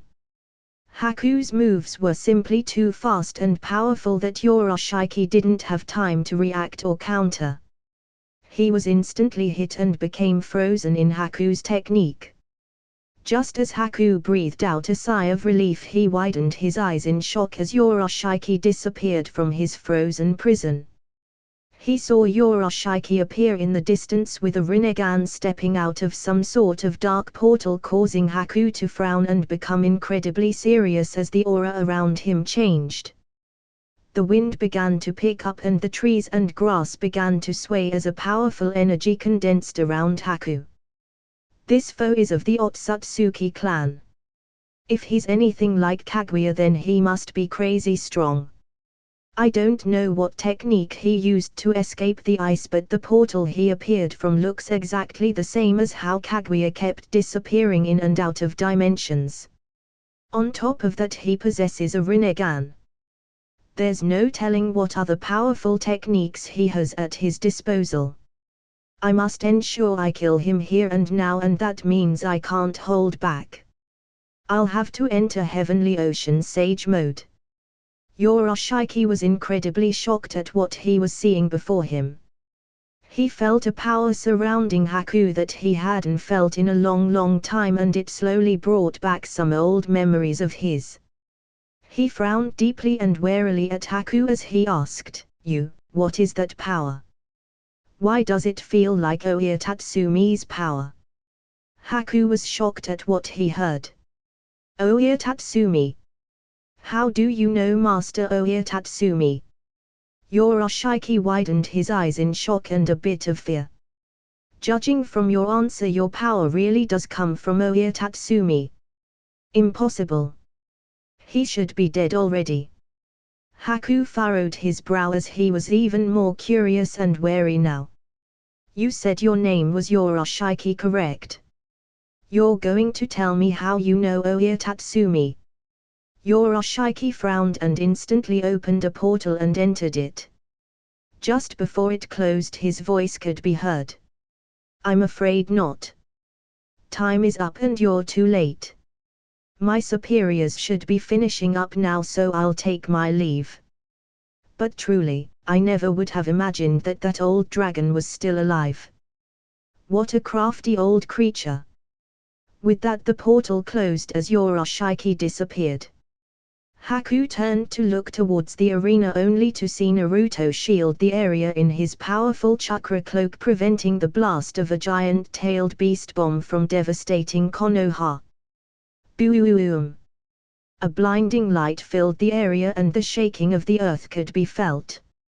Naruto was successful in containing the blast with his powerful chakra cloak, however the entire arena and some of the nearby surroundings were left in complete ruin. Haku frowned and quickly made his way to where he sensed Sasuke, who was currently watching over an unconscious Boruto, Sarada, and Hiroshi. Sasuke turned and saw Haku approach, so he nodded his head acknowledging Haku's presence. Haku just frowned. I can't sense Naruto's presence. Did they take him? Sasuke nodded. You can't, but I can. Your Sage mode doesn't let you sense his presence across dimensions. But with my Rinnegan I can still feel his presence, although it's a bit weak. My Rinnegan can see the distortions created by someone using a space-time portal. The more someone uses it, the more clearly my Rinnegan can find it. And the closer I am to one, the easier it is to connect to the same dimension. I was close when Momoshiki took Naruto. I'm certain I can reach him. Let's get the kids to a safe place first and convene with the 5 Kage before heading out. Haku furrowed his brow in deep contemplation before responding, will that be okay? Leaving Naruto in their hands like that for now? Sasuke simply replied, they are after Kurama, who is inside of Naruto, so they won't kill him until they extract it. Plus it's Naruto. He won't go down so easily. We can't face them unprepared. For now let's just put our faith in him. Besides, we'll be quick about it on our end. It wasn't long before the 5 Kage gathered, as well as Sasuke and Boruto, who had quickly woken up. The 7 of them quickly gathered around Sasuke as he opened a portal leading to Momoshiki's dimension to go save Naruto. Haku, Shikamaru, and Sakura watched as the 7 of them left. Fwish! Unexpectedly, some scientists had also quickly snuck through as well, leaving Shikamaru, Haku, and Sakura a bit speechless. Shikamaru awkwardly rubbed the back of his neck. Well, what a pain. Sakura frowned as she asked, now what? Shikamaru just sighed. Nothing we can do. The portal's closed. We can only leave things up to them now. And hope that those scientists don't do anything rash. Haku just frowned at the whole situation. TCH. If only I could go as well. Shikamaru patted Haku's shoulder reassuringly. Don't worry too much, Haku. The 5 Kage and Sasuke went. They should be able to handle it. We'll have to put our trust in them. And we need you here since Lord 6th Hokage isn't here. There's still one more Otsutsuki member out there. If he decides to come back and attack the village, then I'm afraid you might be the only one around who can counter him. Haku just let out a sigh. I know. If only Izaya knew what was happening right now, I'm sure he'd return in a heartbeat. Shikamaru and Sakura simply nodded in agreement. Hiroshi stirred in his unconscious state as he slowly began to open his eyes. What the heck happened? I remember Boruto using his underhand sexy jutsu before everything went dark. Then when I came to Lord Seventh and Uncle Sasuke were in front of me. I remember Boruto and Sarada being there too. Also some weirdos were flying high in the sky and shot this gigantic mass of chakra right at us. It was then that Lord Seventh did something to shield everyone from the blast, but the wind force generated from the impact knocked me back into the ground and I hit my head again. Just as Hiroshi slowly sat up, he felt someone drag him into a tight hug, but he knew exactly who it was. "Ah, Mom, you're squeezing too tight. Can't breathe." Hanabi quickly let go as she wiped away a small tear from her eyes and smiled softly at Hiroshi. Hiroshi only rubbed the back of his head and asked, "What happened? Is Boruto and Sarada okay? What about Lord Seventh and Uncle Sasuke? And who were those two weirdos flying in the sky?" Before Hanabi had a chance to answer, Asuka spoke first. "Konoha was attacked." Hiroshi widened his eyes in shock. "What?" Asuka just let out a sigh before continuing, "Just listen if you want to know what happened. I'm not repeating myself. Apparently the attackers are from this so-called Otsutsuki clan. The same clan as the one who appeared during the Fourth Great Ninja War. These guys used some sort of jutsu and in order to protect everyone, Lord Seventh took on the brunt of their attack. I don't know much more. Only that they were somehow able to capture Lord Seventh. The 5 Kages as well as Uncle Sasuke and Boruto gathered to chase after them." Hiroshi frowned but let out a sigh, knowing there wasn't anything he could do right now. "So, then how long was I out?" "About an hour." Hiroshi widened his eyes again in shock. An hour. HMPF. That's what I said." Hiroshi just let out another sigh. He looked around the room but couldn't find Ira, so he asked, "Where's Sis?" Hanabi comfortingly stroked Hiroshi's head and replied, "She's helping the relief team. Luckily no one died in the attack. However, there were some who were injured and the arena plus some of its surroundings were destroyed. But I want you to stay here and rest, Hiroshi. Almost everything is done and we already have enough helping hands. Focus on getting your strength back." Hanabi then kissed Hiroshi on the forehead before standing up and headed out the door. Hiroshi watched his mother leave the room before turning to face Asuka and questioned, "So, before Hiroshi could complete his sentence, Asuka's cheeks turned a slight shade of pink as she turned away from Hiroshi and interjected, "Someone needs to watch you and make sure you don't go off doing something stupid." "Got a problem with that?" Hiroshi could only smile goofily and felt a bit happy inside. It wasn't long after when Sasuke returned alongside Naruto, Boruto, and the other Kages as they had successfully defeated Momoshiki and Kinshiki. In but a few days after the attack, everything in the village had nearly returned to normal. Only the area that was left in ruins after the attack needed to be reconstructed. Naruto sat in his office along with Shikamaru in deep contemplation alongside Kakashi and Tsunade. Shikamaru broke the silence first. "So, any thoughts?" Tsunade clicked her tongue in annoyance before replying, "TCH. Why does something always occur to interrupt the Chunin exams? What a mess."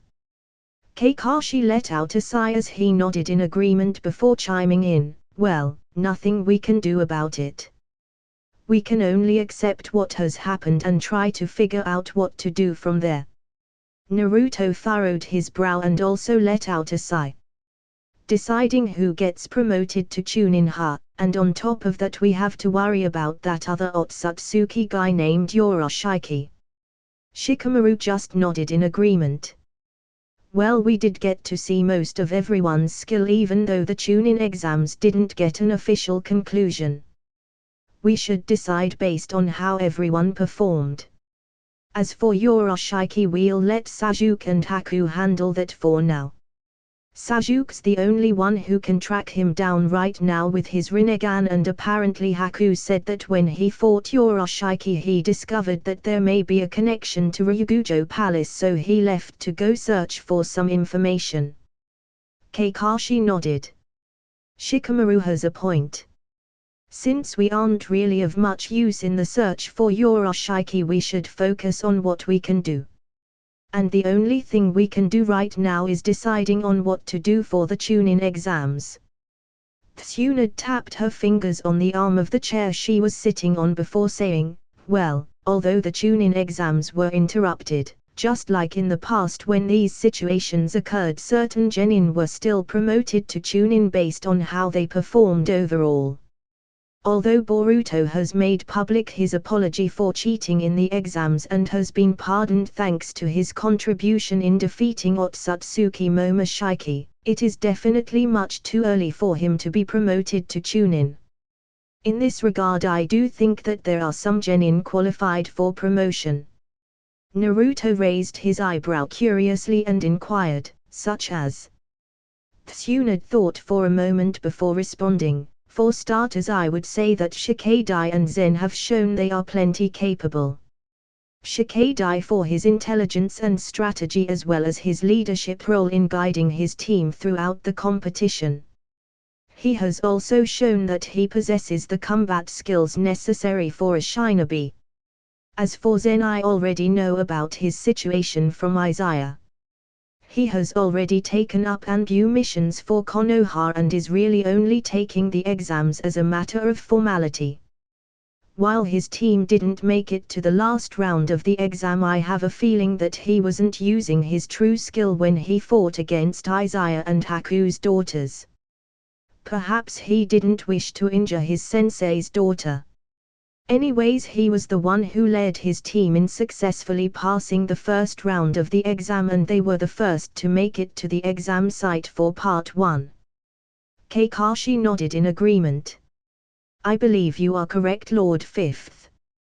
It would seem a bit of a waste to keep Zen as a genin, therefore I support the idea to promote Zen as a chunin. As for Shikadai, I believe that he is ready to be a chunin. What he lacks is field experience, but that should come with time. Shikamaru nodded and asked, what do you both think about Ira, Hiroshi, and Asuka? Kakashi furrowed his brow in contemplation before responding, I think that Hiroshi might be a good choice as well. Despite the fact that he fell victim to Boruto's sexy jutsu, he has demonstrated his ability to strategize and demonstrated how skillful he is at staying aware of his surroundings when in combat. I'm not too sure of Ira yet. She definitely has the combat skill, but she gave up too quickly against Boruto when she clearly still had enough chakra to continue. I'm not sure what she was thinking at that time. I say we observe her a bit more and perhaps have her take the exams once more next year. Same for Asuka. She still seems a bit too hot-tempered. As everyone gave a moment to take in what Kakashi said, they soon all nodded in agreement. Naruto let out a sigh and wrote something in his documents before saying, very well. Then Nara Shikadai, Yagami Zen, and Hyuga Hiroshi will hereby be promoted to Chunin. Amen. Everyone else consented. Kakashi coughed and cleared his throat, grabbing everyone's attention at this moment. Shikamaru turned to Kakashi and asked, is there something else you'd like to add, Kakashi? Yeah. Actually, I have an announcement. It's not just me but for Guy as well. We both are going to officially retire from our positions as Jonin Commander and Vice Jonin Commander. Everyone exclaimed and widened their eyes in shock. Naruto had a complicated expression as he commented, but Kakashi-sensei, who's going to take Guy-sensei's and your place? And are you sure you want to? Kakashi just smiled and nodded. Yeah. Guy and I have been in our positions for more than 10 years already. We have already chosen our successors. I'm giving my position over to Neji and Guy is naming Lee as his successor. Shikamaru thought about what Kakashi said for a moment before nodding his head. MN. I suppose you and Guy have been in your positions for a long time. You both deserve to be more relaxed. Neji and Lee are more than qualified as well. Kakashi, if you and Guy truly want to retire, then I support your decision. Naruto let out a sad sigh but nodded in agreement. I'm a bit sad to see you go, Kakashi-sensei, but Shikamaru is right. You and Guy-sensei have done enough and deserve a more relaxed lifestyle. Very well, I'll have a formal talk with you, Guy, Neji, and Lee tomorrow morning so we can get the necessary documents signed for the official transfer of duties. Kakashi smiled gratefully at Naruto's answer. MN. Thanks Naruto. 888. At this moment Haku was walking within the Grand Palace of Ryugujo. He stopped right before a giant silver-blue gate that had intricate designs and patterns on it. After taking a deep breath he walked up to the gate and knocked. The sound of his knocking resounded throughout the entire palace like the loud ringing of a ceremonial gong. In but a mere few seconds the gate opened, revealing a giant hall filled with large embroidered pillars. A grand silver and blue carpet ran through the middle of the floor leading up to a giant silver and blue throne. And on that throne sat perfectly coiled a large dragon, the heavenly ocean sage Oya Tatsumi, the master of the Ryugujo Palace. Haku stood before the grand sage and bowed once in respect before he took a seat and waited patiently for Oya Tatsumi to say something. After 5 minutes of complete silence passed by, Oya Tatsumi finally opened his eyes and stared down at Haku. Youngster, you have returned. It's been 5 years since you have mastered Heavenly Ocean Sage Mode. Haku nodded and replied, Yes Master Oya Tatsumi. It has been quite a while. I'm glad to see that you are recovering well. I've come seeking some answers. Oya Tatsumi looked at Haku with curiosity before letting out a sigh. Go on. Haku cleared his throat before asking, Master, recently 3 members of the Otsutsuki clan have invaded this planet. 2 of them were defeated. They were Otsutsuki Kinshiki and Momoshiki, however the third has disappeared somewhere in hiding. When I fought him he utilized strange weapons and techniques and even possessed the powers of the Rinnegan. He recognized my Heavenly Ocean Sage Mode and claims to be familiar with you. Oya Tatsumi narrowed his eyes at Haku's words. What is his name? Haku quickly replied, his name was Otsutsuki Yorashiki. Immediately the entire palace shook as Oya Tatsumi flared up his chakra in anger after hearing the name Yorashiki, however he quickly calmed down and let out several loud coughs. Haku widened his eyes in alarm. Lord Oya Tatsumi, are you all right? Oya Tatsumi simply let out a soft sigh. I'm fine. I'm fine. It's been so long I shouldn't be getting riled up like this. So Yorashiki is it? He's still around then. What a pest. Haku tilted his head confused and intrigued. Who is this Yorashiki? Oya Tatsumi let out a sigh before speaking again. Yorashiki is a member of the Otsutsuki clan who specializes in infiltration and investigation. He is one of the more eccentric members of the Otsutsuki clan and likes to pull the strings in the shadows. In this regard he is quite dangerous, however due to his eccentric nature he doesn't quite carry out the orders from his clan very well or very quickly. And because of that his position within the Otsutsuki clan isn't very high. Yorashiki was one of the members of the Otsutsuki clan who attacked me and raided Ryugujo Palace back when I was still in the Heavenly Plane. He managed to steal many of my treasures. one of them being a black box that unleashes a powerful gaseous substance able to seal someone in time for 10,000 years. He's a despicable character. During my battle against the more powerful members of the Otsutsuki clan, he managed to pierce me with that special rod of his that can steal chakra, greatly weakening me. Before he had a chance to use my chakra, I successfully caused it to explode. That bought me enough time to use a special treasure of mine to fake my death and escape. To think that one of the invaders is Yoroshiaki. Haku, be careful of him. To think that 3 members of the Otsutsuki clan were actually sent to this planet. Momoshiki possessed a higher position than most amongst his clan members back in the day, but his standing may have improved even further since then, and it isn't because of his power, but rather his connections. Anyways, be wary and cautious. There are those who are even greater than him. I fear the Otsutsuki clan are beginning to turn their eyes towards this side of the world. Be prepared for the worst, Haku. Haku frowned at Oya Tatsumi's narration but nodded in seriousness. I shall, Lord Oya Tatsumi. A few weeks passed since the incident with Momoshiki and Kinshiki, but there was still no word from Sajuke about Yoroshiki's whereabouts until this moment. Naruto and Shikamaru stared at the scroll on the desk in front of them that Sajuke had sent through his hawk. So, what should we do about this? Shikamaru asked.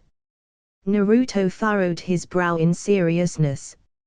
If what Sajuke sent is true, then Yoroshiki is going after the One-Tails, Shukaku.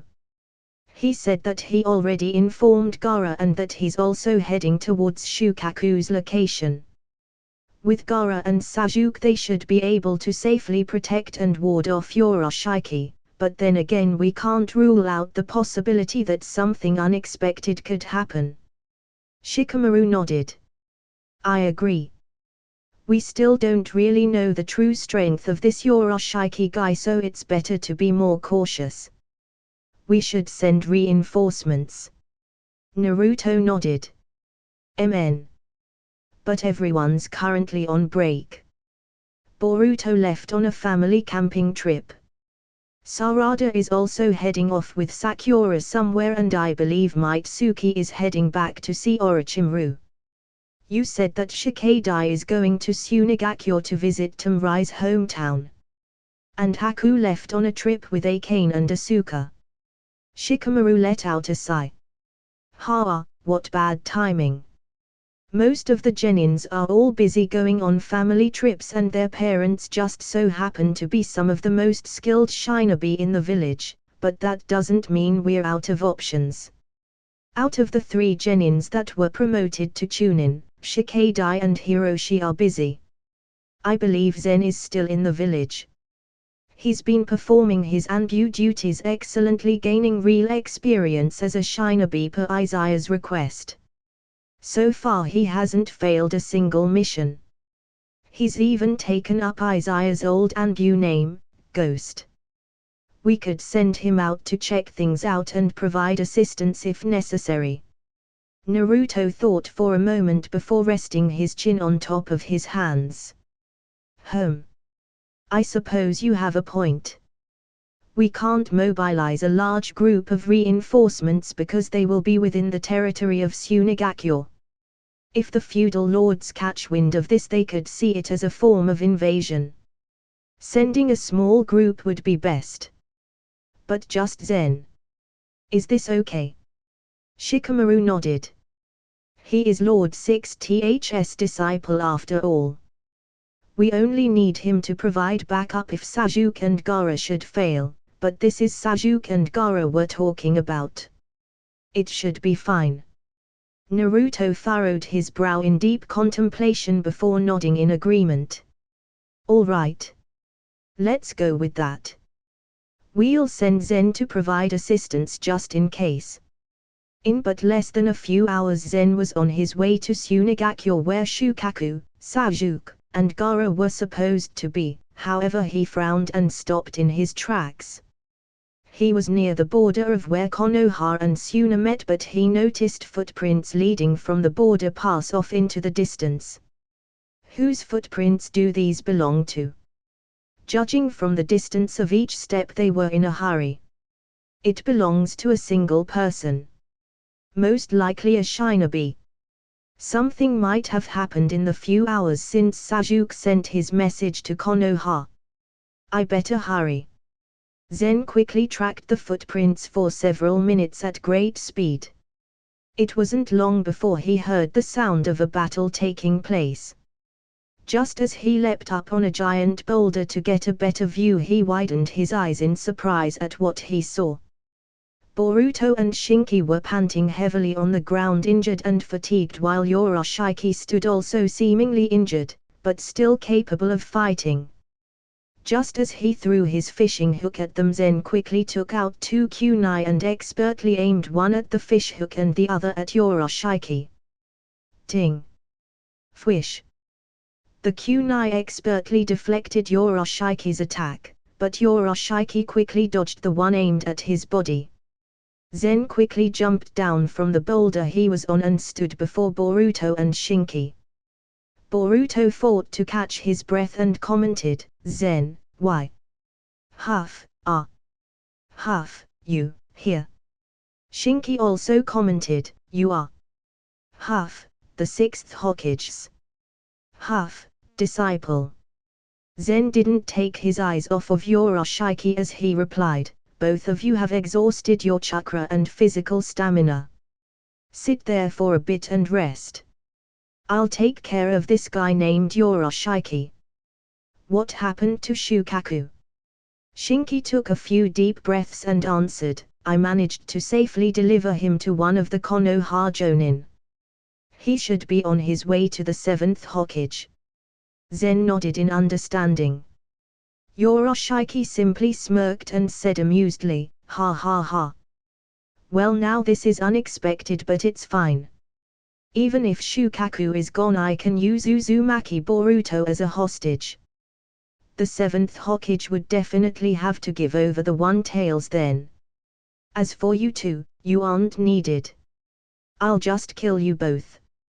Yoroshiaki quickly thrusted his fishing rod through the air as he shouted, "Amanojubaru Boshina Mikoto." Instantly several red fishing hooks shot through the air straight for Zen, who quickly placed his hands in the tiger sign and said, "Ghost flame style, white fire." Fwish! A brilliant white flame erupted around Zen in a protective shield. As the fish hooks made contact with the white flame, they were instantly knocked aside, unable to penetrate the white fiery shield. Not only were Boruto and Shinki shocked, but so was Yoroshiaki. Boruto stared at the white fire and asked, "What is that jutsu?" Zen simply replied, "This is my Keki Genkai. Ghost flame style. It combines my fire nature with my yin nature." The white flames surrounding Zen quickly disappeared before a blue flame appeared by his side as he shouted, "Ghost flame style, blue fire scorching heat." He clapped his hands before aiming his palm at Yoroshiaki, causing the blue flames to gather and condense before it shot out straight at Yoroshiaki with an intense heat that was only surpassed by the black flames of Amaterasu. Yoroshiaki widened his eyes in shock and alarm as he quickly escaped by entering into a different portal. Yoroshiaki secretly reappeared behind Zen and stabbed him right through the chest. However, he was shocked at the scene that played out before him. Zen's body turned into a flock of crows as the crows simply flew off into the distance. He frowned and took a look at where Boruto and Shinki were supposed to be as well, however they soon turned into nothing but a flock of crows. Yoroshiaki simply licked his lips and smiled both sinisterly and amusedly as he said to himself, "Interesting. Very interesting. Genjutsu? Or was it simply clones?" He managed to escape with both Boruto and Shinki. Ha ha ha ha. Not bad. I really wanted his chakra. Whatever jutsu he was using earlier seemed very interesting. Well, guess I'll bide my time a bit more. He. He then disappeared into a dark portal.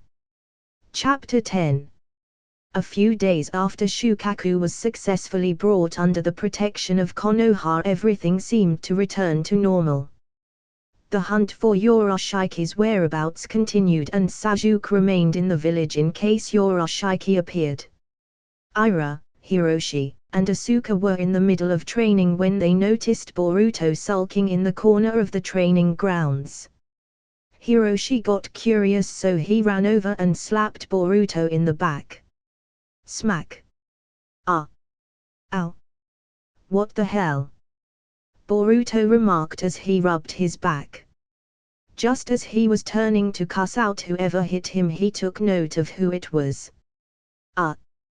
Hiroshi. Oi, what's the deal? Why'd you hit me so hard? Hiroshi just smiled amusedly and replied, you were sulking, so I thought I'd give you a little jolt of energy. Boruto looked at Hiroshi dumbfoundedly and grumbled, you sure got a weird way of doing it. Hiroshi just snickered. Anyways Boruto, why are you out here sulking alone? Did something happen? Wait, don't tell me, did that Yoroshiki guy appear again?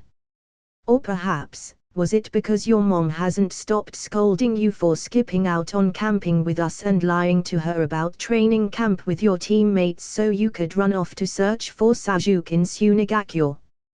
Boruto just let out a sigh and shook his head. No, it's nothing like that. I was looking at some old photos with my mom and saw a picture of my dad and his master, Jiraiya. I was asking her about him and wanted to know more. I heard that he wrote a book called Make Out Paradise, but no one would let me read it. Even Sasuke-san forbade me from reading it. Something about me being too young. I don't really get it. I only wanted to learn more about Jiraiya by reading his book. Hiroshi tilted his head as he thought about it for a moment. Well, I don't know about the book, but I have heard about Jiraiya from my dad before. Asuka overheard Boruto and Hiroshi's conversation, so she chimed in, if you want to know more about Jiraiya, then why don't you go talk to my dad? He knew about Master Jiraiya. Maybe he'll know about this book you're talking about too. Boruto's eyes widened with a newfound determination, so he nodded excitedly. Oh. Good idea, Asuka. Hey, wanna come too, Hiroshi? Hiroshi just smirked. Do you have to ask? Let's go. Ira and Asuka just shook their heads as they watched the two boys run off. It wasn't long before they both reached Asuka's house and knocked on the door.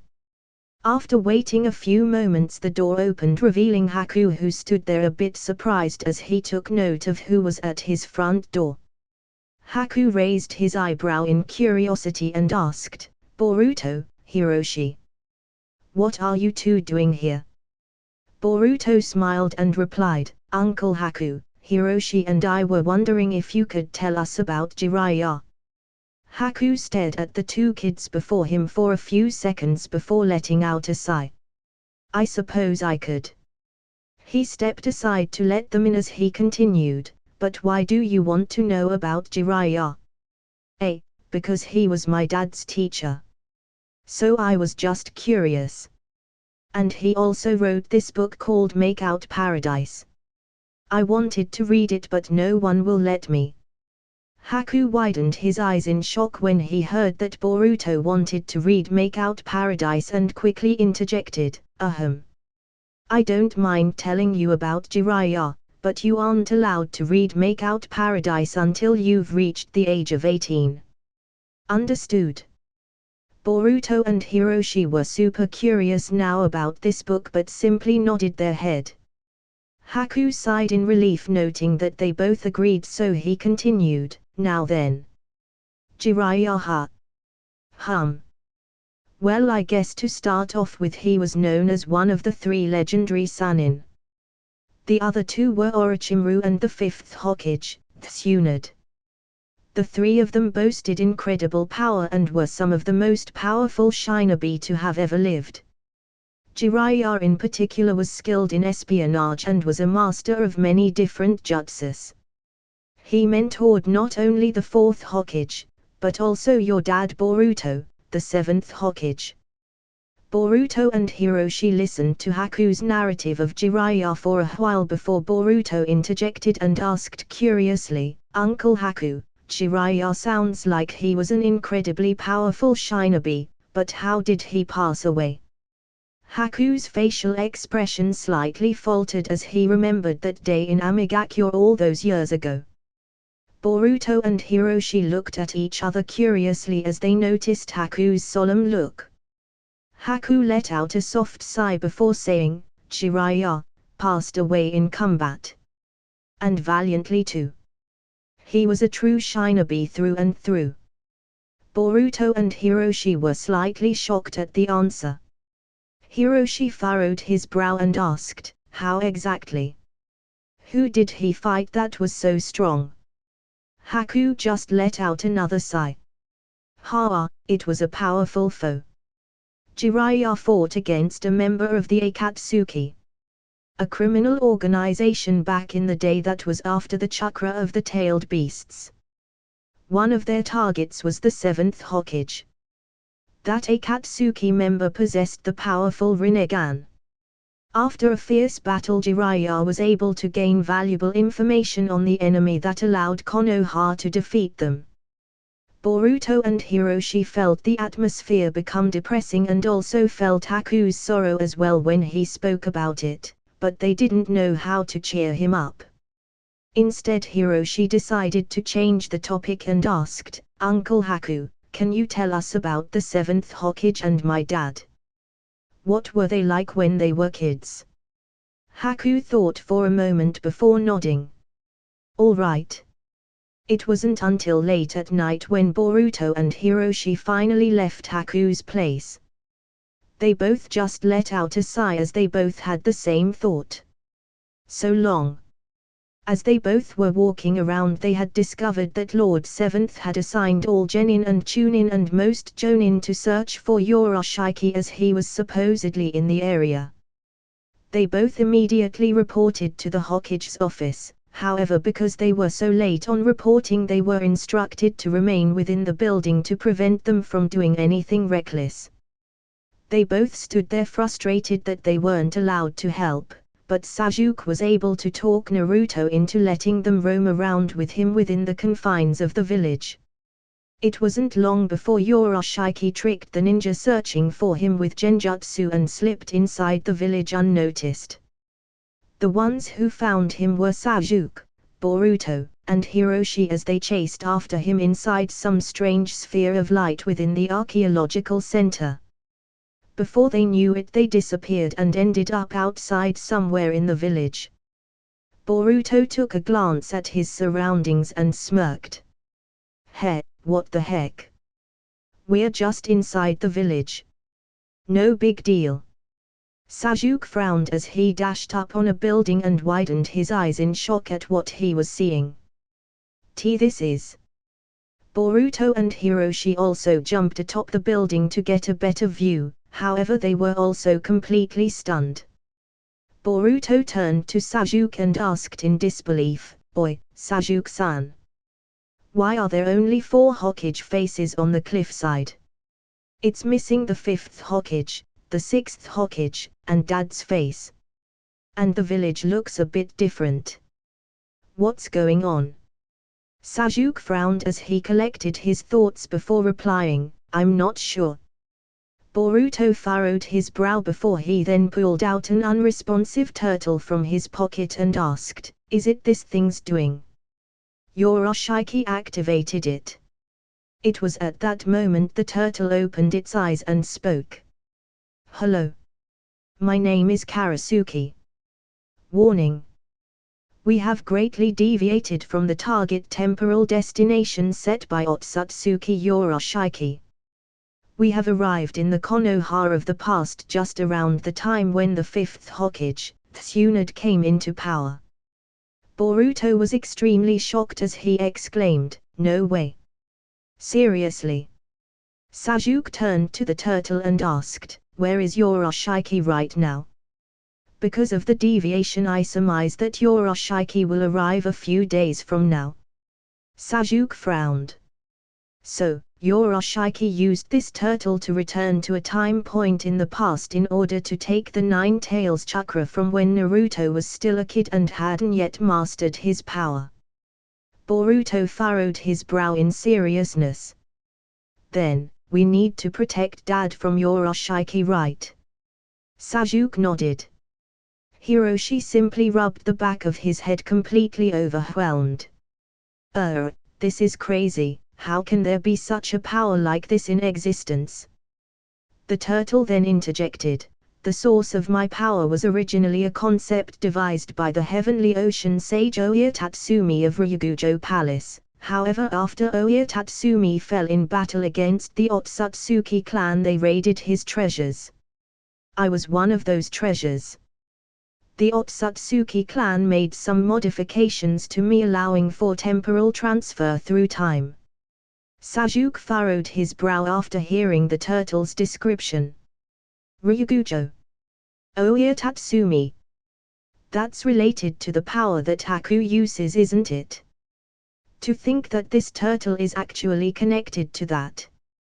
The turtle then continued, "Now then, let me warn you of some precautions, as you are people from the future here in the past. It is best to not let people of the past know that you are from the future. Especially those you have deep connections to. You could end up influencing the future and changing things from how they currently are."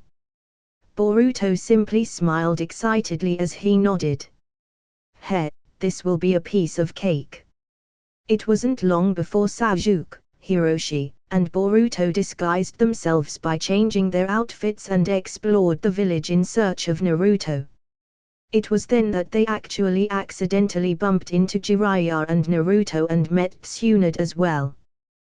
They even learned about an incident that occurred where a genin left the village the other day, instantly causing Sasuke to awkwardly look away. After Tsunade gave a quick summary of the overall situation, she placed Jiraiya and Naruto in charge of monitoring Sasuke, Hiroshi, and Boruto's movements while they were in the village for a while. Hiroshi was silently shocked. To think that we'd not only find Uncle Naruto so quickly, but we are even supposed to hang around with them. That's a bit convenient, isn't it? This way, if that your Oshiki guy shows up, we'd be there to protect Uncle Naruto anyways." It wasn't long before Jiraiya decided to ditch, leaving Naruto in charge of looking after Sasuke, Boruto, and Hiroshi. Naruto simply took them around town, and as the sun was setting, Sasuke quickly whispered to Hiroshi and Boruto, "I'm gonna keep my distance for a while. I'm too close with too many people from the village. If I get too involved in their lives, then it could end up affecting the future. Both of you don't leave Naruto's side. Not even for a moment. I'll maintain surveillance from a distance. Oh, and don't forget. Don't blow our cover. I'm counting on you both." With that, Sasuke disappeared into the shadows, leaving Boruto and Hiroshi dumbfounded at the task Sasuke left them. The next day they were stuck following Naruto around all day. However, it wasn't long before they bumped into several familiar faces. Konohamaru challenged Naruto in a performance of the sexy jutsu, which caught Sakura's attention, who arrived to beat them up. Hiroshi and Boruto just stared at the scene, a bit frightened at how vicious Sakura was back in the day. The loud commotion brought several others to the scene, such as Neji, Hinata, and Izaya. The moment Hiroshi and Boruto caught sight of Izaya, they were instantly lost in their own thoughts. Boruto took a good look at Izaya and noted that he still wore the blindfold even when he was young. So this is Uncle Izaya. He still has that black blindfold, but he doesn't carry a sword with him. Hiroshi took note of his dad and felt a bit nervous. This is Dad as a kid. I wish Ira could see as well. I wonder what Dad is like. At this moment Izaya flinched and stood unmoving as he took note of Boruto and Hiroshi. What? Impossible. T. That looks like Boruto. B. But that can't be. What's going on here? Although I've never seen the Boruto series, I recognize his face. That's most definitely Boruto. How is this happening? And who is that standing beside him? His chakra feels really familiar. It has a similar feeling to my own. Coincidence maybe. Izaya was snapped out of his thoughts as Naruto kept calling his name. Izaya. Izaya. Izaya. Finally Izaya's mind returned to reality as he turned to Naruto and apologized. Sorry Naruto. I was lost in my thoughts for a moment. Naruto just shrugged his shoulders and continued, this is Boruto and this is Hiroshi. I don't know where the other guy went, but they're traveling performers. They stopped by Konoha for a bit. Because of the incident the other day, Granny Tsunade is having me monitor them for a while. Izaya simply nodded and introduced himself. Boruto. Hiroshi. It's nice to meet you. I'm Karasuma Izaya. So, where are you both originally from? Both Hiroshi and Boruto felt their heartbeat quicken in a bit of nervousness as they racked their brains for an answer before Hiroshi quickly replied, we were orphans before, so we didn't really have a home. It was thanks to our current guardian that we were able to live a better life. Now we just travel around everywhere doing performances where we can. I guess you could say that our home is everywhere. He then put on his best convincing smile. Boruto awkwardly smiled as well and nodded in agreement with what Hiroshi said. Izaya simply raised an eyebrow, obviously suspicious, but didn't want to raise too many alarm flags, so he nodded and made up a lie to excuse himself. However, he secretly remained hidden in the shadows. I need to get to the bottom of this. Exactly what is going on? And who is the third person Naruto spoke of? Who is their guardian? I need more information. This is all too strange. For now I'll observe their movements and piece together what I can gather. Don't tell me that they are from the future. If so, then how exactly did they get here? Izaya widened his eyes in surprise as a realization hit him which made him more curious about the entire ordeal. No way. Why can I sense my flying thunder god mark on both of them?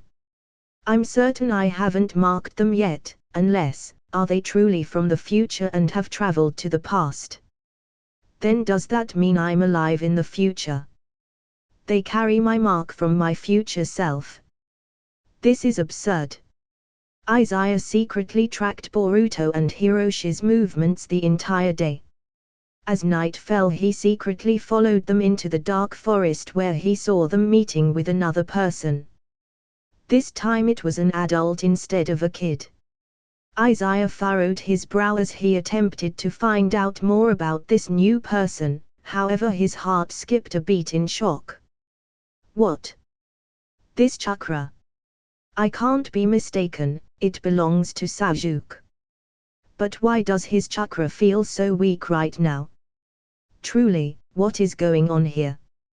After tracking them from the forest back to Naruto's apartment, Izaya paced around on the roof as he tried to figure out what was going on. Currently Naruto, Hiroshi, and Boruto were sleeping whilst Sasuke disappeared somewhere in the area.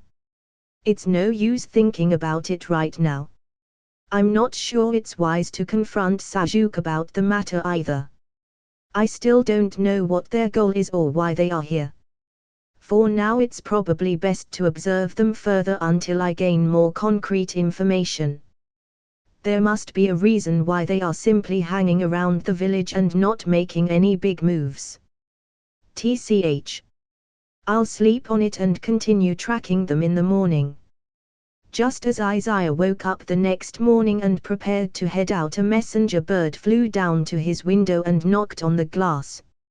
Izaya raised an eyebrow in curiosity and read the message the bird was carrying before he let out a sigh. A mission from Hiruzen-sensei. Right now. TCH. It'll take 2 days to complete. If I truly hurry, I could maybe do it in a day. Man, what bad timing. Without wasting any time, he dashed out of the window and disappeared into the forest. Rushing with his greatest speed, he was able to complete and report his mission to Hiruzen early the next morning. TSK. It still ended up taking a bit longer than I would have liked. Izaya stood on top of his apartment roof as he stared at the bright blue sky. He quickly collected his thoughts and sensed for Sajuke's location, however he widened his eyes in shock at the sensation he felt. This chakra is so powerful and sinister. Whose chakra is it? Izaya turned towards the direction the chakra was coming from and instantly dashed over to investigate. Currently at this moment, Hiroshi, Boruto, and Naruto were dashing around the forest dodging Yoroshiki's attack. I gritted his teeth in frustration and shouted, "You bastard! Don't think we'll let you succeed in capturing Naruto like you did yesterday." Boruto nodded in agreement. "We'll beat you to a pulp this time." Yoroshiki just laughed amusedly as he continued to utilize the lightning-style ninjutsu he stole from Sajuke's chakra to attack the 3 kids. "Ha ha ha! Run just like that. Like the lowly human beings you are. Too powerless to do anything." Hiroshi frowned at Yoroshiki's mocking tone. "Damn this guy. He's too strong. Whatever. Can't think about trying to not blow our cover now. It'll all be worthless if we die here anyways." Hiroshi quickly dashed backwards and placed his hands together as he shouted, "Wood style, wood dome jutsu." Just before the lightning struck him, Boruto, and Naruto, a large wood dome erupted in front of them, successfully mitigating the attack. However, before Hiroshi even had the chance to perform another move, Yoroshiki arrived before him and kicked him straight into a large tree. "Guh!" Hiroshi groaned in pain. Boruto turned in panic. "Hiroshi!" That moment of distraction was enough for Yoroshiki to arrive before Boruto and slapped him into a large tree as well. "Gah!" Boruto cried out. Naruto watched on in horror as he was powerless to stop Yoroshiki's attacks. Just as Yoroshiki was about to snatch Naruto, Sajuke and Jiraiya arrived just in time to intervene. Sajuke quickly pulled out his sword and slashed down at Yoroshiki, who defended with his fishing rod. Not letting up on the attack, Jiraiya appeared behind Yoroshiki. However, Yoroshiki activated the power of his Rinnegan at that moment and ended up behind Jiraiya, greatly confusing everyone. Before Jiraiya could react, Yoroshiki stabbed him in the chest with his rod. Naruto panicked and dashed at Yoroshiki with a Rasengan, only for the same thing to happen, where Yoroshiki appeared behind Naruto, causing him to miss. Yoroshiki simply laughed maniacally and threw out his fishing hook, shouting, "Amanojubaru Boshina Mikoto." Several tens of red hooks flew through the air straight at Jiraiya, Sajuke, and Naruto. However, they were quickly deflected as several tens of shuriken flew out from the forest to intercept the attack. Ting! Clink! Ting! Clink! Everyone widened their eyes in shock at the unexpected counterattack and turned their attention to the dark forest. Not a moment later, Izaya walked out from the forest's shadow and frowned as he was truly and greatly inwardly shocked. "What the hell is this? I'm certain this guy flying in the air is a member of the Otsutsuki clan. He looks similar to Kaguya. But why and how? The Otsutsuki clan isn't supposed to invade until after Kaguya appears, and that isn't until much later. What the hell is going on? Yoroshiaki turned to look at Izaya and smirked. Well now. If it isn't Karasuma Izaya. Ha ha ha. To think that this is how we'd meet. Izaya frowned. What do you mean? You know who I am. What's going on here? And you possess the Rinnegan. Jiraiya widened his eyes at Izaya's words as he realized that Yoroshiaki did have the Rinnegan and questioned, no way. You're right. This guy possesses the Rinnegan. What is going on here? I thought Nagato was the one who possessed the Rinnegan, but I heard he died long ago. Yoroshiaki just smirked with amusement. Heh. Too bad you won't know. You're all going to die anyways. I only need Naruto. Just as Yoroshiaki was about to press on his attack, Izaya quickly took out one of his special kunai and threw it right at Yoroshiaki, shouting, "Kunai Shadow Clone Jutsu!" Fwish! Several dozens of kunai whizzed through the air right at Yoroshiaki, who utilized the power of his Rinnegan to return to the past a few seconds earlier in order to predict and dodge each and every kunai. Izaya frowned at this new development. What kind of power is that? It looks like some form of space-time jutsu, but at the same time it doesn't. After Yoroshiaki dodged all the kunai, he dashed down straight for Izaya and thrust out his fishing rod. However, Izaya quickly formed the signs of tiger, horse, tiger, and snake, shouting, "Wood style, great forest jutsu." He stuck out his arm straight for Yoroshiaki as large wood tendrils extended from his arm to intercept Yoroshiki's fishing rod. Yoroshiaki smirked, and once again it seemed as if he disappeared before he reappeared by Izaya's side.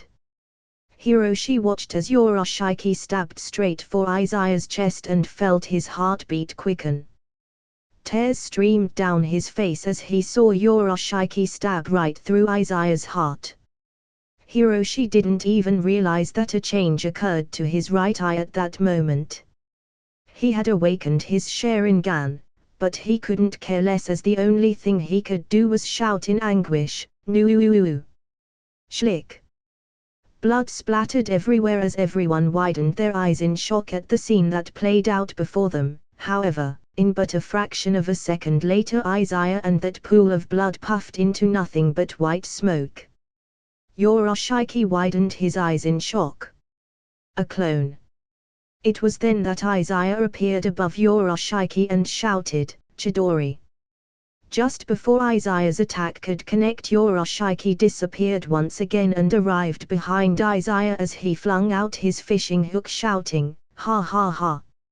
You may be a child still, but who knew you were already this annoying? Yes, your chakra should serve me well." Just as the fishing hook was about to stab through Izaya's chest, he disappeared and reappeared in the distance by one of his special kunai. Izaya huffed and panted heavily as he frowned at how completely outmatched he was. However, Boruto, Naruto, Hiroshi, Sasuke, and Jiraiya could only stare in shock as they each had their own thoughts on the fight that they bore witness to. Boruto was simply speechless. This is the power of Uncle Izaya when he was my age. I thought I was a genius, but Uncle Izaya is too incredible. Hiroshi wiped away the tears in his eyes as he worked to calm down his beating heart. Dad. You scared me to death. I thought that you had died. Jiraiya couldn't believe his eyes at the skill Izaya had just displayed. I knew Sarutobi-sensei chose to make him his personal disciple for a reason, but what a little monster. He reminds me a lot of Minato. Naruto couldn't take his eyes off of the battle either as he felt a mix of emotions. This is how strong Izaya is. The difference between me and him is too much. I need to train even harder than I have been. I never knew Izaya was this powerful. And lastly, Sasuke stared at Izaya complicatedly. This is how strong Izaya was back when he was a kid. He was overwhelmingly more powerful than I was. If he wanted to, he probably could have prevented me from leaving the village by force, so why didn't he at that time? He was part of the team that was sent to retrieve me. Everyone was snapped out of their thoughts when Yoroshiaki floated in the air, a bit frustrated, but also a bit amused as he commented, well. Karasuma Izaya. I wonder just how much more powerful you've gotten since you were a child. In that regard, I suppose it wasn't such a bad thing that we are meeting like this instead. For you to be able to even counter my powers of clairvoyance. He. I really want your chakra. Izaya frowned at Yoroshiki's comment. I'm truly confused as to what is going on here, but earlier you said that the only one you want is Naruto. You somehow possess the Rinnegan and you have some strange power that you call clairvoyance, however an ability that strong must also have its drawbacks. I reckon your clairvoyance ability has a duration limit. Yoroshiki sinisterly smiled. You're right. There is indeed a duration limit, however it's enough to defeat all of your little parlor tricks. Izaya frowned and shouted, Lord Jiraiya, please assist me. Attack with a ranged ability that has a decent spread. Jiraiya nodded seriously and quickly shouted, Toad Oil Bomb. Dozens upon dozens of oil bullets shot straight for Yoroshiki, who simply laughed and utilized the power of his Rinnegan, which allowed him to move in a way that allowed for him to dodge all of the incoming bullets. However, Izaya stood on the opposite side of Yoroshiki and threw out his special kunai, shouting, Kunai Shadow Clone Jutsu. Fwish! Dozens upon dozens of his special kunai flew through the air with great speed at Yoroshiki's back, causing him to widen his eyes in shock. Just as Yoroshiki moved in one direction to avoid an oil bomb, he was met with a kunai, and if he moved in another direction to avoid the kunai, he would be met with an oil bomb. Yoroshiki gritted his teeth and frowned as he activated the other power of his Rinnegan and turned into nothing but a flock of red origami cranes. He then reappeared in the sky several tens of feet above everyone and licked his lips in annoyance. Well. So that was your plan. I must hand it to you, Izaya-kun. My investigations led me to believe that you were a thorny opponent, but as a child you still remain a thorn. He. Boruto watched the entire ordeal happen and was confused. What happened? How come he couldn't keep avoiding the attack like he has been? Izaya smirked. I thought so. Your ability of clairvoyance indeed has a duration limit. It isn't exactly teleportation. If it was, you could have simply teleported yourself out of that situation, however you had to use some sort of substitution technique. The wide range and rapid fire technique of our attacks were meant to fill in the gaps where you could possibly dodge in between. If your power really granted you clairvoyance, you should have been able to see this. However, you had to wait and first experience what was happening before you could make a decision. After you realized that there wouldn't be any space in between the gaps of our attacks for you to safely stand in between, you were forced to activate another jutsu. In other words, your power of clairvoyance isn't to see the future. It's something else entirely. Yoroshiki simply smirked amusedly. Ha. Amazing. Truly. Not bad. Indeed, my ability doesn't let me see the future, rather it is the power to rewind time and relive an event that took place, allowing me to perform a perfect counter against any opponent. Izaya furrowed his brow in contemplation. Now that we know how your trick works, don't think we'll be so easy to beat. Yoroshiki just laughed. So what if you know how my ability works? Knowing won't help you defeat me at all. At that moment Sasuke appeared above Yoroshiki and slashed down with his sword. Yoroshiki smirked and raised up his fishing rod to defend. Just as his fishing rod and Sasuke's sword made contact, Izaya teleported right by Sasuke's side, who took one of Izaya's special kunai from the floor with him. Izaya reached out to touch Yoroshiki's shoulder, however Yoroshiki utilized the power of his Rinnegan to go back in time and reappear several feet away. Jiraiya utilized that moment to infuse chakra into his hair and wrapped it around Yoroshiki's foot, pulling him down from the air and slammed him into the ground. Bang! Yoroshiki frowned and commented, "Heh. Lucky move." Jiraiya smirked and shouted, "Summoning jutsu, toad mouth trap." In but a mere moment Yoroshiki, Jiraiya, Hiroshi, Boruto, and Naruto, all of whom were still on the ground, were transported inside the stomach of the giant mountain toad of Mount Myoboku. Yoroshiki simply laughed hysterically. "Ha ha ha ha ha. What? You think this can trap me? The inside stomach of a giant toad? Well, no matter. Because of your move the other two can't interfere with us here. I'll just kill you here first."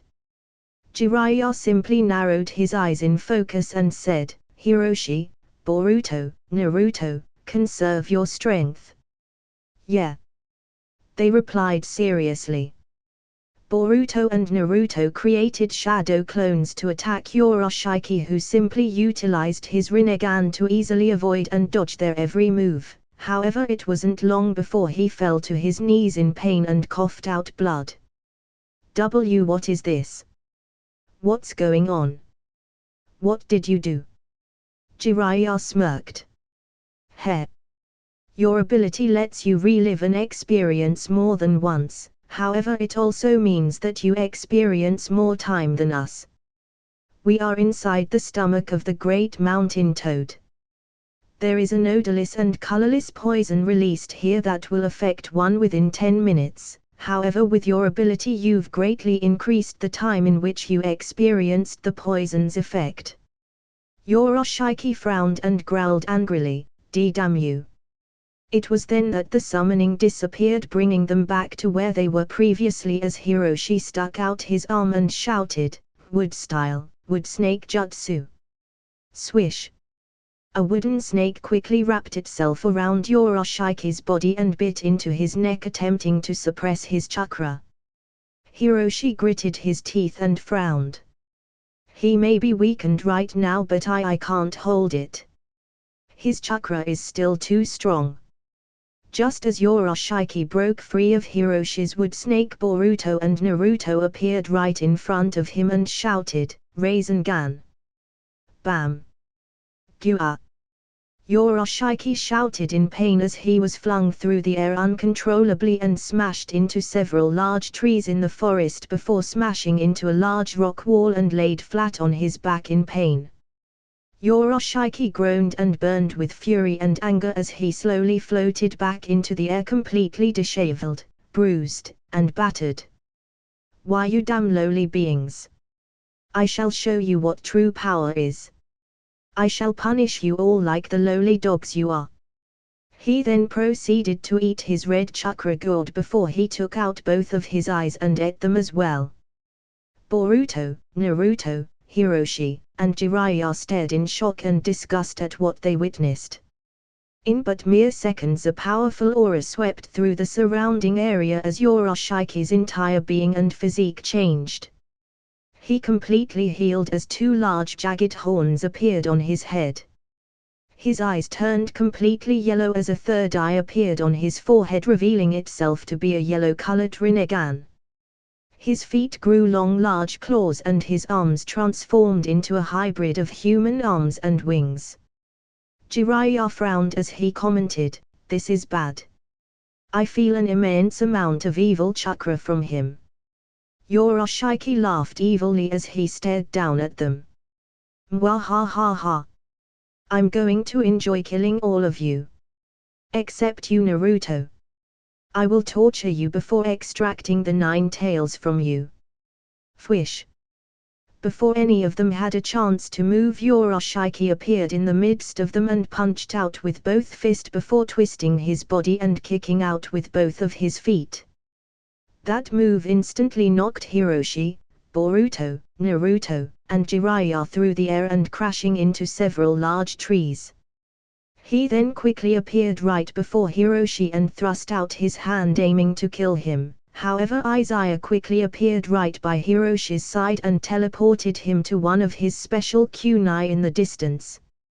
Yoroshiki's attack arrived too quickly for Izaya to teleport himself away as well, so he quickly ducked, causing Yoroshiki's attack to miss. However, the force from Yoroshiki's attack was so great, a powerful wind generated from his thrust, causing Izaya to roll and crash uncontrollably through the ground and into several trees. Yoroshiki laughed and quickly chased after Izaya as he stabbed with his sharp fingers straight for Izaya's chest, but Izaya finally had a chance to catch his breath from his earlier use of the Flying Thunder God and successfully teleported himself away right next to Hiroshi. The moment he landed next to Hiroshi, he dropped to his knees as he panted for air. Hiroshi widened his eyes in shock and alarm as he quickly supported Izaya's bloody and battered body. Izaya. Are you all right? Izaya gritted his teeth and smirked as he replied, I'm fine. I'm still not very good at teleporting others with the Flying Thunder God yet, so I was delayed by a split moment in my ability to teleport myself right after. And on top of that, I used up a lot of chakra in the fight earlier. Don't lose focus, Hiroshi. Keep your eyes on the enemy. 1 second of being distracted could mean the end of your life. Hiroshi gritted his teeth as he stared at Izaya's completely exhausted frame. Dad, not only did you risk your life to save mine, you're completely exhausted. Even then you're completely focused on the battlefield, not letting your emotions control your decisions. How can I be like you? How can I be as calm and confident and as strong as you? How am I supposed to catch up to you? If I was only stronger. If I wasn't so weak that you'd have to risk your life to save me and waste your chakra. As if Izaya saw through everything Hiroshi was thinking, he smiled and gripped Hiroshi by the shoulder encouragingly. Hiroshi. I'm angry and hurt. I feel frustrated and confused. Do you want to know how I keep myself calm in a situation like this? Hiroshi flinched as he heard Izaya speak, almost as if Izaya knew exactly what he was thinking. Hiroshi simply nodded. Amen. How? Izaya smirked. It's because in a situation like this I remind myself of the people and things that I love and need to protect. So if I lose myself here and let my emotions take over, then how can I protect the things most precious to me? So I simply acknowledge what I feel inside. Then I simply overpower those feelings by remembering that I can't protect anything if I'm dead. Feelings of doubt. Feelings of frustration. Feelings of anger, hurt, sadness, it all means nothing if I'm dead. And I would gladly give my own life to save someone who I want to protect. Do you understand? Hiroshi widened his eyes as if he finally realized something. I'm an idiot. Dad may always seem so calm and collected, but it's not true. He just doesn't show it because Dad is carrying so much weight on his shoulders. Did Dad realize that I'm his son? No. It can't be. Dad is awesome, but would he actually be able to figure that out? Hiroshi was snapped out of his thoughts as Yoroshiki quickly appeared before them and struck out with his fist. However, before his fist could connect, Sasuke appeared and expertly blocked the attack. He then performed a quick roundhouse kick, knocking Yoroshiki through the air and off into the distance. Sasuke smiled as he inwardly rejoiced. Finally. I've recovered my powers. Just as Yoroshiaki recovered from his disoriented state, Sasuke appeared before him and slashed downwards with his sword, shouting, "Chidori!" Yoroshiaki widened his eyes in shock and twisted his body to dodge, however Sasuke's blade was able to cut off one of Yoroshiki's jagged horns. Just as Yoroshiaki was about to curse, Sasuke pressed on his attack, forcing Yoroshiaki to shut his mouth and continue to dodge Sasuke's onslaught. Whoosh! Zing! Bang! Boom! Bam! Yoroshiaki quickly backflipped into the air before shouting, "Amanojubaru Boshina Mikoto, Gyoko!" Several purple orbs of energy flew out straight at Sasuke, who simply shouted, "Susanoo, Yaseikam Magatama!" A purple skeletal arm appeared by Sasuke's side as it shot forth several large purple Magatama beads, intercepting Yoroshiki's attack. Sasuke then placed his hands in the tiger sign, shouting, "Fire style, art of the dragon flame jutsu!" He breathed out a large fiery dragon head straight at Yoroshiaki, who dodged in the air, causing the flaming dragon head to crash into the sky, creating dark storm clouds. As it began to rain, Yoroshiaki descended towards the ground and shot out several black receiver rods straight at Sasuke, who simply stuck out his hands and did the same. Their black receiver rods clashed midair and were deflected to the side. Sasuke quickly threw his sword a few meters away from Yoroshiaki, who laughed and remarked, "What was that? You missed by a mile." However, Sasuke ignored him and shouted, "Chidori!" Just as Sasuke reached his sword, he activated the power of his Rinnegan, forcing Yoroshiaki and his sword to switch places. Yoroshiaki widened his eyes in shock, but before he could react, Sasuke stabbed him through the chest with his Chidori. Yoroshiaki shouted in pain and anger as he struck Sasuke's chest with his palm, effectively causing Sasuke's body to recoil and force out his hand from within Yoroshiki's chest. Yoroshiaki quickly kicked Sasuke in the side, sending him rolling through the air and crashing into a giant rock wall. Just as Yoroshiaki was about to fly over, Sasuke smirked and formed a little bit of lightning in his hand as he said, "Kirin." A loud thundering boom filled the dark stormy sky as a giant dragon made of pure lightning roared and shot straight down at Yoroshiaki, electrocuting his entire being. Yoroshiaki didn't have time to react at all as he screamed in agony. Ugh! A giant crater was formed where Yoroshiaki stood as he remained standing in place, completely battered and worn. He breathed heavily as he stared furiously at Sasuke. He slowly stepped forward, moving his weakened body towards Sasuke. Just before he could make it to Sasuke's location, he widened his eyes and dashed backwards just as Jiraiya appeared with a Rasengan in hand. Yoroshiaki frowned and was about to attack Jiraiya, however he turned his head towards Boruto and Naruto at that moment as they pooled their chakra together into one giant massive Rasengan. Yoroshiaki grinned in frustration and anger as he shouted, "Very well. Bring it on."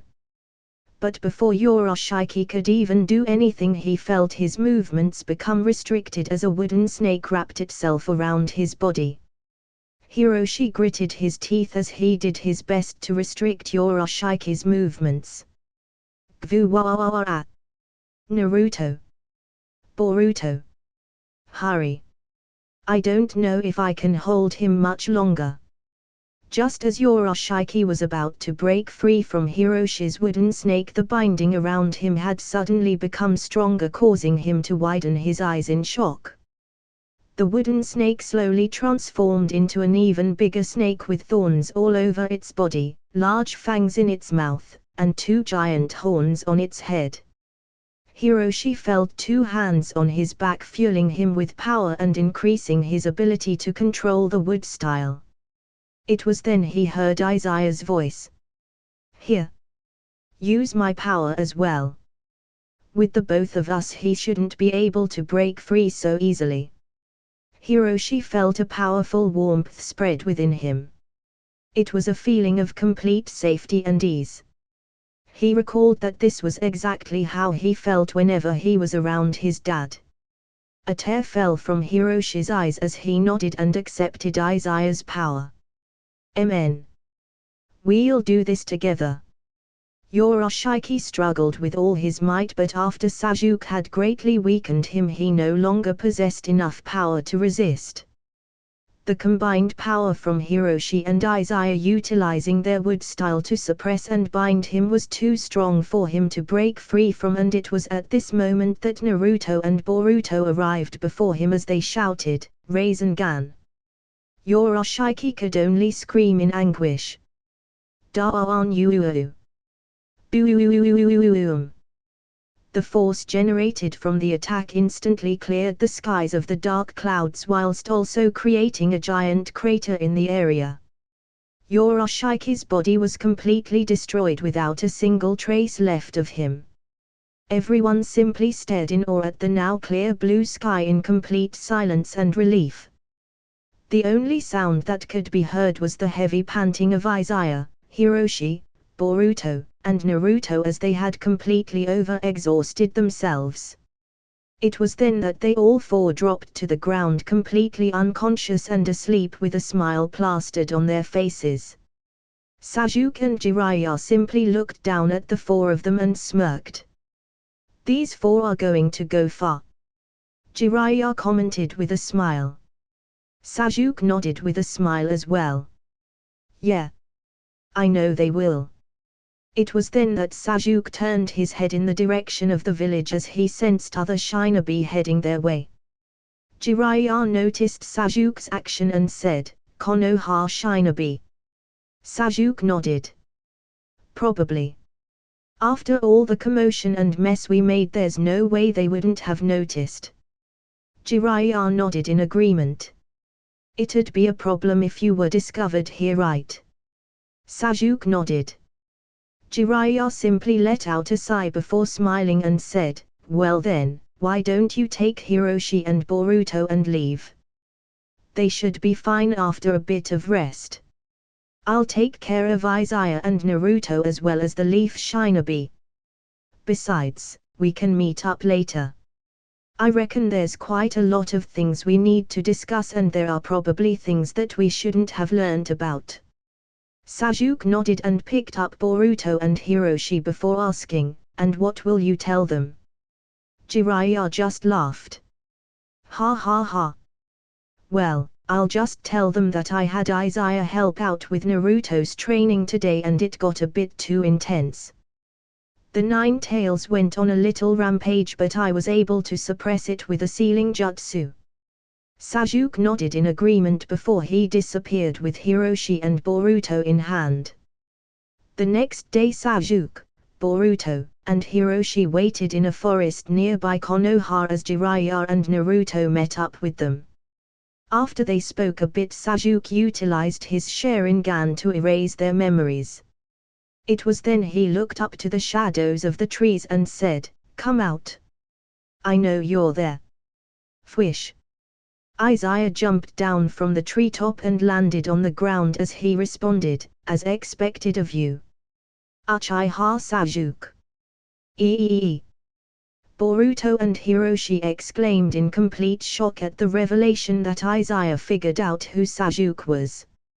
Sasuke just let out a sigh as he had already suspected that Izaya knew the truth. "How long have you known?" Sasuke asked defeatedly. Izaya just smiled amusedly. How should I put this? I guess I've known nearly the entire time you three have been here. Once again Boruto and Hiroshi could only exclaim in shock as Boruto remarked, "Was our disguise and acting that bad?" Izaya just laughed. "You could say that." Hiroshi awkwardly rubbed the back of his head and asked, "How did you find out who Sasuke was?" Izaya stared at Hiroshi for a moment as he was lost in his thoughts before responding, "To be honest, I was suspicious of you two the moment we met. I'm a sensory type ninja, so your chakras felt very familiar. After tailing you both in the shadows for a bit, I discovered you both meeting with Sasuke. I knew immediately who Sasuke was from his chakra. Then it didn't take me long to guess who you two were. Eee. Hiroshi and Boruto exclaimed at the revelation that Izaya had guessed who they were as well and not just Sasuke. Boruto awkwardly asked, then you know who Hiroshi and I are? How? Izaya just stared amusedly at Boruto and Hiroshi's reactions as he proceeded to explain, first, oddly enough you both bear the mark of my flying thunder god seal. I'm certain we've never met before, so how would it be possible that you both bear my unique seal? After discovering the meeting you both had with Sasuke, I knew something crazy must have happened. The Sasuke you both met with was an older version of the Sasuke I knew. And the only way you both could bear my unique seal is if I placed it on you. If I didn't put it on you, then a me from another time did. I assume an adult version of myself did. Boruto, you are undoubtedly Naruto's son. You bear the unique whisker-like birthmark on your cheeks just like Naruto. You have similar physical features and similar auras. You can even utilize the Rasengan and sync your chakra with him. Izaya then turned to Hiroshi and smiled softly and warmly as he wasn't sure how to truly feel at this moment. A moment of silence passed between them before Izaya took a deep breath and said, Hiroshi. I wasn't truly certain of your identity until we fought alongside each other against your Yoshiki. I kept thinking to myself that it wasn't possible.